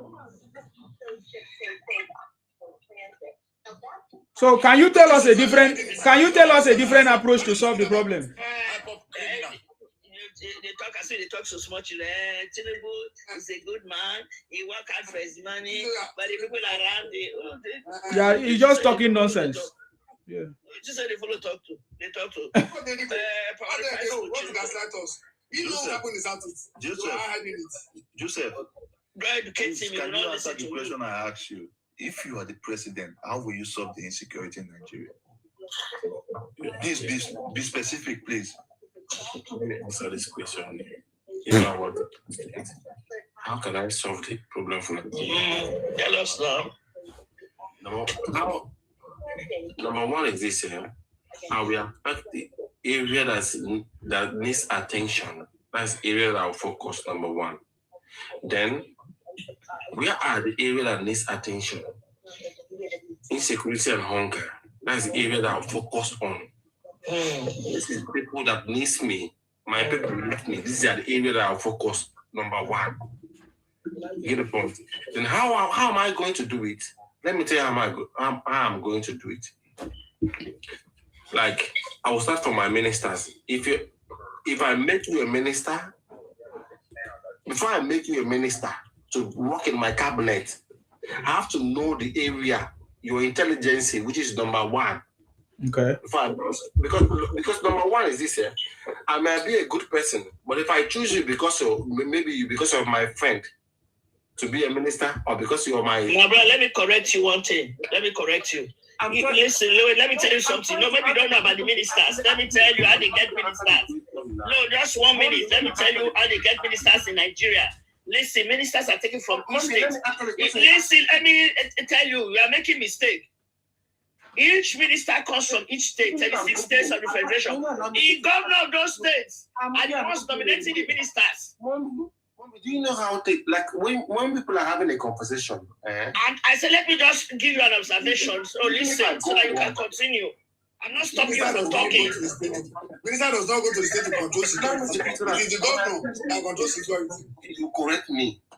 You can't correct me when the ministers come from each state, and it is the governors that nominate who become a minister from his state. No, minister it's not selected by the president. It's only when he's sending them to ministries they select. But the ministers come from the governors. I'm asking, somebody called me a criminal here in this platform, which I'm not. And that statement you know why they say, you know why? Because you know the truth. Why they say so? Because criminal. You know what happened is all your answer is just not straight. You are just lying. You dodge it. You are lying. You know what happened in Southeast. You know, as an Igbo man. But you are not concerned about the North. 30,000 Igbo were acquired by their fellow Igbo. A lot of you keep quiet. What concern you about North? What concern you about North? Northerners are not complaining. I don't know why people are crying for them. But it's not your problem. 30,000 Igbo crying for South. We invited the Americans to help. They are shouting, you are killing my people, oh. Tinubu, you are killing my people, oh.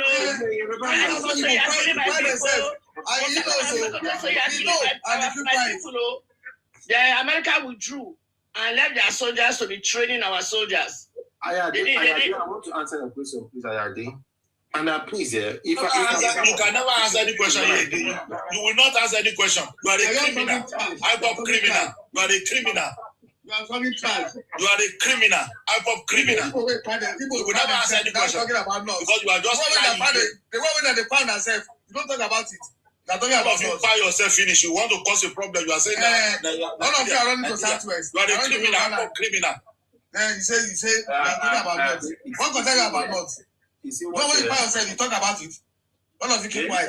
You see what you're saying? Like, you're saying that I'm a criminal. It's only Soludo. Only Soludo have truth about it. Only God Soludo have truth. Because that man, they talk truth about what you people are doing. Soludo said a lot of things about you people. Which people are doing? Soludo said 19.9% of you are criminals. That's what he said. He said all the people they have arrested, white people in South, they are all Igbos. He said it. He said they are all Igbos. And 99.9% of you are criminals. That's what he said. You need to sort out within yourself. You have a problem. You need to sort it out with yourself. That's what Soludo said. Your governor said it. He said if you have arrested criminal in Southeast, 99.9% of them are criminal, are Igbos. And they are the one buying their fellow Igbos. Because you can see the truth and you can send the because of what Soludo said. Your governor said it. It's not me that said it. He said Igbos are the people buying Igbo in Southeast. Igbos. Let me tell you. You see, sometimes there's some money you can get here, and say your conscience. When you say your conscience, all conscience, he's telling you the truth. What you are doing, what you don't know. He said you can find yourself. He said I saw back as in the 70s. It is Soludo that was training all staffs of Central Bank Benin. I was among the people he trained in Central Bank. He said he's not an hungry man. He's a truthful man. He's a straightforward man. He's not an hungry man. It is discovered that he's training all Central Bank staff since in the 70s. Soludo is not poor. Before he became Central Bank governor. You know what he did for the Central Bank governor? He tell you the truth. Can you speak to me, please? I'm listening. He became a state governor. Igbos are liars. Central Bank. I don't know state governor. You people are liars. Don't talk for their mouth. I'm a criminal. Very deceptive. Say they gave him money, set his conscience. Very you any Eastern that is not lies. It's full of deceit and lies. Are you people that said that him? It's part of your culture. Lies and deceit is part of your culture. You can never say the truth. I did my youth service as a Ekiti State. A criminal. And they were beating you. And they gave me food when I was doing my youth service. I hope he did not finger any woman. Okay. He did not finger any girl. Can anybody go to NBC now to go and be copper? I hope you did not finger any woman. See, I was telling him what Soludo said about them. Soludo said if they have arrested criminals at least 99.9% of them are Igbos. And it is Igbo that is fine Igbo. They give small money, Soludo. Okay, can we give opportunity to Jerry to speak now? Let's forget about Joseph. Joseph is a criminal. He's a novice. Let's move to Jerry. Jerry, can you hear us? I think you have been so quiet. I salute you. Yes. We are good. Yourself? I just came back from holiday, sir, and I've released a very wonderful song for Tinubu. It's going to be released on Sunday by the special grace of God. So, yeah. We are Mm-hmm. Mm-hmm. Yeah, I'm a proud Igbo man. But when a fellow Igbo man is coming on TikTok to be speaking nonsense, it makes me begin to wonder. You see, I'm an Igbo man. I'm from Imo State. We don't like ourselves. Yes, where Obus Odima come from? Yes. We don't like ourselves. If Alex Uti, with what he's doing today in Abia State, Rufai Hussein went to interview Alex Uti, trying to make Alex Uti say something bad about Tinubu. And Alex Uti told him that he's not going to talk about Tinubu because he knows that he is doing well. Look at the development. Look at what we have now in the East. The second Niger bridge. Look at what is happening in Enugu. Look at what is happening in Anambra. And that is why salute to all the Eastern 5 governors, Ebonyi, Enugu, Anambra, Imo State, Abia, are united. They are ready to give Tinubu their vote. It has never happened before. There is a reason why it is happening, because now they have more money to work. And they are working, and we are seeing the work they are doing. Go to Imo State to see the road. Go to Enugu State to see the road. Both federal road, what Umahi is doing. Look at what he's doing with Badagry, Sokoto road, Lagos Coastal Highway. That part to Tommy, in his age, he's not even ashamed of himself, to come out on national TV and say Lagos Coastal Road has been approved since Tafa Balewa. He was the person that first of all brought the idea. So we agree, no problem. So what happened to the past president? Why did they do it? And you have somebody today who says he's not being subsidy.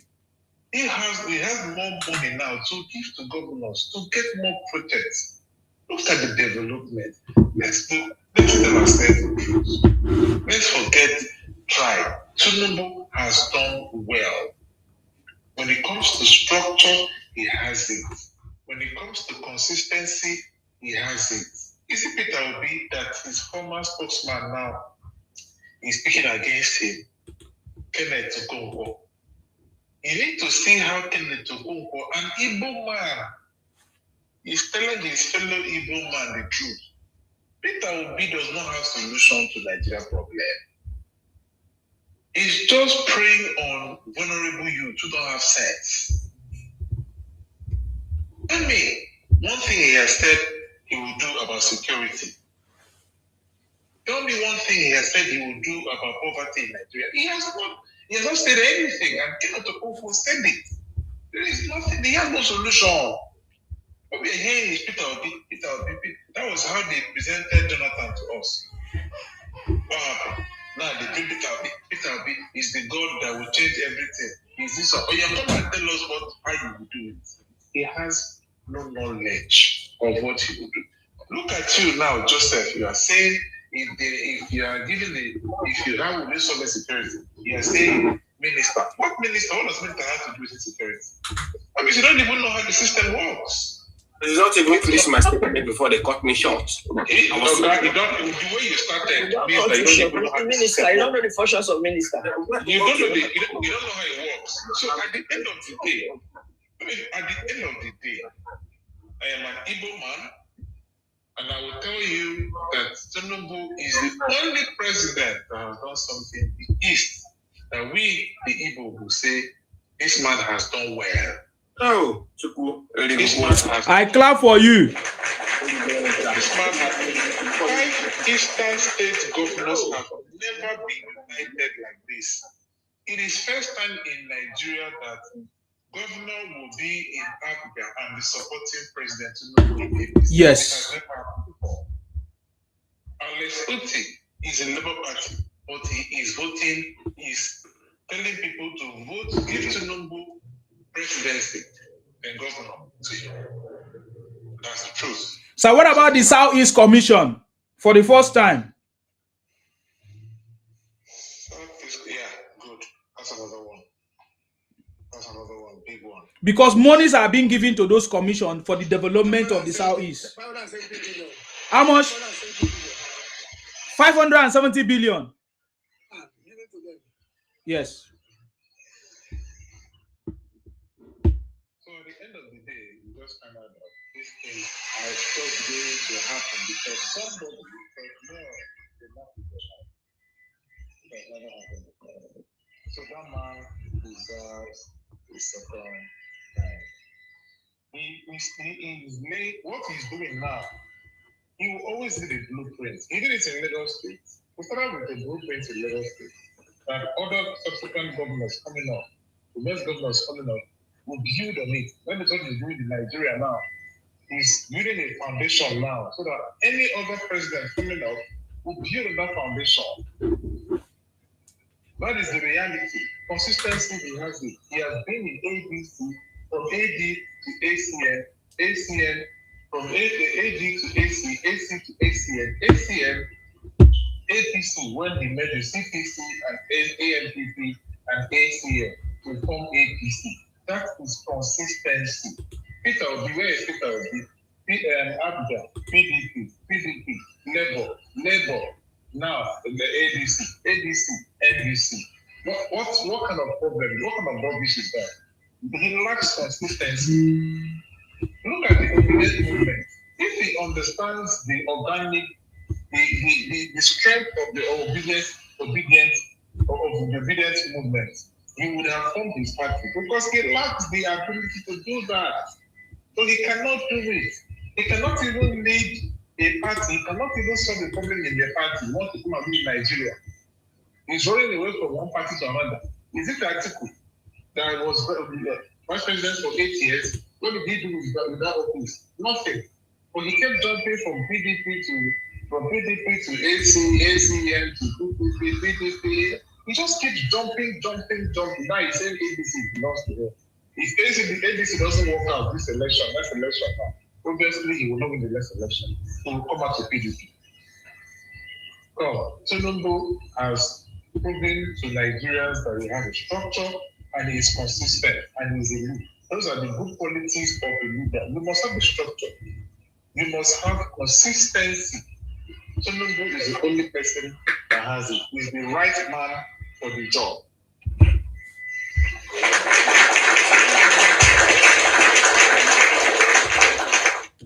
Okay, please, Isima, please, if you can allow me to talk for like 2 minutes, I think I have a question to ask. The problem is that my platform, you don't talk rubbish, you don't run propaganda. If it's not making sense, we will interject. So I give you opportunity to speak, but please know what you are talking. Go ahead. I know you do propaganda here. All right. So, thank you, Sir Jerry. I appreciate you. I speak to the point.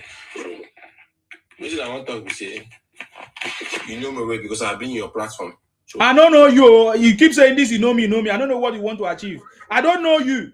Please. Okay. I've been in your platform like 2 times. Okay, that's okay. Yes. Yeah, so me, I don't come here to talk against anybody. That's why when people are speaking, I'll only ask them one simple question. Are you a partisan politician?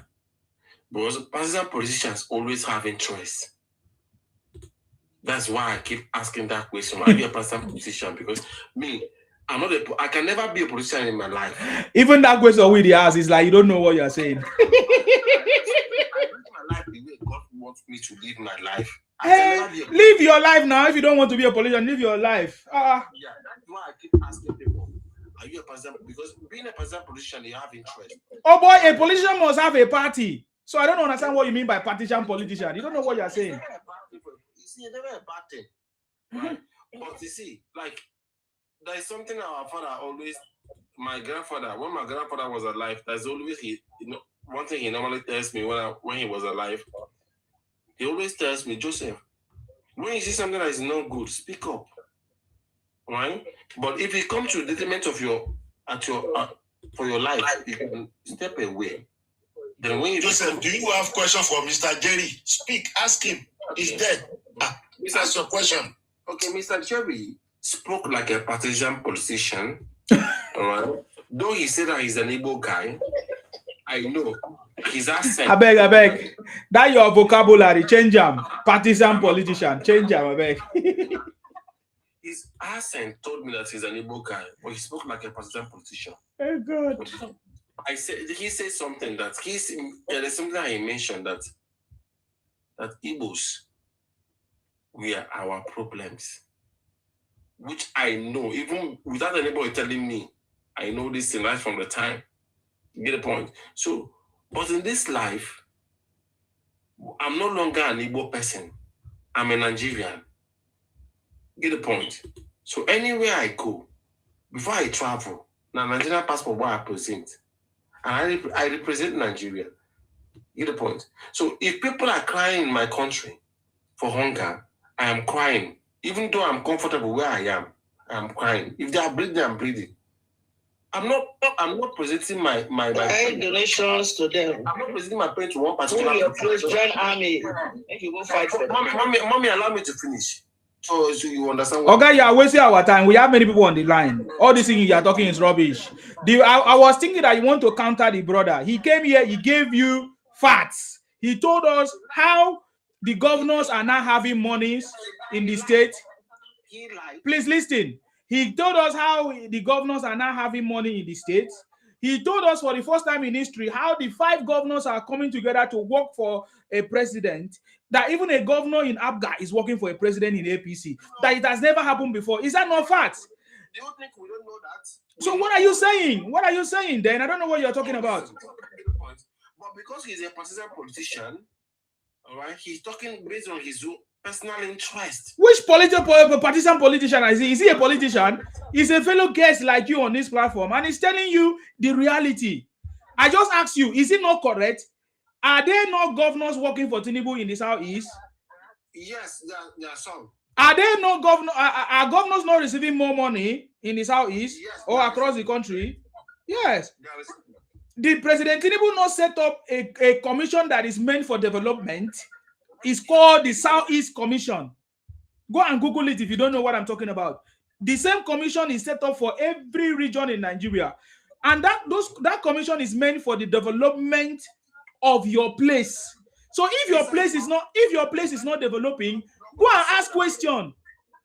He did that. He did it in his office and he signed it, and nobody saw that. That's why I say that. No. We know that there's a problem of communication. We know that there's a problem of communication. I think Ben Kalu, what's his name? Something Kalu is aware. I think he's one of the head of the development commission in the southeast. Over 600 and something billion is being given to you guys for the development of your place. In fact, so many Igbos describe the Southeast Commission as a remembrance to the Igbos for a very long time that there has never been any development in Igbo land. But President Tinubu came and set up that development commission for you. Because have you spoken about insecurity in Nigeria? Sorry? Joseph, please, let's go to another person. Leave this Joseph. Leave this Joseph. I don't. His stuff is even breaking a lot of noise. His system. They fire one bomb at the center of the insurgents. The Sultan of Sokoto called the president, "You are killing our people." Atiku said, "You are killing our people." So let them solve their insurgency problem themselves. If they need Tinubu's help, let the North ask for it. You are from the East. Talk about yourself. Okay, mommy, look at what Talk about yourself. Forget about the North. Joseph, it's not your turn to speak anymore. Please stop making noise on my. I will remove you if you cannot respect the host. What are you talking every time? You're talking nonsense. You are wasting our time, please. We're talking about insurgency. People are talking about insurgency. They are bleeding. People are not complaining. They are not protesting. They send soldiers there. They ambush them. They betray the army. The insurgency are inside the army. They are betraying the people. If they are tired of the insurgency, as you claim that they are bleeding, they are crying, they will rise. There will be an uprising. Since they are not complaining, they are not crying. I don't know why you in the South you suddenly love the Fulani man. They almost eliminated your tribe in the 70s. I don't know the sudden love. The sudden love. That you suddenly have. Next time you open your mic, I will remove you, Joseph. Your system is making noise. This platform is not for you. I will remove you now. I've warned you many times. They started with okay. I told you your time is up. So be careful. Nice KO. So he's telling you that it's okay. They call it okay. It cannot deputize Obi. People have problem. Face it and get a candidate.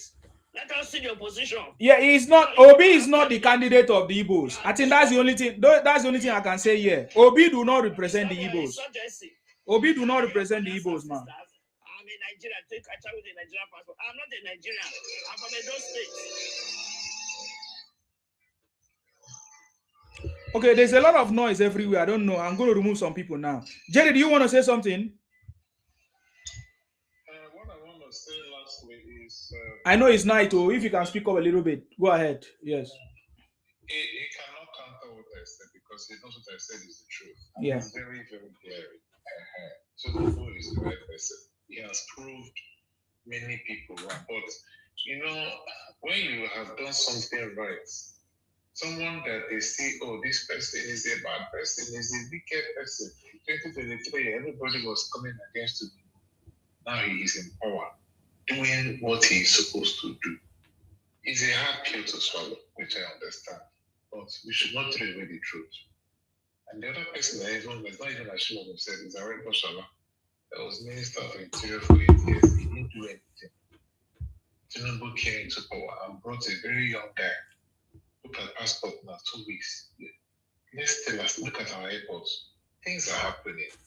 But before it will get people, Nigerians will start having the effect of this huge change, it will take time. But what should be done first? Let's have good roads first. When you have good roads, federal and states, good things will get to the grassroots. But let's have good roads. Let's have good educational system, medical and health hospital. We are getting there. And Tinubu is the right man for the job, whether we like it or not. Thank you very much. Thank you very much there. Let's hear from King. King, you have been quiet, so quiet. Thank you for being quiet and patient. I appreciate you. Yeah. Thank you for having me. You're welcome. Thank you for everyone for being on this live. I mean, I always listen to you, like, been doing a great job. Yeah. So I'll start with I don't know how to put it, but let me put it this way.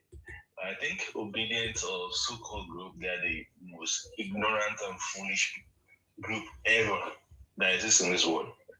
You know, the reason why I said that, let me start with this.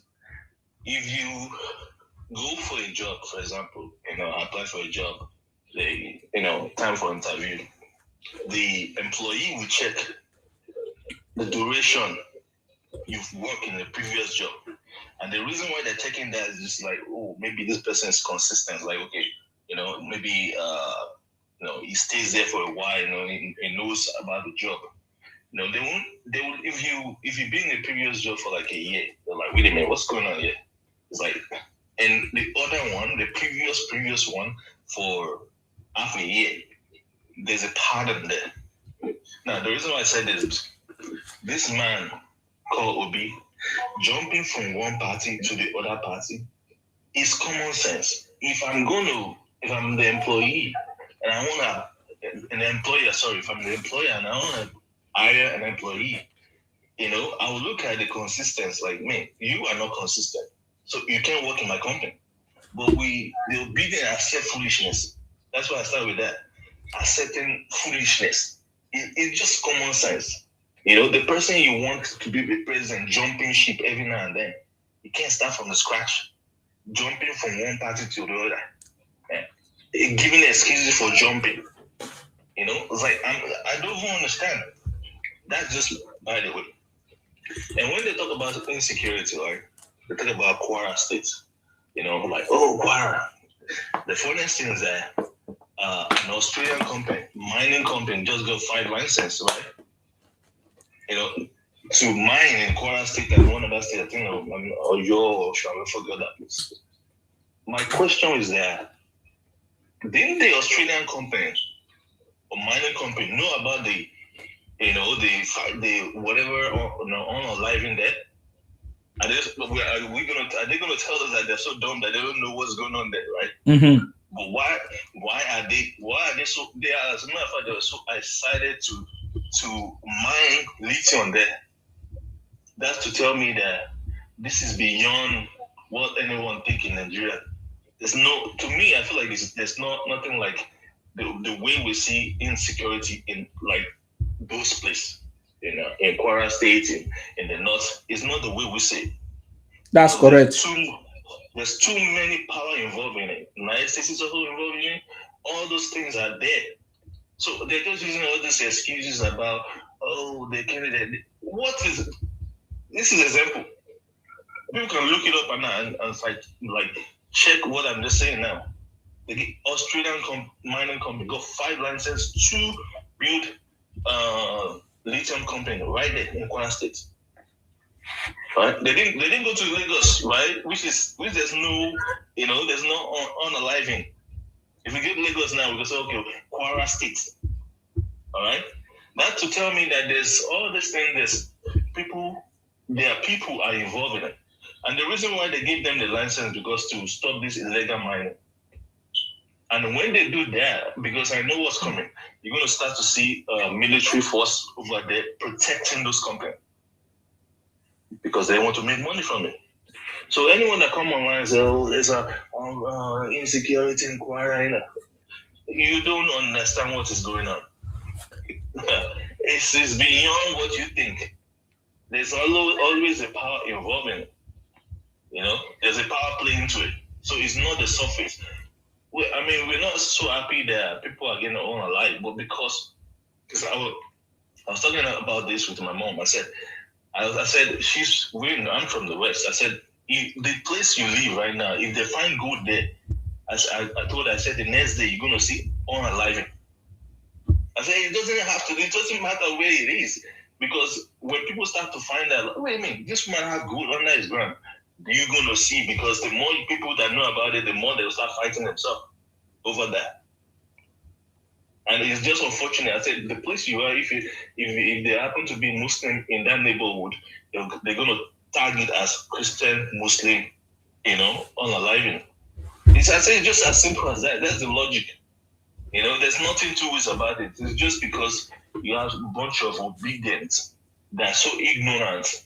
It's like they don't like. It's just a basic thing. Like I don't know. The youth in Nigeria, some of them are just no. They got a problem. They got a real problem. I don't know. I don't know how we're gonna help them.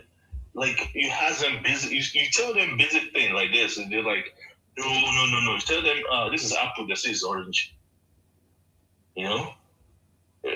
That's the problem. That's our problem. It's just understanding.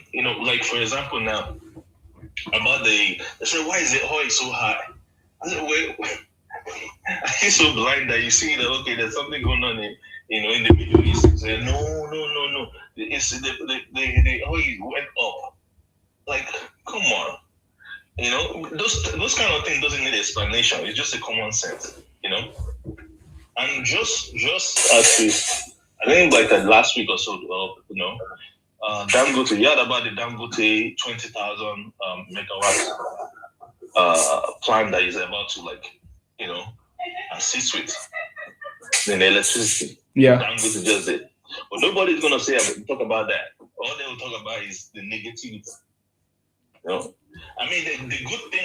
good thing Tinubu is doing, everybody knows it, unless you want to lie to yourself. Alright? Everybody, even the world knows. People outside it knows it.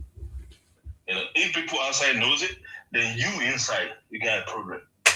You're not full of hate or you are blindfolded. It's two things. So that's just the about the Quora thing. So that when people come up and say, "Oh, Quora, no, they're unaliving Quora again," well, I just like, if they are unaliving Quora, then why is the Australian mining company got license to go mine it? All right, if it's so bad, because this is not a Nigerian company. We're talking about Australia. They're not deaf when it comes to insecurity. As a matter of fact, that's one of the things. When white people come to a place, they always want to know, well, is there insecurity there?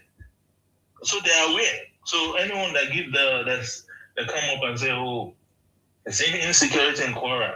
Yeah, well, but we got one company going there right now to mine. And that's the reason why there's insecurity. Nothing has to do with this person, that person. Illegal, they are trying to cut off illegal mining in that place. All right, thank you for having me. Thank you very much, King. King JB5, I appreciate you. Thank you very much for coming. Neka, this is your turn. I've been seeing all your comments. You say Tinubu must go, this and that and that. Now you won't make him go. Oh yeah, and Neka, how are you going to make Tinubu to go? This is your turn. Now you won't pursue him. Now you put him there.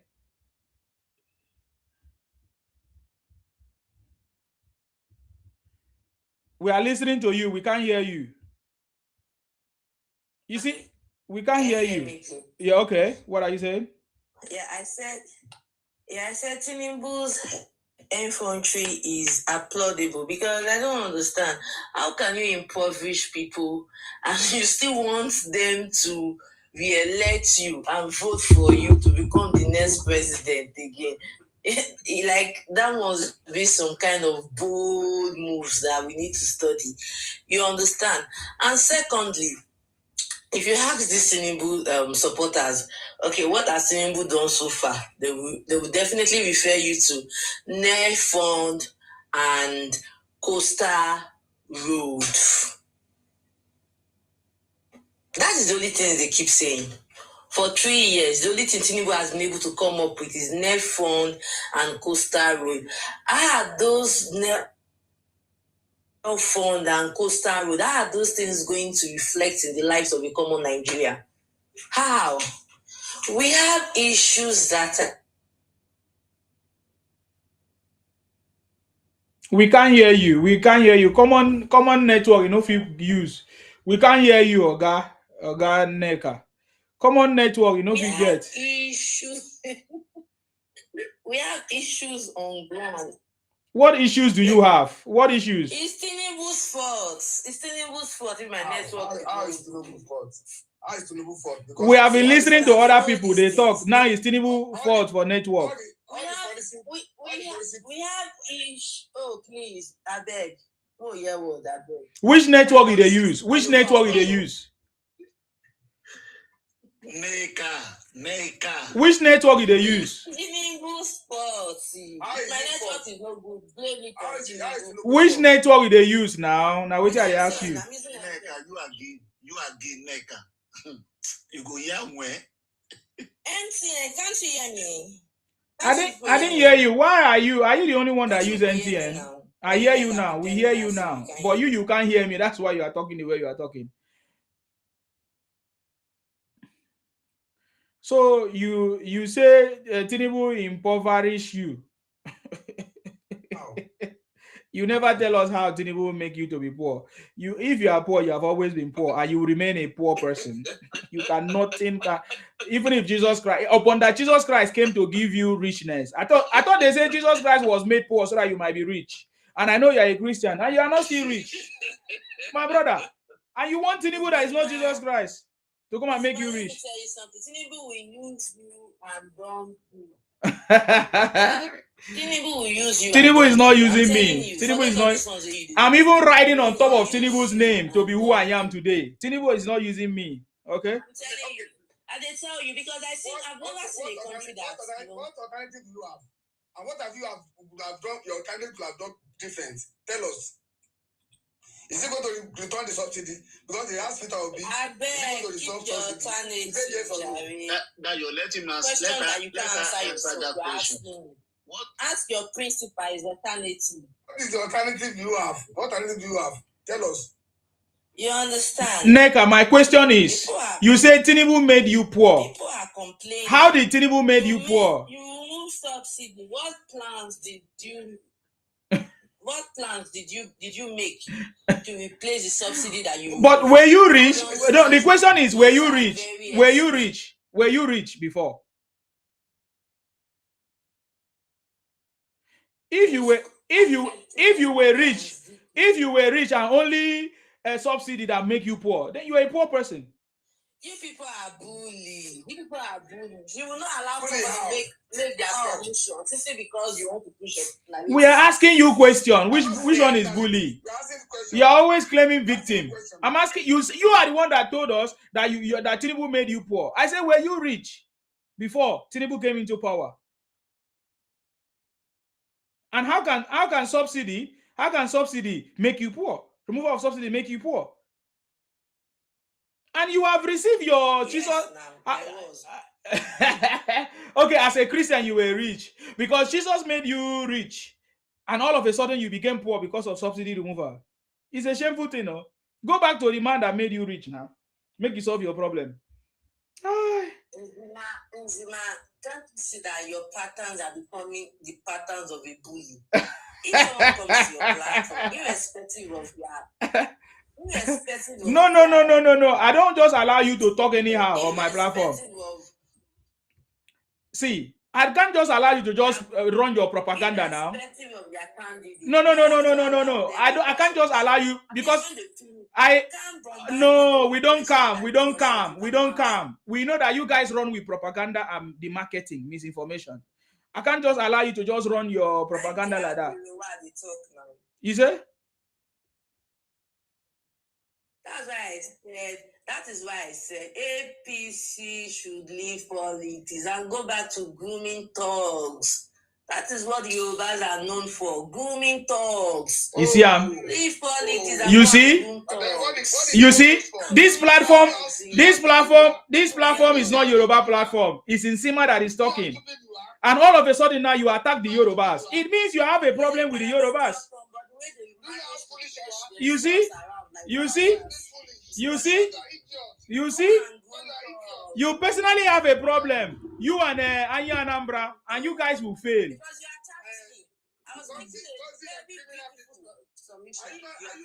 not the bunch of criminals that we see across all the prison in Africa? Are you not the criminal you see in the prison? You are attacking Yoruba people. You are very stupid to say that. See, talk the cop person criminal. You are a fool. See your boys. They are criminal. They are kidnapper. They are robbing. They are kidnapper. It is in their blood.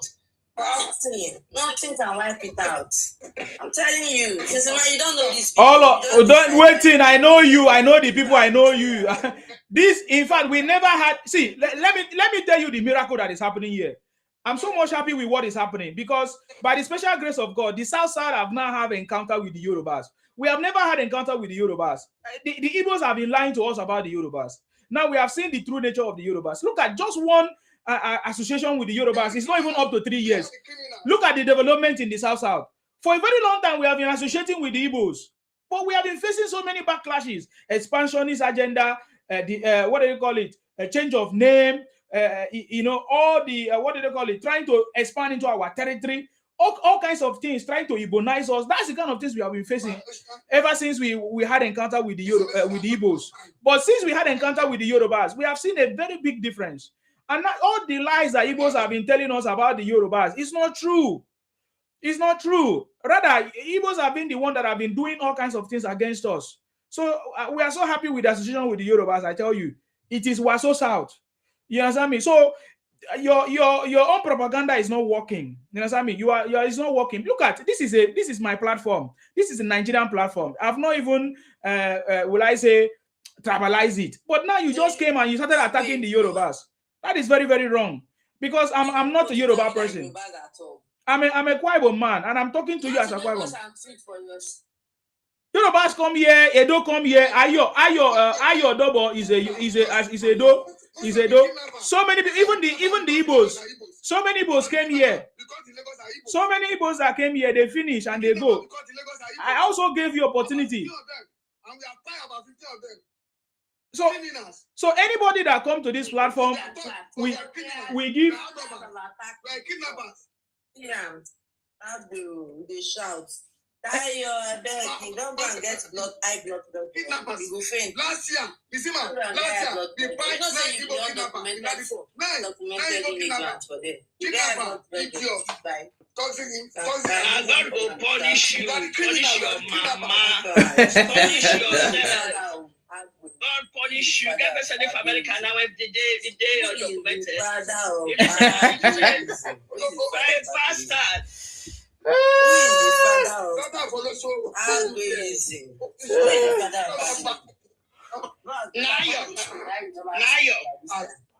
Nayo. Think about God about punishing university. There's no peace for the wicked. No I go sleep. I go sleep for 9 o'clock. I go sleep for 9 p.m. I go sleep for 9 p.m. I go sleep for 9 p.m. I'm not bad. Why will I sleep at 9 p.m.? Why? Am I a student? Attacking a girl that is old enough to be your grandchild. No, I can't have you as a child. How can you attacking a girl that is old enough to be My your children grandchild? cannot be on Facebook and TikTok. I don't get people You use can't as anything, please. Your mother go school now. Yes, When did they go school? Your mama not go school. Those your junkies. Your mother didn't go to school. No, your children are shocked. You have an illiterate mother. From drug addiction. Yes. That's what I'm talking about. Yes. Go and see that which school you go. You go school for one kid. If I have you as my mother, me personally, let's be picking like you. What did you do? When I get PhD, when I take pastor picking like you? You start speaking. God forbid. I reject I'm telling you. I reject picking like you. Get grandchildren like you. God forbid. God forbid. Reject you. I can never. Yes. Holy Ghost fire. God picking like you. I don't get children. I have a child. I have a mother. I don't have children. When Babangida said born 2, born 3, maximum 4, but they produce. I don't have children. I have a wonderful child. You're only smart one because your skills are built. Idiot. Not your dad, not your dad, your mom born you. Maybe factory product. Not your dad, they born you. I'm hotel, I'm Oshi. I'm like that. Oh boy, they don't finish you. Nigga, they don't finish you. Idiot. You're waiting for government. I'm waiting for Tinubu. You'll be 50 years old, 60 years old. You don't go marry, you don't go born. They wait for Tinubu. they say na Coco P Hotel, now they born Neka. They wait for Tinubu. They wait for Tinubu. Nega said that she was made poor when he was rich by Jesus Christ. Voila. Voila. Okay, don't run. Oh boy, yeah. Oh boy, she don't run, no. She don't run. She don't run. She don't run. She don't run. She don't run. I love it. I love it. Nah, Joseph will go call and come. Joseph tell us make it come. I don't know why I pick my name. Oh boy, this is so sweet. Oh boy, Neka run. Che ya.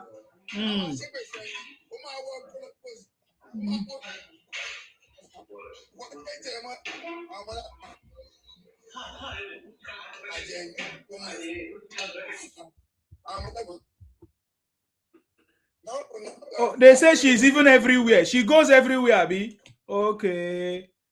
That's her job. She goes from one place, from one platform to another. Okay, that name fit and well now. Ash. That name fit and well. Okay. Wow. No mind now. Can't they tell us how she was made poor? Oh, Tinubu made her poor. I say, were you rich? Were you rich? Okay, Peseta, you came to say something. Peseta, did you come to say something?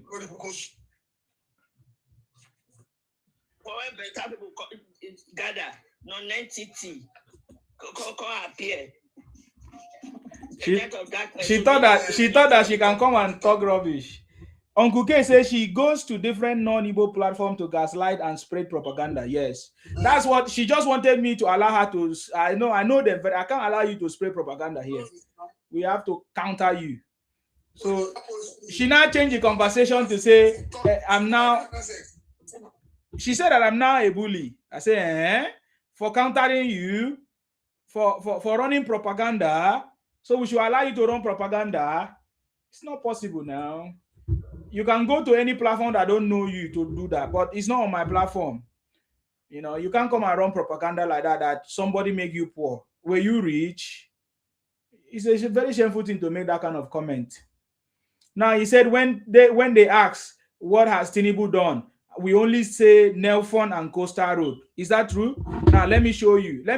By your own brother, Dave Umahi himself. I want you to listen to Dave Umahi said. All the things that Dave Umahi have said that he has done. I'm so much happy this time around. It's not a situation where somebody will deny. Your brother is the one working with President Tinubu. And I think what your brother is saying is different from what you Ibotic IPON people are saying. It's completely different. What Dave Umahi is saying, the encounter that Dave Umahi have with President Tinubu is completely different from what you guys are saying. And I have a short video of Dave Umahi giving us a very brief record of what Tinubu have done and what they are going to do very soon. So let me just play you some part of the videos that I have. Nick, I hope you are listening, because he said we normally talk about only Nelfon and Coastal Road. It's beyond that. One of your brothers came here and talked about how President Tinubu have made sure that there are resources for the governors in the state. And we talked about the Southeast Development Commission that have been created for you people and even other regions as well. So I don't know where your pains are. What is paining you? What is making you to lie? What is making you to be running from one platform to the other? So now I want you to listen to Dave Umahi giving account of what this government have done in the space of not even up to 3 years. For commissioning, and these are major projects for commissioning. We are not talking about project of 10 billion, 5 billion. That is so. You in Northwest, you have the project of InfoWest. A section of it is 30 kilometers in Kano. That's 39 billion, and it's ready for commissioning. In Northwest again, InfoWest, 252 billion, about 81 kilometers. Of reinforced concrete pavements, and it's fully completed as of today. We are putting solar light. That's the famous Lot 1 of Abuja, Kaduna, super highway. We are very proud of what the president has achieved. Reinforced concrete. I want you to go that night. Thank you, Will. Quality of Lagos, Calabar, quality of Sokoto, Badagry. We are very proud. We did 14 months. We did it 30 months. So we're happy this happened, and we thank the president very, very highly, because he made it #1 priority project, even over and above all the legacy projects. That's the president of infrastructure for you. And so we also have that's 77 kilometers, 33 billion, fully completed by Cetraco, and is ready for commissioning. In Southwest, you have high-tech projects, 1.23 trillion. That's the first section of Lagos Calabar Coastal Highway, fully done, ready for commissioning. Then you have a section of Lagos Ibadan. A section of it is about 24 kilometers. That's another beauty that you can behold. It's done, and with solar light, and with New Jersey at the middle, and that's about 57 billion, fully done, ready for commissioning. Then, of course, you have the two projects of underwater elements, Top Mainland Bridge by underdeck elements by Beja, 25 billion, and then in Kata Bridge, 24.89, ready for commissioning. Then we have repair work, Marine Bridge, 2.15 kilometers, and access ramps in Lagos State, done by Buildware, 22 billion, and is ready for commissioning. And then in Southwest, you also have the damaged, elements of, that's the deck by CCACC. We have done the first elements of Top Mainland Bridge, but this one is extension down to Falamo and the Bodilon, and it's about 21 kilometers, 18.42 billion, fully done. Highway after phase 1, 4.89 kilometer. That is town, fully done with concrete.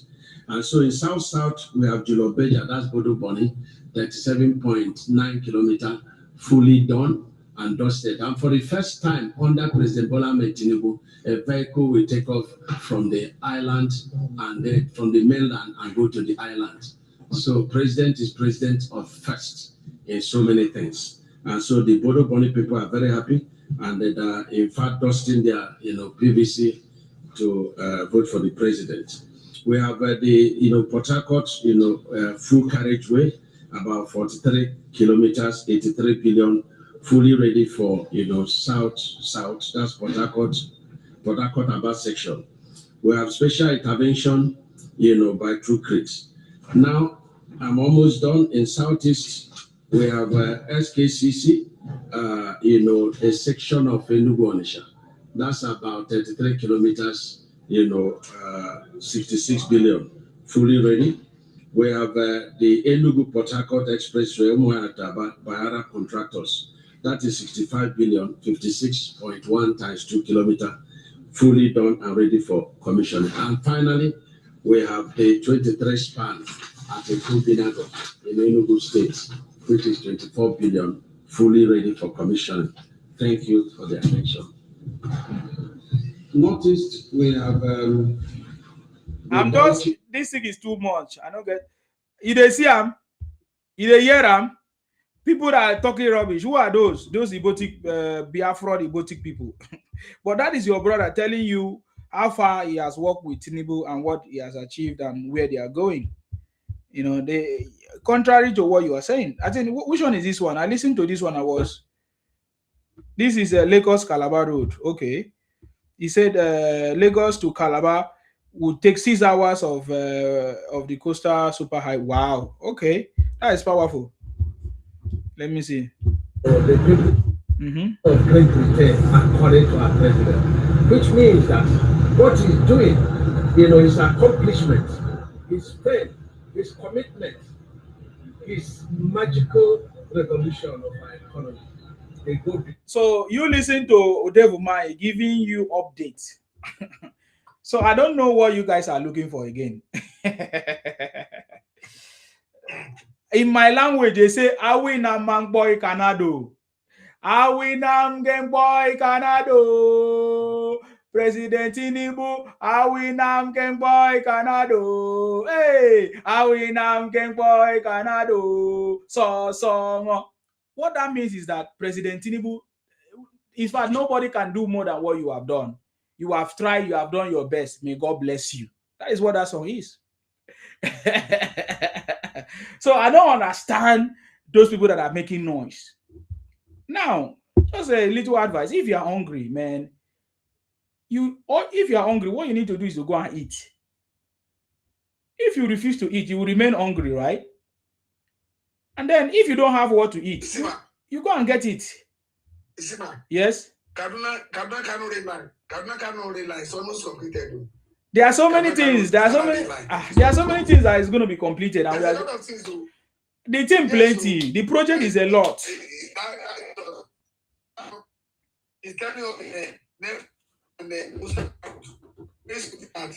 Your network is bad. What did she know? Your network is bad. Your network is bad. She knows. Most of these people, they know what they are doing. They just want to run propaganda. Simple. They know what they are doing. So do you hear me? Okay, network is disturbing.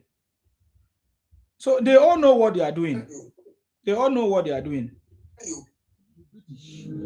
Can you name 1 hour? We can't hear you, Dayo. It's like you're mute or muted.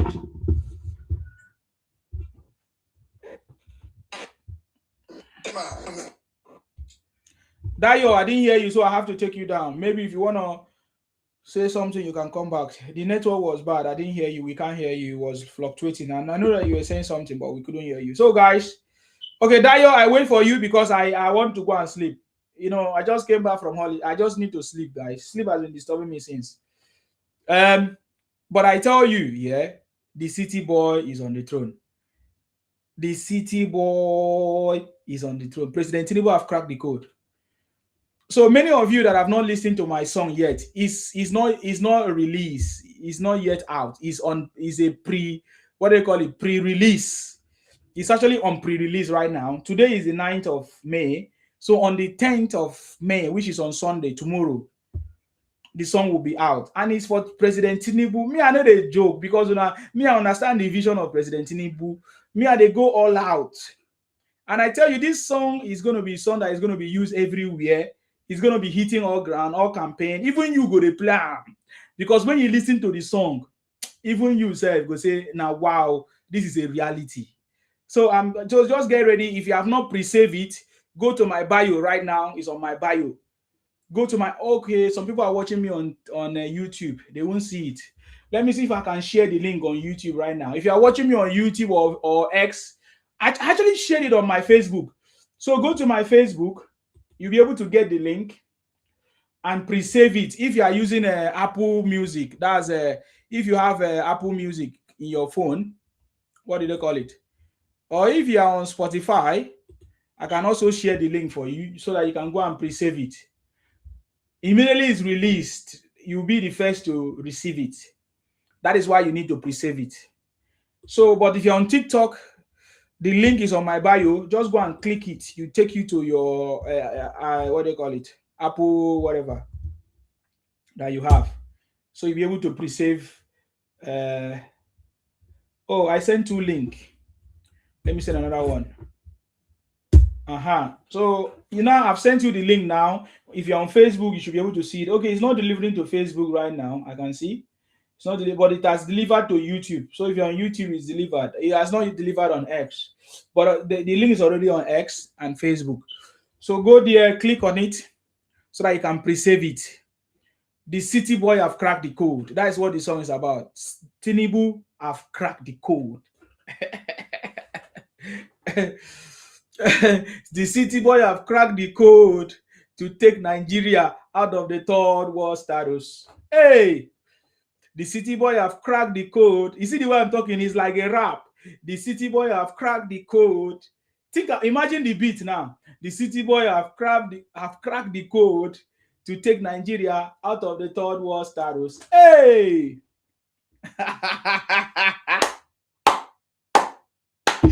I never say anything. Anyways, the city boy have cracked the code to take Nigeria out of the third world status. Are you getting me now? So get ready. Get ready for what is happening. Get ready for the campaign. Get ready for the city boy movement everywhere across Nigeria. Get ready for the legacy, for the celebration of President Tinubu legacy. But I just have to go and sleep, guys, so that I can be able to do 1 or 2 today, because it's already today. This is past 3 a.m. My God, 18 minutes past 3 a.m. I know tomorrow, Saturday, I just have a few things to do, but we will come back again, because now I'm back in full force. If you have not subscribed to my channel, subscribe. Just like I told you before, we are going to do wonders. The whole world is waiting for the manifestation of Nigerians. Tinubu have cracked the code to take Nigeria out of the third world status. Hey, Tinubu have cracked the code. By the way, you can even get it before the time. You can even get every music before the release. If you go to my page, insimamusic.com, you can get a glimpse of it. If you go to my website, insimamusic.com, you will get everything there. You can even download it. Are you getting me now? That's if you can get there. If you can go to insimamusic.com, you will get everything. You will get even the video. You will get even the audio. You'll be enjoying it. Trust me. The city boy have cracked the code. Play it in your car. Carry your earpiece, put on for ear. You feel like playing the music every time. Anyways, thank you very much, guys. Thank you for those that have supported. Thank you for those that shared. Just like I said, President Tinubu have cracked the code to take Nigeria out of the third world status. The city boy is on the throne. You get the point now. The city boy is unstoppable. You see, no noise making can stop him. No fakamfa, no no no no win can remove President Tinubu. You know, President Tinubu till 2031. No noise making. You get the point now. As we are going to celebrate President Tinubu, as we're going to campaign, it's going to be a celebration of legacy. I can tell you, there's nothing. 100% for President Tinubu, South, all of us, we are 100% for President Tinubu because we know that he's the last man standing, he's the right man for the job, he's the best man for the job, he's the best master strategist, and he's making things happen.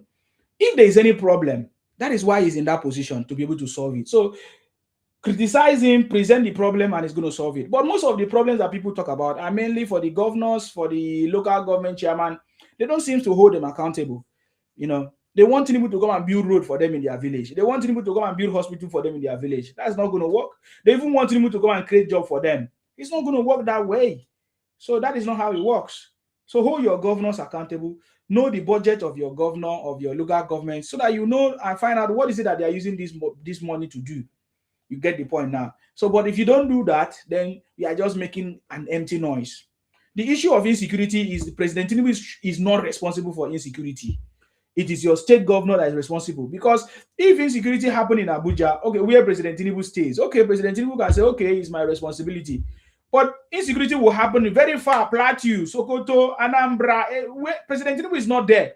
The person that is closer to you there is your state governor. And there is a lot of money that is being assigned to your governors. Every month, they say over 1 million to resolve the issue of insecurity. So hold your governor. If you are not aware, now you know.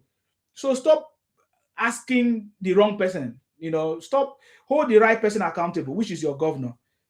Tinubu is not responsible. In fact, Tinubu is supposed not to visit anybody if there is any issue at all. If they buy somebody, why would Tinubu go and visit it? You are belittling that position. That's not the job, because now we see that the North are using insecurity as a fight against Tinubu. It's very, very wrong. And Nigeria have been spending lots of money on the insecurities perpetrated by the Northerners. So we are spending Nigerian money on the North for so many years. Shall we continue like this? This nonsense must stop. State policing must work so that we now know that who is the cause of the problem, if not you causing the problems. Anyways, that's all I want to say. Thank you very much for the opportunity. May God bless all of you. Our job is to continue to pray for our president, His Excellency Asiwaju Bola Ahmed Tinubu. Pray for our vice, Kashim Shettima. Pray for our Senate president, of course, distinguished Godswill Akpabio. Pray for everybody that is working with him and his team of people, President Tinubu team, this cabinet, everybody, because all hands must be on deck. Everybody needs to perform their own duties. For at the end of the day, the performance of everybody, individual performance, will now become big, will now be something that all of us will celebrate. You see, President Tinubu cannot do it alone if the state governors don't do their job and the local government. So that is what we must do. So we must pray for your own state governor, you know, to be able to do the right thing, your local government, because that is the only thing, that is the only alternative we have, guys. Are you getting me now? So as you can see, opposition have failed woefully, even in their gimmicks to privatize ADC and NDC party is not going to work. That's all I want to say. May God bless all of you. May God bless Nigerians. May God bless the South people, Wazo South, all of us. May God bless even the North, the East. May God bless all of us, because we are blessed. We are special people. we are made to be special, authentic people. Anyway, stay blessed, guys. May God bless the Federal Republic of Nigeria, guys. Of course, you know my name. My name is Akparawa Nsima. I'm from Akwa Ibom. Akwa Ibom, Ayaya. Thank you very much, guys. President Tinubu Ayaya. By the way, you can download the app ayaya.io and make money for yourself. Anyways, that's all I have to say today. Thank you very much. Stay blessed until I come your way next time. Bye-bye for now, guys. Thank you very much. Thank you on YouTube, on TikTok, on Facebook, on